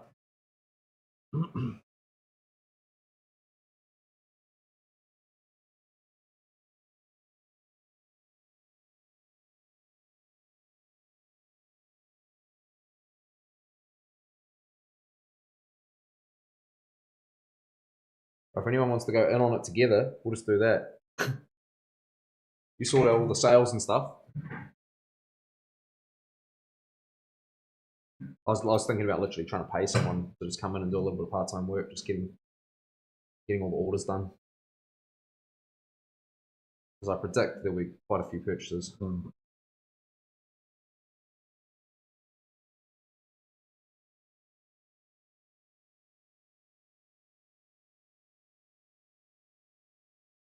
Content management system. Oh, okay. Yeah, I don't know, bro. I'd have to ask Jay about the website. Sorry, I don't know.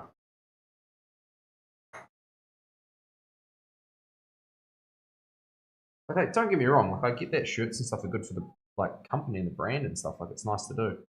And this stencil print has printed out so bad. I can't even comprehend how bad it's printed out. I'm gonna have to redo it. Sorry. It's all blown out, Lauren, and every line's blowing out. Oh, okay. Sorry, Jay. I'm just gonna have to try and do it off my other stencil printer. It's just not crispy enough for me. I tried to use a different stencil printer than I usually use. A little bit sore on that, but so,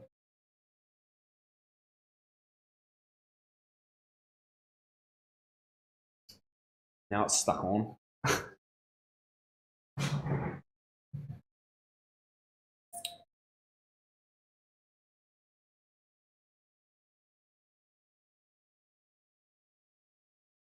Yeah.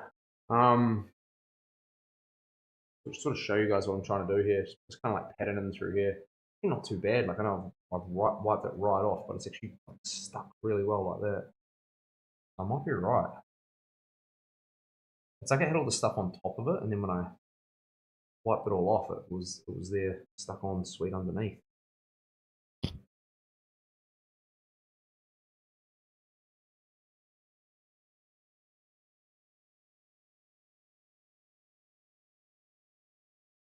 It's quite cool.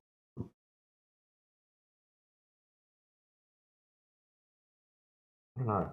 I'm not so sold on it, to be honest with you. Lauren, can you come around here? Can I get your opinion, please? Yeah.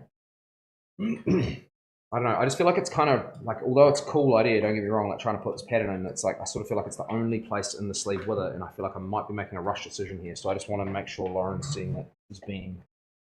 What do you think? Because it's like I've got the graph thing going on and the swirls and like that kind of stuff throughout the arm, right? Certain color palette, all of that looks cohesive, and then it's just like that's the only place that would have geo. Yeah. Do you reckon I do more graffiti or something? Through this part instead. Yeah, there's just this big section here. Probably if that's the only geo and it's not anywhere else, then yeah. Yeah, otherwise it doesn't I'd have look right. it there and then somewhere on the outside. Yeah, but there's nowhere to put it. Then yeah, cool. That's good. Not. I'm sticking with my gut on this. Yeah, I don't want to put that in there. The next question is, what do we do with the graffiti stuff? What do I do? Like another swirl, like a swirl through there. That would work too. Do like a. This is the painting. Yeah, cool. I might do a darker swirl through there, over top. That might be the play. Hang on, that might be the play. Once your YouTubers, that looks sick. Yeah, it's cool, bro. Don't get me wrong. Like it. Don't get me wrong. Like nothing wrong with geo, and it's cool and stuff. But it's the only place in the whole sleeve that has geo. So I'm kind of like thinking in my head, like, you know, like it doesn't fit with the rest of the theme because it's nowhere else. Yeah, it doesn't fit with the rest. Exactly what Lauren said. I don't want to like just rush into a decision here.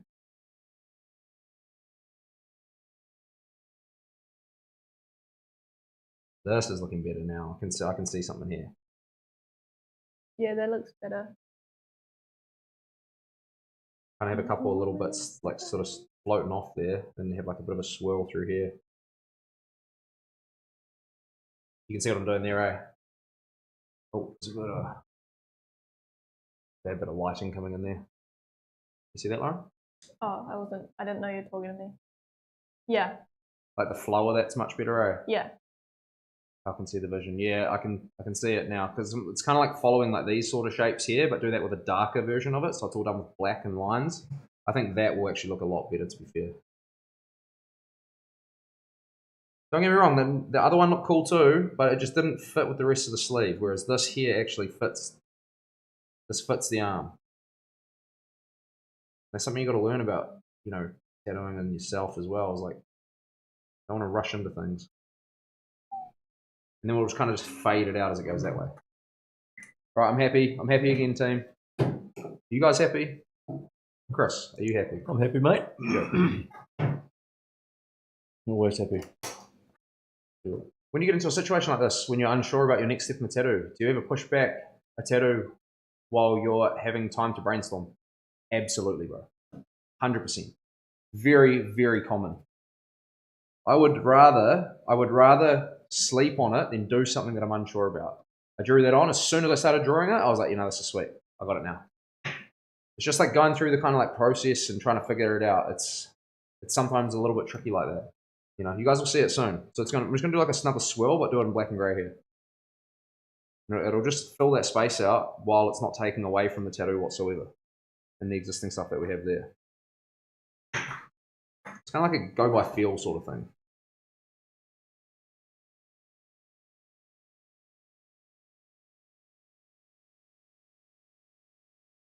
Yeah, I've done that a lot, bro. Like I'll be like, look, I just need a bit of time to think on it. We had it with Alan's sleeve, you know, we were going to do the top of his arm, and it was just like this kind of like section around some existing work, and it was just like both of us were kind of like, not sure. And then because of that, like not sure sort of thing, it's like, let's just sleep on it, both of us, you know?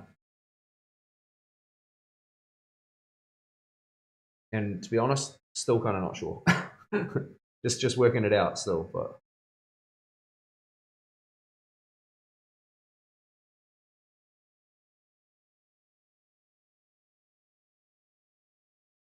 sometimes it's about trying to like figure out the shape and flow of like what you're trying to do as well, and like,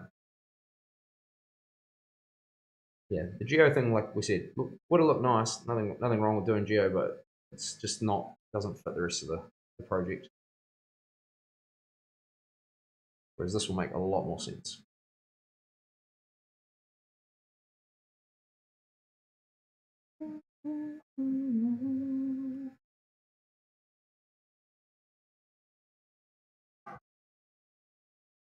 it's quite easy when you're kind of like freehand. You can see it in your head because that's fast, you know. Like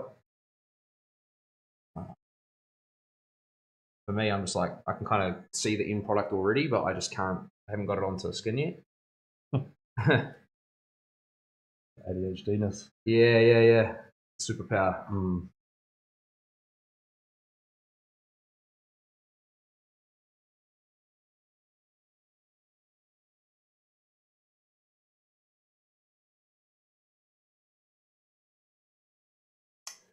I'll prefer that as a client rather than you rush. Exactly, man.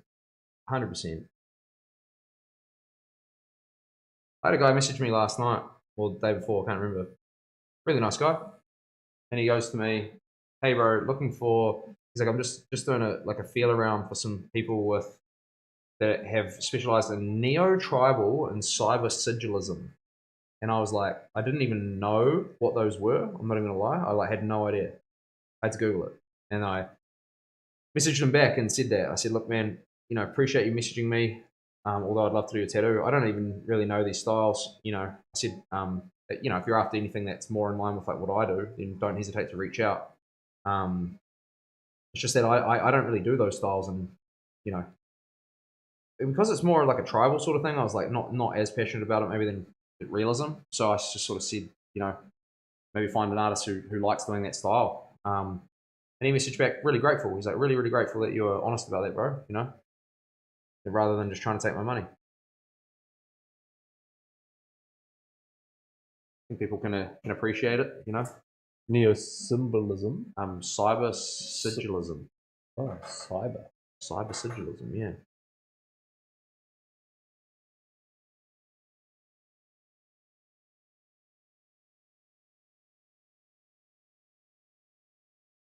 Yeah, I hadn't even sort of seen those styles.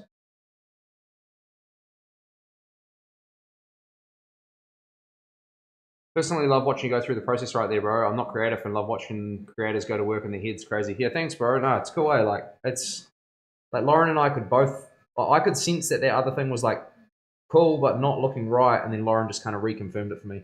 That's why we use each other like that, It's like, like having two brains. Yeah, it's our just powers nice, combined. Like, what was that, Lauren? Confirmation. Yeah, confirmation. You're seeking just confirmation. To give yourself like is what I'm thinking correct? And then as soon as I just drew these patterns on, I was just like, yeah, no, cool. I got it now. Like, understand the assignment.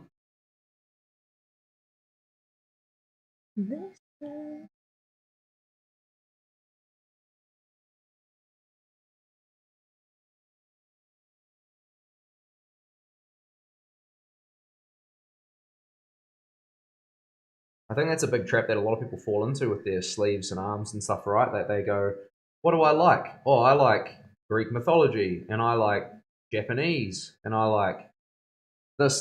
And then they go, cool, let's chuck that all into a sleeve, and then none of it's cohesive and none of it works together, and sort of they get into the sleeve and it's all looking kind of patchy and sort of like nothing's really gelling or fitting in with each other.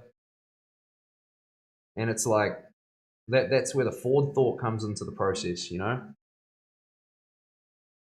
need to kind of like think like, how's this going to interact? Like, is that going to make sense? Is a pyramid going to look right next to a samurai? Or like if you've got two-dimensional script, how's that going to work with like the rest of the tattoo that's built with light and shadow?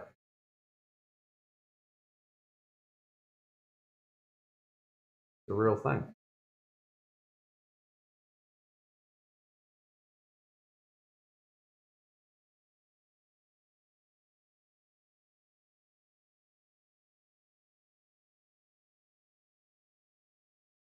It's like a new version of tribal tattoos that everyone had back in the day. Yeah, that's it. Yeah, that's it. Exactly. That's what the neo tribal is. It's like a new finer version, with fine lines and lots of little breaks in it. So the dude wanted to hold back two arms, like all of this stuff, Like, hey, like I'm not knocking the style. Like if that's what you like, go for it. But just I hadn't done it before, so kind of like just that thing of, yeah, man, maybe go to someone that's specializes in that sort of work,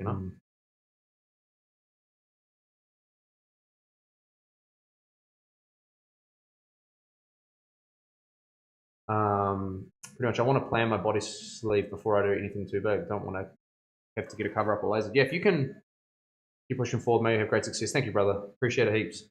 Um, um, with that struck exactly like when I consult with people, something I've said, some of you that may be listening might have had the thing. It's like heard the spell. It's like I like to pretend that you're getting your full body tattooed. Like no matter what tattoo I do, I pretend you're getting your full body tattooed, and then I go like, how will this interact with the rest of your body? So if I did a bodysuit on you, how would this look? I know some people don't want large scale tattoos though, you know, and that's another thing too. Like sometimes people are just like, nah, I'll never get a bodysuit. Like it's like cool. You probably think about it a little bit differently, but if you know that you want a lot of tattoos, I often find that people once they get to this point, they just want to get their whole body done. So it's like just making sure that you haven't put something in a certain position that's going to ruin the bodysuit. That's an experience thing.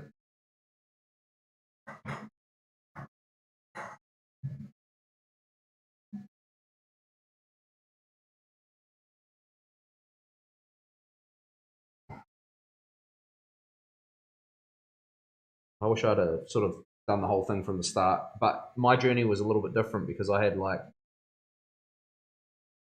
my sort of journey with my tattoo is sort of what got me into tattooing. So if I didn't sort of go the way I went about it and have the maybe some of the slight letdowns, you know, hate to say it's that, but that's what it was. Then I don't think that I would have pushed so hard in terms of like trying to get into tattooing and try to, yeah, make sure I'm doing really good shit and good tattoos for good people. And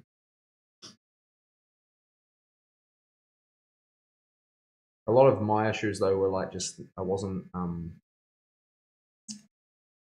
educated enough about art and tattoos and what I was asking for. I just go, I want that soft black and grey style, but didn't know it was called realism. So I just like go to anyone and try to get them to do realism, and it like wouldn't come out of my head like how I wanted it.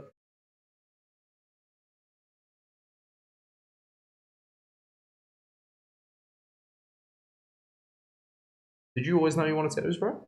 Yep. Yep, I did. I just never got them when I was young, which is probably a good thing. Yeah. Like you say.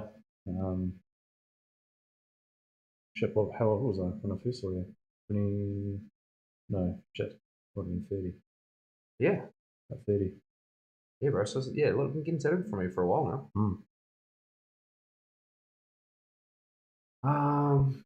It's like that my biomechanical tattoo on my shoulder. It's connected to my sleeve, but it doesn't really fit with the theme. Have you ever done a full bodysuit? Yeah, bro. I've done 2 completed bodysuits, start to finish. Me, every single tattoo. Every single tattoo. But I've done a few other bodysuits, like finished them and stuff that you know might have had tattooed from like other people. Like one of them, Bo, like Bo. He's only had one other tattoo. This is yeah. He's only had one other tattoo on his ribs from someone else.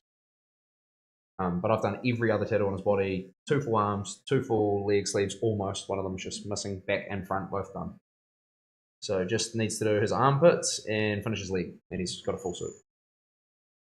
So yeah, I've done a few. Pretty massive like thing, bro, to finish a suit. Like some tattooers don't even do it in their whole career. A lot of Japanese tattooers will finish suits, you know, just because of the nature of the tattoos and things like that. But yeah. I've had hang on, what was that? Sorry, I've had. Oh, sorry, the bodysuits on Insta. Yeah, bro. Yep. So one of them is my mate Dills. He's got like this Dragon Ball Z full back piece. Some of them are like different subject matter on Dills. Dills is like kind of a exact thing, like opposite. You know, when you say you've got a rule and then you immediately break the rule. But Dills is kind of like that in a way because he wanted to just get certain things for himself. Like so, for example, he had like these realism leg pieces of these like his favorite rappers and stuff. But then he wanted to get this like Dragon Ball Z back piece. So they're totally different styles, but each panel is cohesive. So like his front piece is a Tekken front piece, and then that's like fully cohesive. And then his like back piece is a Dragon Ball Z back piece, and it's fully cohesive. You know, it's like each panel is kind of its own thing. But that's just because of what he wanted, what his interests were and stuff. So they're not all like fully matching as such. But they still like look like they're one tattoo. That they don't look like they are different styles or whatever because I did the whole lot. Yeah, it's really cool. And then Ethan, yeah, his is all just kind of like surrealism. It's on Insta. He's got this big crow on his front. It's only got one little bit of color in it. It's like this big massive crow, and it's holding a pendant. And in the pendant, there's this like spiral galaxy, and there's just a little bit of color in that spiral galaxy. It's the only piece of color in his whole body. But it just looks really cool. It's like a little twist, little pop, you know. Looks really nice.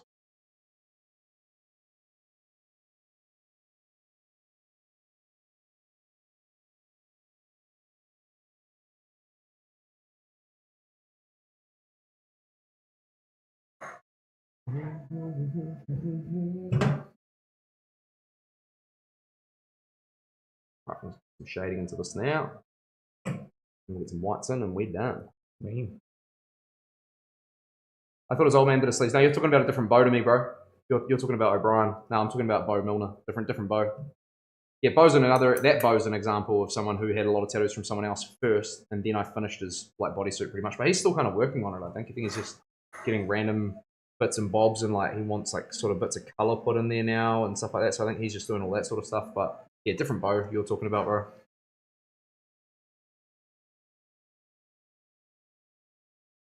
I've got no, this other bro's from Dannyburg. He's just had kids and stuff recently, so that's why it sort of hasn't been finished. Going through that part of life, you know. It's got to be a cool feeling knowing that the other person only wants your art. Yeah, it is a cool feeling, bro. Yeah, it's a real honor. I'm never very possessive about clients and things. Like my sort of thing, like some artists are. They're like, why would you go to him and not me? And I even recently had a client reach out to me, who I've been tattooing, and they had another tattoo artist that had done some work on them message, and basically it made them feel really uncomfortable. This is why I'm bringing it up. This other tattoo artist messaged them. I'm not going to use names or anything, and said, are you going to Carl or something like that now? And he said, yeah, man, like, yep, going to get some work from Carl. And he basically turned around and said, well, like, why is my work not good enough? And said, like, how much is he charging you? Is he charging you more than me and all this stuff? And basically had this big go at my client over him choosing to go to someone else to get tattooed under his free will with his own money that he has earned as an adult, and wants his body to be the way he wants it to look. And I felt really upset about it, you know, for my client, because he was absolutely gutted because he had no problems with this tattooer, and he'd actually had a fair few tattoos off him. And he just felt really attacked and kind of like, you know, what the hell's the problem with that, man, you know? So, real shame. It is. And now that artist who's sort of reached out, you know, somebody that person may have gone back to, I doubt that he will be wanting to now. Just because of the whole... And we're talking about fully grown men here. 14-year-olds, you know? Crazy.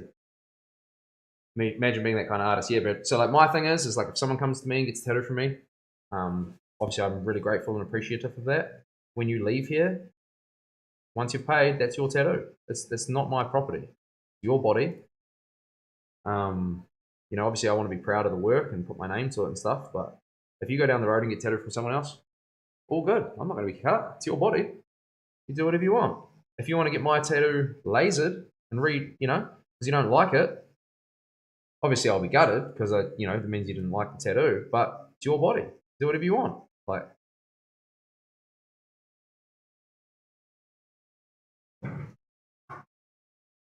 sad, man. But yeah, it is cool, bro, that people want to collect your art and your work only and get a full suit from you. It's like, wow.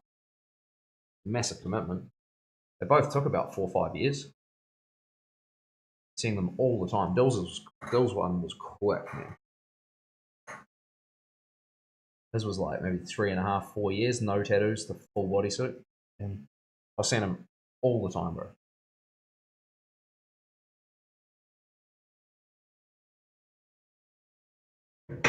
Let's get this a wipe, just get it hard to see. Swirl. How much better that's flowing now, team? Look at that. I haven't even finished it, but that just fits in with the theme so much better already.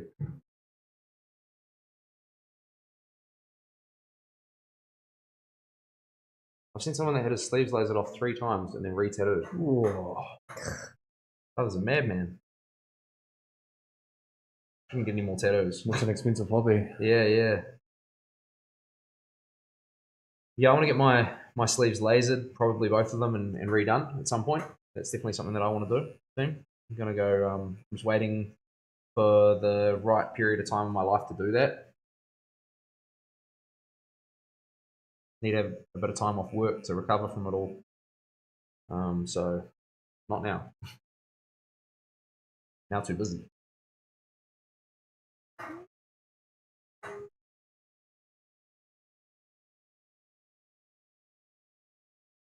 How you doing, Bear Man? Good, man. Yeah.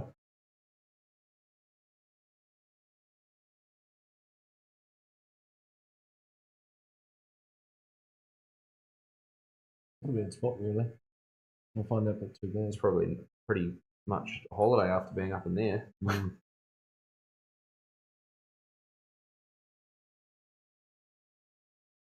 I reckon the worst was up here. Up through here. Yeah. That's probably the worst out of the lot. So he's standing up on his just like inside, what would you even call it? Like your inside shoulder or something, Yeah, eh? right along the scar. It felt like it was on the top of my shoulder. Yeah, that's right. You had your shoulder surgery. Yeah. True, bro. That was a hard afternoon. Just booked my laser for November. Ooh. What's that one on? Ben? What's that laser on? Is that my tattoo that I did on you? Is that what you're saying? You like booked? I was wondering if you're actually being serious or if you're the 5 bits you would have done by then. 5 bits you would have done by then. What late? Oh, I see. So like, yeah. So you're gonna laser your full arm, bro, after I finish it. So he's got the tattoos booked in and he's got the laser booked in for straight afterwards. I'm following you, sorry, bro.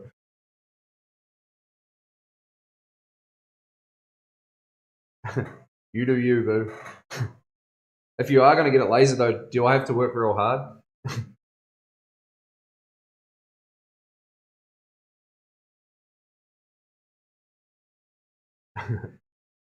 Nah, crazy, yeah.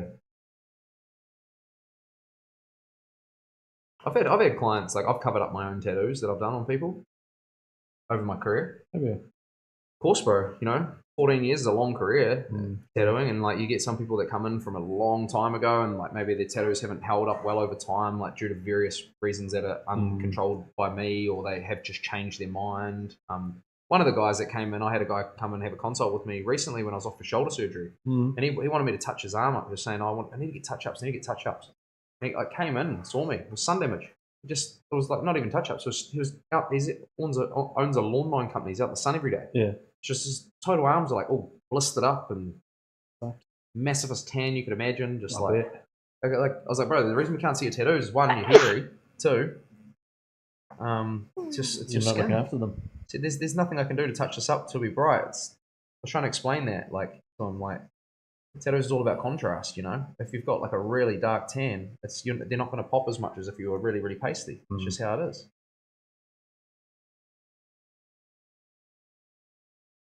So he was working inside when I first tattooed him. This is like over 10 years ago.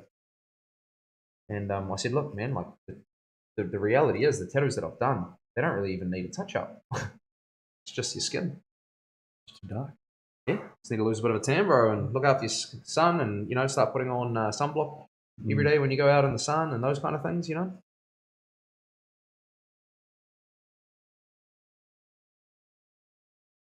I paid my deposit. Don't skimp on the process, brother. Nah, sweet, bro. My man.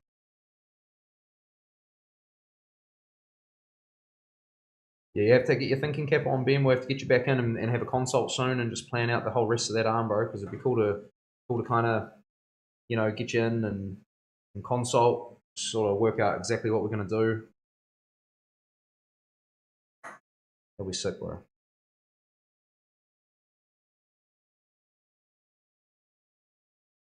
Get your thinking cap together, bro. Just get a few ideas together. Once you've got them, let me know. We'll meet up. and we'll go over it all.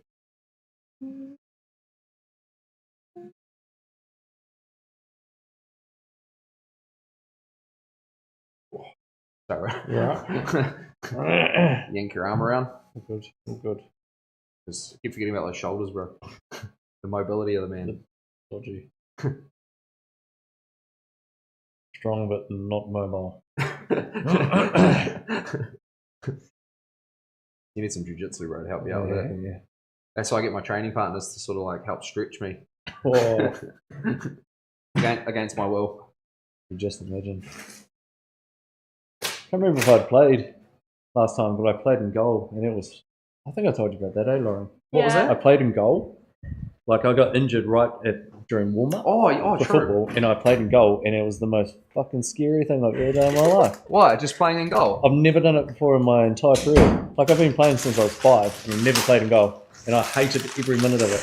Really? Did you feel like you had the pressure of the whole team on you? Yeah. Yeah. Like whenever the ball would get close, I was like, shit. Shit, here he comes. Yeah.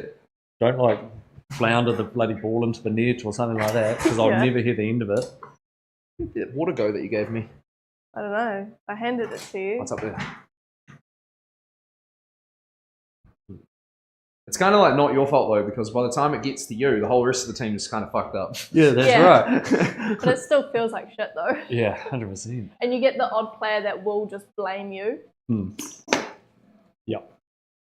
Yeah, it's like, oh, why'd you miss that goal save? It's like, why'd you let the ball get to me? I should be sitting here doing nothing.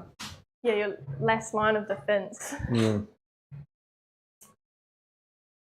Found the body sleeve, badass. Who's in the middle breaking through the PlayStation controller on it? Yeah, so that's Dills' one. That's Yoshimitsu. So it's Tekken. I don't know if you've ever played Tekken.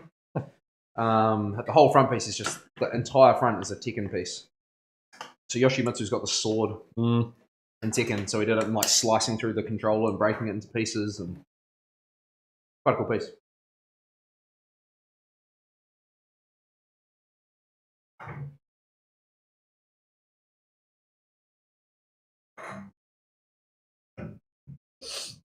Alright, I'll chuck some whites on this, bro. And we're done. Hey, Lauren, could you do me a favour? Yeah. Can you please grab me a 5-round liner? Yep. Thank you so Tekken much. 8 is on for half price on PlayStation. We don't really need it. Definitely gonna have to get a Tekken Tat one day. No, we got that Street Fighters or King of Fighters. Yeah. Whatever. What do you want? 5-round liner? 5-round liner, please. Yep, thank you. Looks like I made it just in time for the whites. Yeah, bro. Yeah, we just added this kind of swirl in here. It just needed something just in that section. I'm glad we put it in there because it looks really cool. Now, you know, let's balance that whole forearm out with the bottom swirl. We got 1, 2, 3 now. So, just gonna put the whites in there. The yummy bit. The yummy. Thank you so much, Carl. Is what you got to say. Thanks, Carl. I love it. No problem at all, bro. Anything for you, mate? I need a Call of Duty tattoo. Kind of want a COD 4 back piece. Yeah, that'd be sick, bro. I love that sort of stuff. Anything like gaming related, I'm keen on. You know, I'm pretty keen on anything that's like large scale. I just love. I don't know what it is. I just like doing large scale tattoos. It's fun. Don't get me wrong. I do like doing like 1-day headers as well, but just minimum of a full day, kind of, you know. Probably be some smaller tattoos I'd like to do, but it's just like trying to find clients that like, you know, get a couple of them in a day or something like that, you know.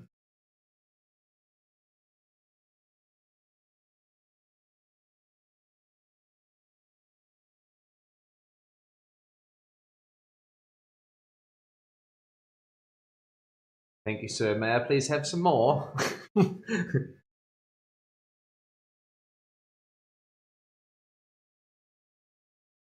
What's been your longest tattoo session? 12 hours, bro. I just did it. I've done 12 hours a fair few times, just like at the tattoo conventions and stuff. Trying to bust out as big a work as I can. That's a big day. You're pretty stuffed, client and you. You're both ready to go home at the end of that. Let me tell you, it's cool. Don't get me wrong. Like doing large sessions is sweet and stuff, but you know, conventions are a demon in their own. Like you kind of, you know, travel away to, you know, see people and you never end up seeing like anyone because you're just working the whole time. And you're working harder than what you'd normally work at home because you're trying to win these award categories, so you're only pulling these massive days. And you end up like needing a holiday from like when you get home because you've just gone away and worked all weekend. So fun convention's a bit tricky. Plus, like, you know, if you're traveling, say I'm going to the States or something, I don't have like electric beds and things like that. I'm like trying to tattoo someone on some janky massage table and I can't even get my knees underneath it and stuff. Like, tattooers will know what I'm talking about. It's not very comfortable at times. I'd much prefer to just work in my space here.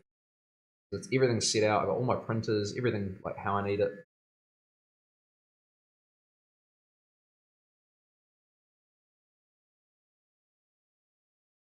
But, you know, say for example, Ben and I are off to Poland, let's just say.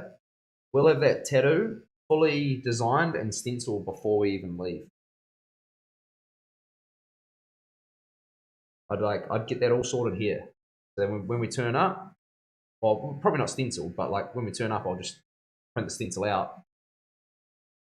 You know, but I'd have it all sized up and everything. And that way it's just nice and easy to get into it. I've done that a few times here for New Plymouth. Who are you tattooing at New Plymouth? So far, I've got Reese in, who's got. Well, we were going to do this collab, me and this fellow Lance, but it seems just like it's kind of fallen through. We're trying to do like a moldy realism fusion piece. Very challenging to find a client for that, bro. Yeah.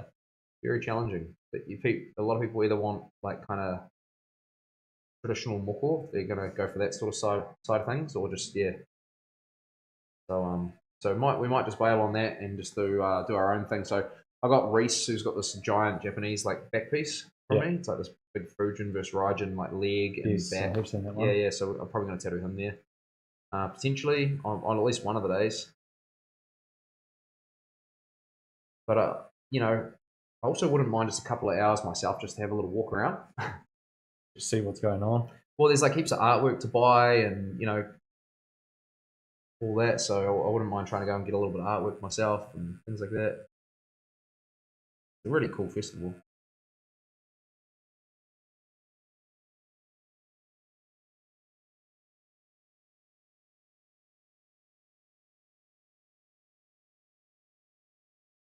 Trying to work out how we can live stream it. Like a little GoPro or something in the front. Just getting a stable connection and everything too, eh? True. You can do the kids' names with me and the missus, but I would say it'd take 5 minutes. To get a face tat. You go to a convention, get a face tat. I think more what I meant by like small tattoos, Aiden, and stuff is more like small realism pieces, not like you know, custom artwork stuff, not just like people's names on them and stuff like that. Like, don't get me wrong, like, I'm sure they're special and meaningful to you, but like more just like portfolio pieces that are smaller is what I'd be after doing. So it'd be stuff that I have to design myself and upload. Happy to do like little tattoos like that. Like, say if you're booking a full day and there's time and you want to get like a little name on you somewhere, like I've done that before for people where I've just sort of teed that on to the end of the day.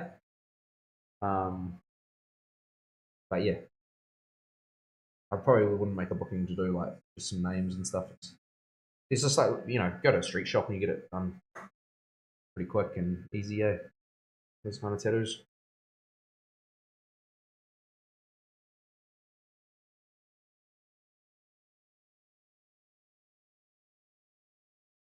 When you do a tattoo convention, what equipment do they provide other than the table? Do they have stencil printers there? So they don't even have tables, right? You have to hire tables. If you're doing that, you got to hire one. So I'm just gonna come up here a little bit, bro. Yeah, so we take our own. So I'll be load the truck up full of gear and head over.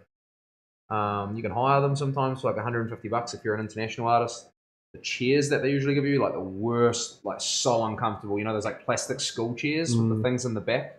Like those the two gaps little in the holes. back. Yeah. We used to like pull your shirt through and stick it up. Do you remember that? We used to do that in assembly chat. There's these little plastic chairs and you can stack them all up, and they're like got this back on them, and they got this little gap on the back. It's like this like one little gap. And what you could do if you're crafty is you could like get your mate's like sweater like through the thing without him noticing, and then you'd sort of pull it up and stretch it over the back of the chair. So when he stood up, he just had the chair on his ass and just like took everything out with him, like just made this loud ass noise. And oh yeah, we were real mature. Yeah, but that's what we used to do. All right, let me zoom you guys in and show you what I did there. It's a swirl if I've ever seen a swirl, chat. Swirly swirl, look at that. Oh. So that now fits really nice with that whole sort of section. A couple little splattery bits in there, and yeah, cool. Very happy with that. Oh, losing me monitor here. 10 out of 10 swirl right there. Thank you, Steve, bro. That's a swirl, eh? We swirled that up. The swirl guy. But it just fits in nice with the theme, you know? Man, so I think we're done, bro. Is there any whites we had up the back there? Oh, there's a couple of stuff here, eh? Not sure. Yep, no, there are. Can't see it. Grunter, subscribe. 2 months has gone fast. No way. Thank you, brother. Pull Batman up. I love it. Thank you so much, Grunter, brother. That's sick. Okay, I admit, nearly better than a skull would have been. Nice work, mate. Thanks, just thank you. Hi, brother. Thank you so much, Grunter. You're the man, bro. Holy crap. Grunter's like subbed almost every day. You're gonna be a channel member for like the next 20 years the way you're going, brother. What does it mean he's subbed every day? Like no, he just subbed for another 2 months to the channel. So he's just, and he's gifted a sub as well. Then he gifted one to Demon today. Oh. Demon's birthday. Cool. Bring that little bit up there, bro. Yeah, that's looking good. Swirly swirl. The OG, bro. The OG, all right. The moderator. The VIP. Grunter. You're OG too now, Grunter, by the way. Okay, cool. We might just flick you around. Yep. I'll get you to stand up over here, bro. We might show chat your arm and everything. Roger. I'll get you to sort of stand just here, facing the mirror, if you don't mind. Yeah. Do I do some press ups first? Yeah. Get a pump on, bro. Can you just pull that up at the top a little bit there? Oh no, that's all right. Drop it down. No, that's fine. That's fine how it was. Just checking. All right, team. Let's show you through this arm, eh? We've just finished. We've got a finished sleeve here now, chat. I've got to do a couple of white highlights on the back, so bear with me. This is prime camera work right here. All right. Here we go. Boom. Here we go.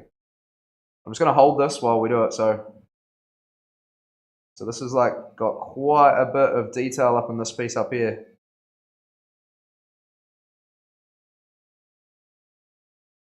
You just turn a little bit more towards, like, yeah, that way. There you go. Can you straighten your arm out a little bit? So we just got a bit of bad lighting here, Chad. It's just kind of hard to rotate that way. Yeah, cool. So there's like a woman sort of god figure down here. She's like got her arms up. She's on this like little stairway type thing. And if we go back to towards the inside of your arm, bro, can you just kind of like, you just face me now? That's it. Yep.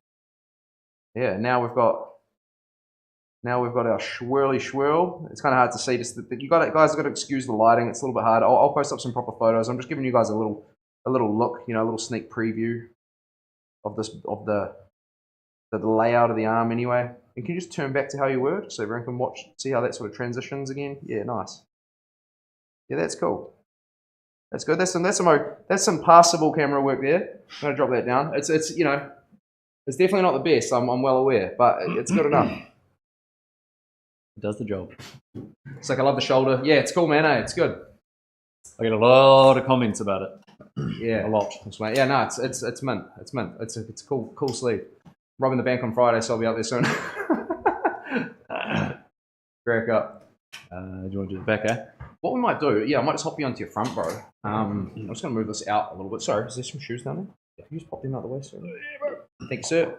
I'm going to push that like that, and then I'll just wash this here. Chuck your pillow up on this end now. Watch out. Lay on your front. And I'll just see if I can adjust this camera again. We won't end the stream just yet now. I'll stay with you guys for a little bit longer. I'll stay with you. Stay in it. We're staying in it. Well, this camera might cut out here, chat. If it does, I'm sorry. I'll fix it soon. It's just that there's some angles of doom going on with this camera. It's all about the angles thing. Okay, come down a little bit more on the bed, just that way. Yep. And then let's try to get your arm out on this. And I'll come across a bit more. Is that alright? Just kind of like that. Yeah. Like that. Sweet. Yeah, it's just the section up the back of the tricep here we have to sort. I'll just kind of tee this up a little bit. I'll show you guys soon. Alright. It'll be kind of hard to tell exactly what's going on here. It's just kind of like a bit of a back section of the arm. I've just got one little touch up I've just seen that I need to do just along the edge of this line here. Cool sleeve. Thanks, Cuzzy. No, it's a sick piece. All right, very proud of it. It's very different, and that's really cool. Always guaranteed to get a lot of comments when you're rocking KVL artwork in public. No, that's funny, eh? Literally have some people like come up and like grab my clients and shit without their permission. Yep. You had that yet? Yeah. A couple of times at the pub. Get the old grab from the old. Oh, who did that? Yeah. Please just ask. Please don't grab people without their permission, team. If you didn't know that, people don't like it. They no likey. Looky, no touchy. Is that alright with that? Yeah, bro. What about if I did... Hang on a second. What about if I did that? Yeah. Is that better? Very nice. Very nice. like. How much? Okay, have you seen that clip of that dude? And he's always doing this like 4-hour LEG impression, and his missus is just over him. Yeah, she's like, please Aussie, stop it. The Aussie fella. He's like, why the sour look, sweetie? I swear to God, if you do it one more time. I like how much.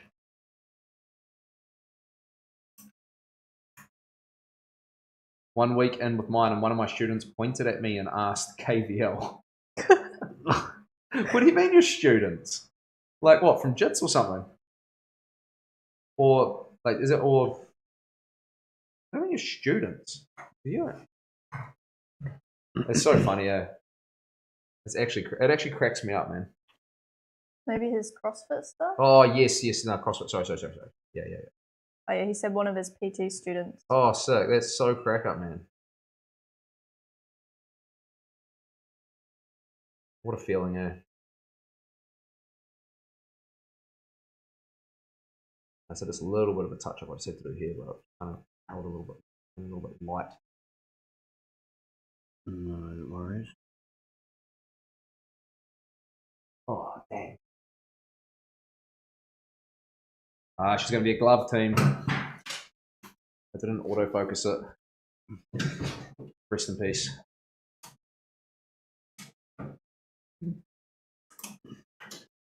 Student of the brothel. I wear long sleeves at the brothel.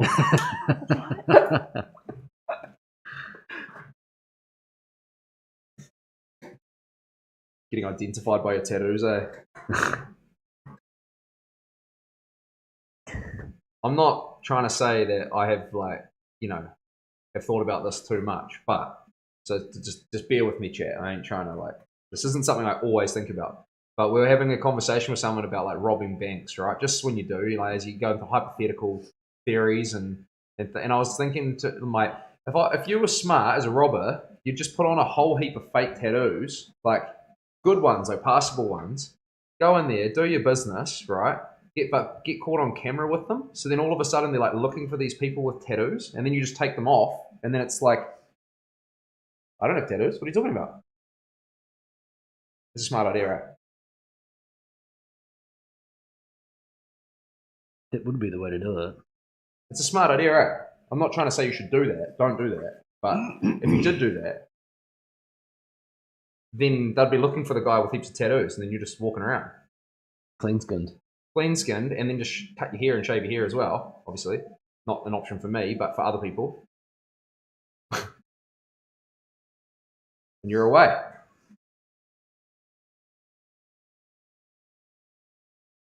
Watch out for DNA. Do you remember that, bro? Yeah. That was their alfalfa. DNA. Was it? All right, if I get caught, I'm blaming you. Yeah, brother. Well, you're going to have to come a long way to find me from where you are. But do you know what I'm saying, team? It's a lethal one, eh? Couple face tats and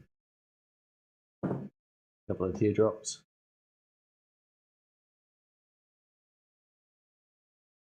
I don't think it'd be good to rob any bank in this day and age. Like, you're getting caught in this day and age. There's just no way.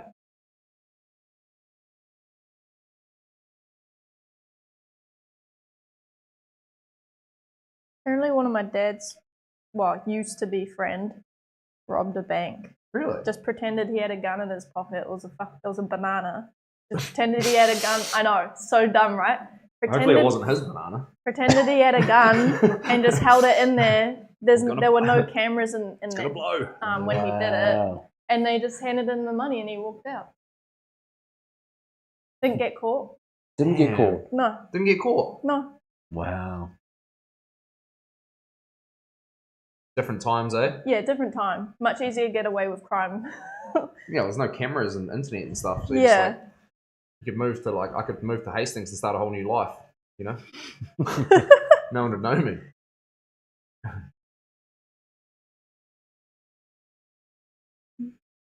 Imagine if we had cameras back in the day with all the dumb shit we used to do. Like we had like 1 megapixel cameras where like Yeah, they were actual 1 they were like, megapixel away. yeah, that might be Chris or it might be Jake or, or it could be Carl. It could be. There's a body there. You can see the outline of a body. It could be anyone doing that. Could be anyone doing that. Yeah, exactly. Video footage was inconclusive. Yeah, he had this like flip phone, eh?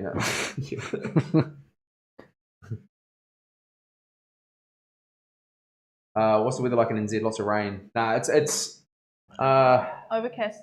just overcast and stuff. It's winter.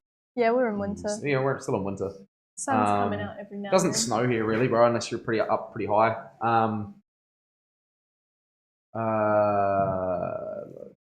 Low 6, high 12. Was that hypothetical? Yeah, bro. Yeah, that was hypothetical, bro. So like when you watch documentaries about serial killers, Ted Bundy and stuff, nobody had the technology to track them. Yeah, exactly. Like everyone's like DNA. You can just get stuff with DNA now. Like everyone knows. Just no chance of getting away with anything these days.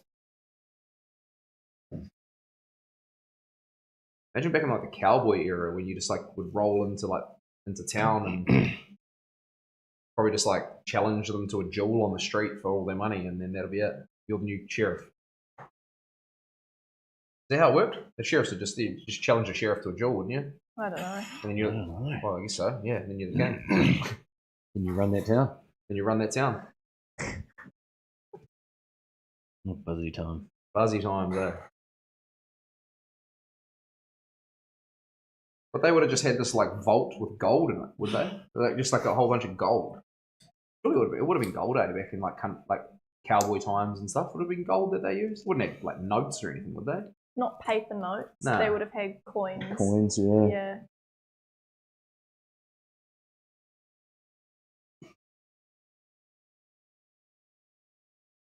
New technology to track me. What am I going to do about it? Yeah. 1v1 me at Lumbridge. What? Just, what are you on about, Grunter?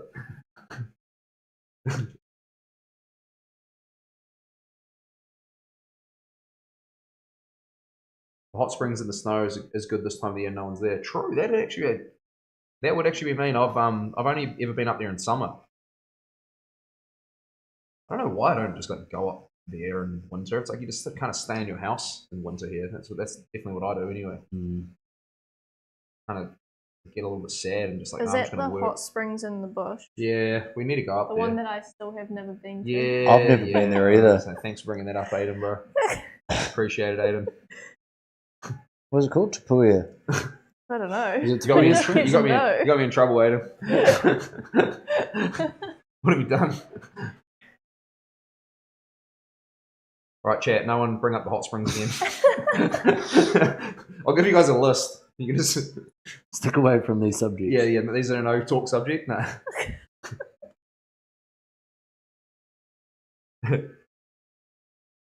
No, I've been telling Lauren we're gonna take her there for ages. Can I tell you the honest truth? Like the honest truth. I've been there with like mates that are hunters and stuff. I can't remember how to get there. I don't know. I don't know what road to take.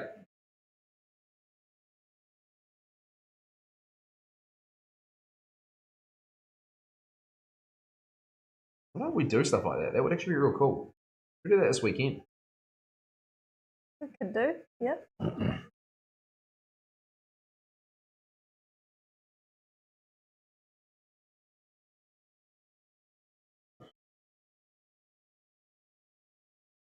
We'll have a think about it. Be a Kvltattooer live stream Christmas though, or we'll go to the car with the hot balls. I was thinking about having a doing something like once this gets a bit bigger, like have some big party or something. Party. Fly somewhere out, just do something crazy. That'd be cool. 2:30. School pickup. What's that? School pickup time. You need to go? Nah, bro. Wife's on it. Okay. I've got all the time in the world. That's sweet. I've only got a few more little white highlights back to do here, and we're done. Like literally, like 15 minutes away. Yeah, Probably. no sweet, man. 1v1 me at the edge of the ditch. Step over into level 1 wildy and then just back. What did we used to call it? 1 ounce. 1 ounce. 1 ounce. No, that's what you mean. I think- But you're talking about RuneScape, eh? No, Oh. having like one-on-one fights. Well, what did we used to call those? 1v1s.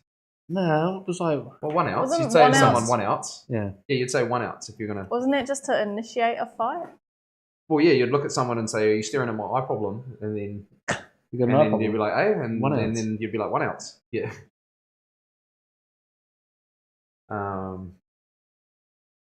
Might need an 1 SUV-ish ounce. car though. Ford crossing might be higher. True. Oh yeah. I was trying to say, how did it pace? You reckon?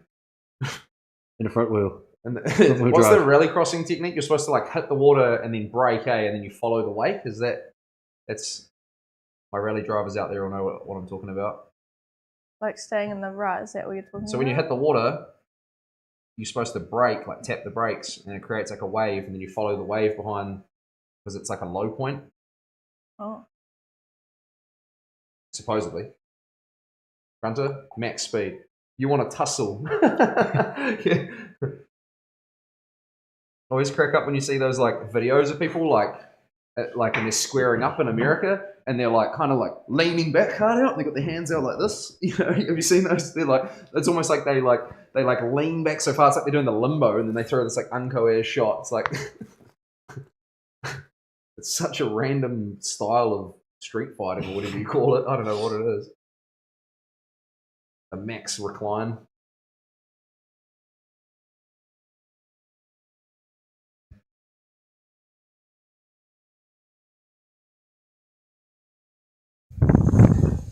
If you get stuck, free tap for a pull out. I was going to say something, but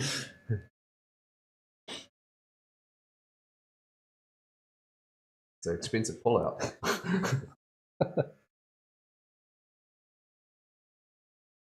Expensive if you don't. It's expensive if you don't. Yeah, it's more. It's probably more expensive. Yeah, Yeah. it's damn right.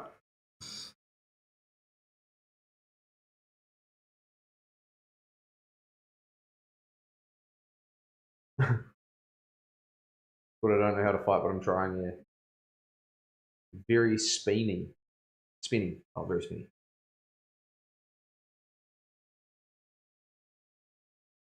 Well, you're about to find out, Grunter. Some stage. Very spinny. I suppose having kids would be no more expensive than having 5 properties. I think you're up to number 5, aren't you? Something like that. Brother's making an empire over here. Shit. Mwah. He's going to have to sell one of them because he keeps donating to me.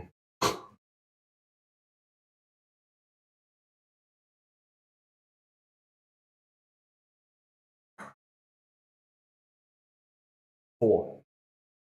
Yeah, no, he's got 4. 1 ounce G, yeah, 1 ounce fisticuffs, yeah, that was another one. Yeah, it was definitely a 1 ounce. Sorry, Steve, I just wasn't looking down below there.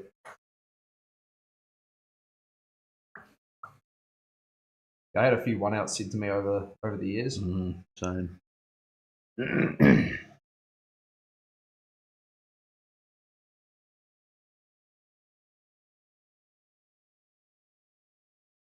I hate the old, like, what are you looking at? It's like everything. Like, I'm in public. I'm just opening my eyes. Like, you're in public. People might look at you.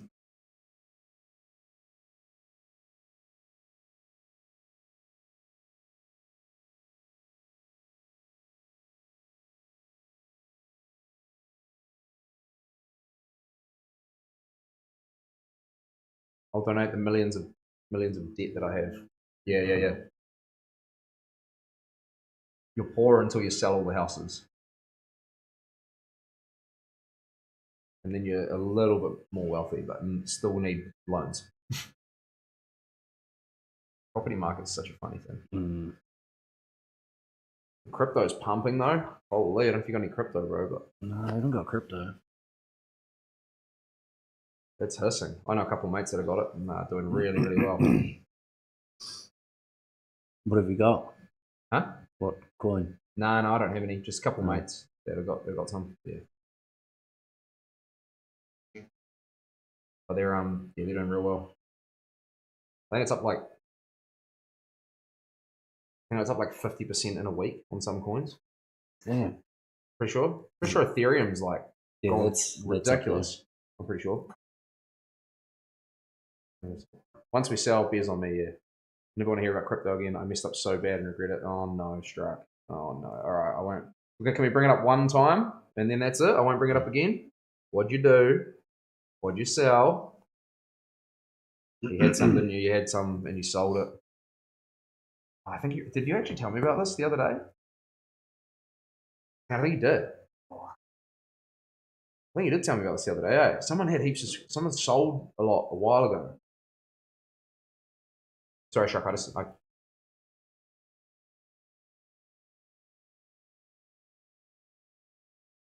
Same, bro. I listened to my old man saying 10 years ago it's a scam, so I sold it early. Shit. Damn, man, it's pumping right now. It is pumping. I feel sorry for the people that I'm not sorry, but like it's a good lesson for them, I suppose. When it was like had a dip for a little bit there for the last few years. And they sold it. I had it was looking like Bitcoin was going to go crazy, and it sort of dipped for like 4 years or 5 years or something. Now it's just started taking off again. It's going to be worth like $1 million a coin, I still think, like eventually. You see that guy that had that wallet on his USB stick and it got thrown out? Yeah, and it was like how many $1 billion of. I think a wallet just woke up the other day. The guy had 8,000 Bitcoin on it. Whoa! It was like so ever many $1 billion. You guys see that? I sold 100 Bitcoin in 2016. 100 for 600 each. Damn. I try not to think about it. Oh my gosh, bro. What's Hijit saying? 80,000 BTC. Was it 80,000 that he had on that wallet? Are you talking about the one that's in the dump, or are you talking about the one that just opened? Because the one that just opened, it was like someone sold like $9 billion worth of Bitcoin just the other day. Wallet woke up from like 2010. Imagine that's the guy who's been excavating the landfill to find for it. No, he can't. That's the one that was just opened. One Bitcoin is $197,000 New Zealand. Yeah, I know. So if you go times that by 100. Oh.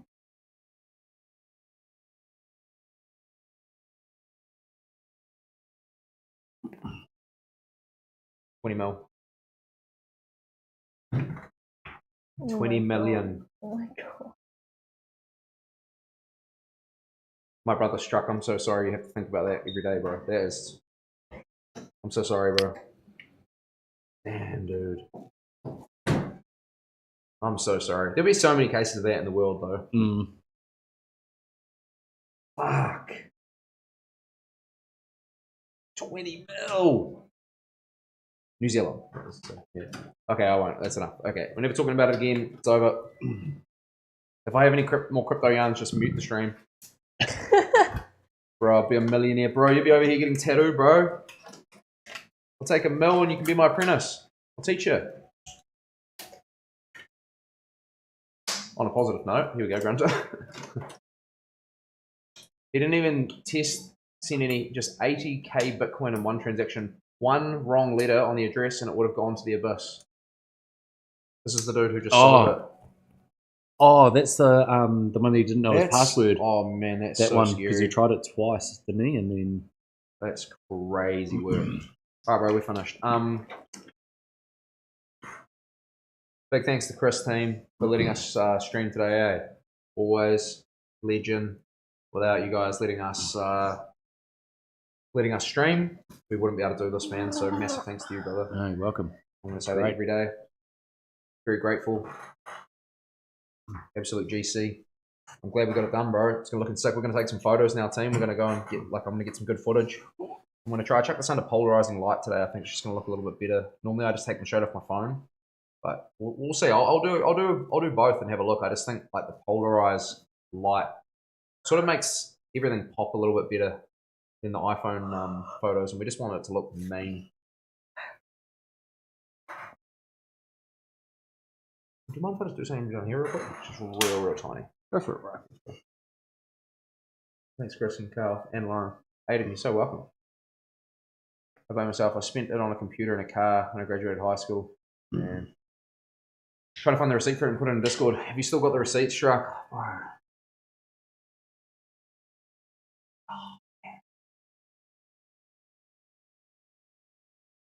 Brother, that's hard work.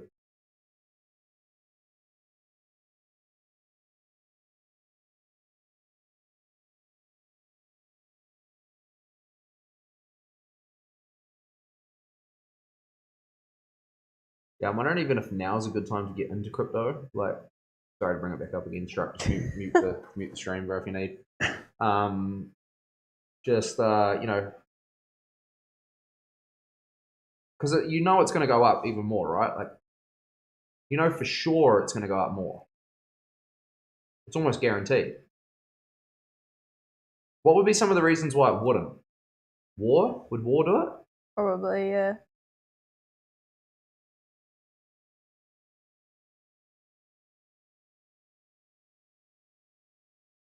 Or would war make it I don't go know. further? Let's find out. Maybe altcoin would go hard. Would it? Okay. Let's make one. Can we do that? There's Trump coin. Can we make a crypto? What's the Trump coin? What's that worth now? We'll do it, team. I need some advisors here. I need some people that can guide me. Hijet, you're in. Struck, you're in. We need your... But he sold his. Yeah, no, but that's why he's in now, because he'll never sell. Oh. He's in here. He'll never, yeah. He can be our advisor, a long-term advisor.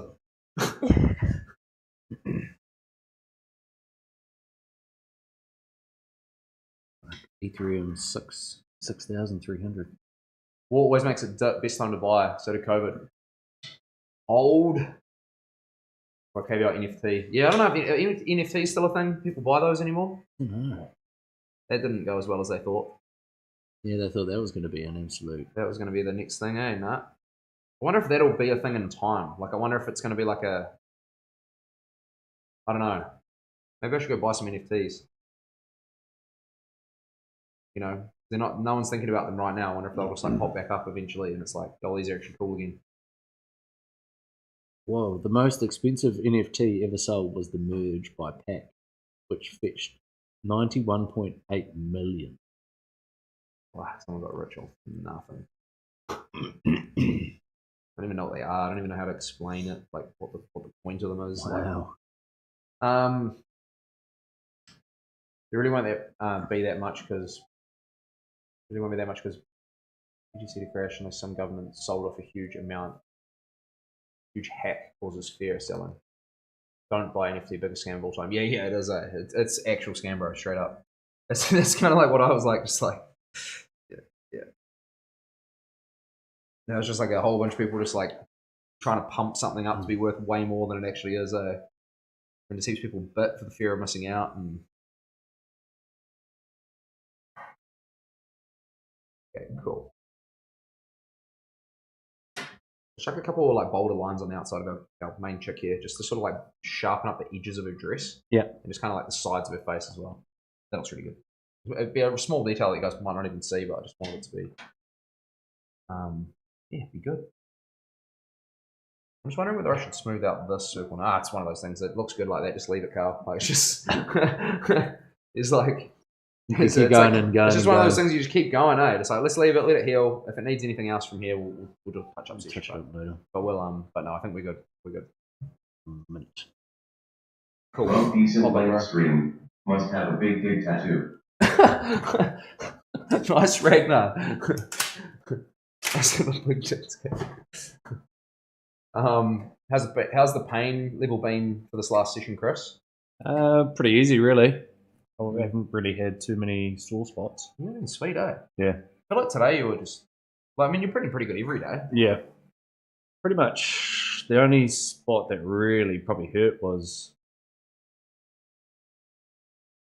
Probably up under there. Yeah, up under. Yeah. Kind of up in this area here, team, on him. You were saying was quite sore, eh? Yeah. Apart from that, it's been pretty good. Yeah. Legend, brother.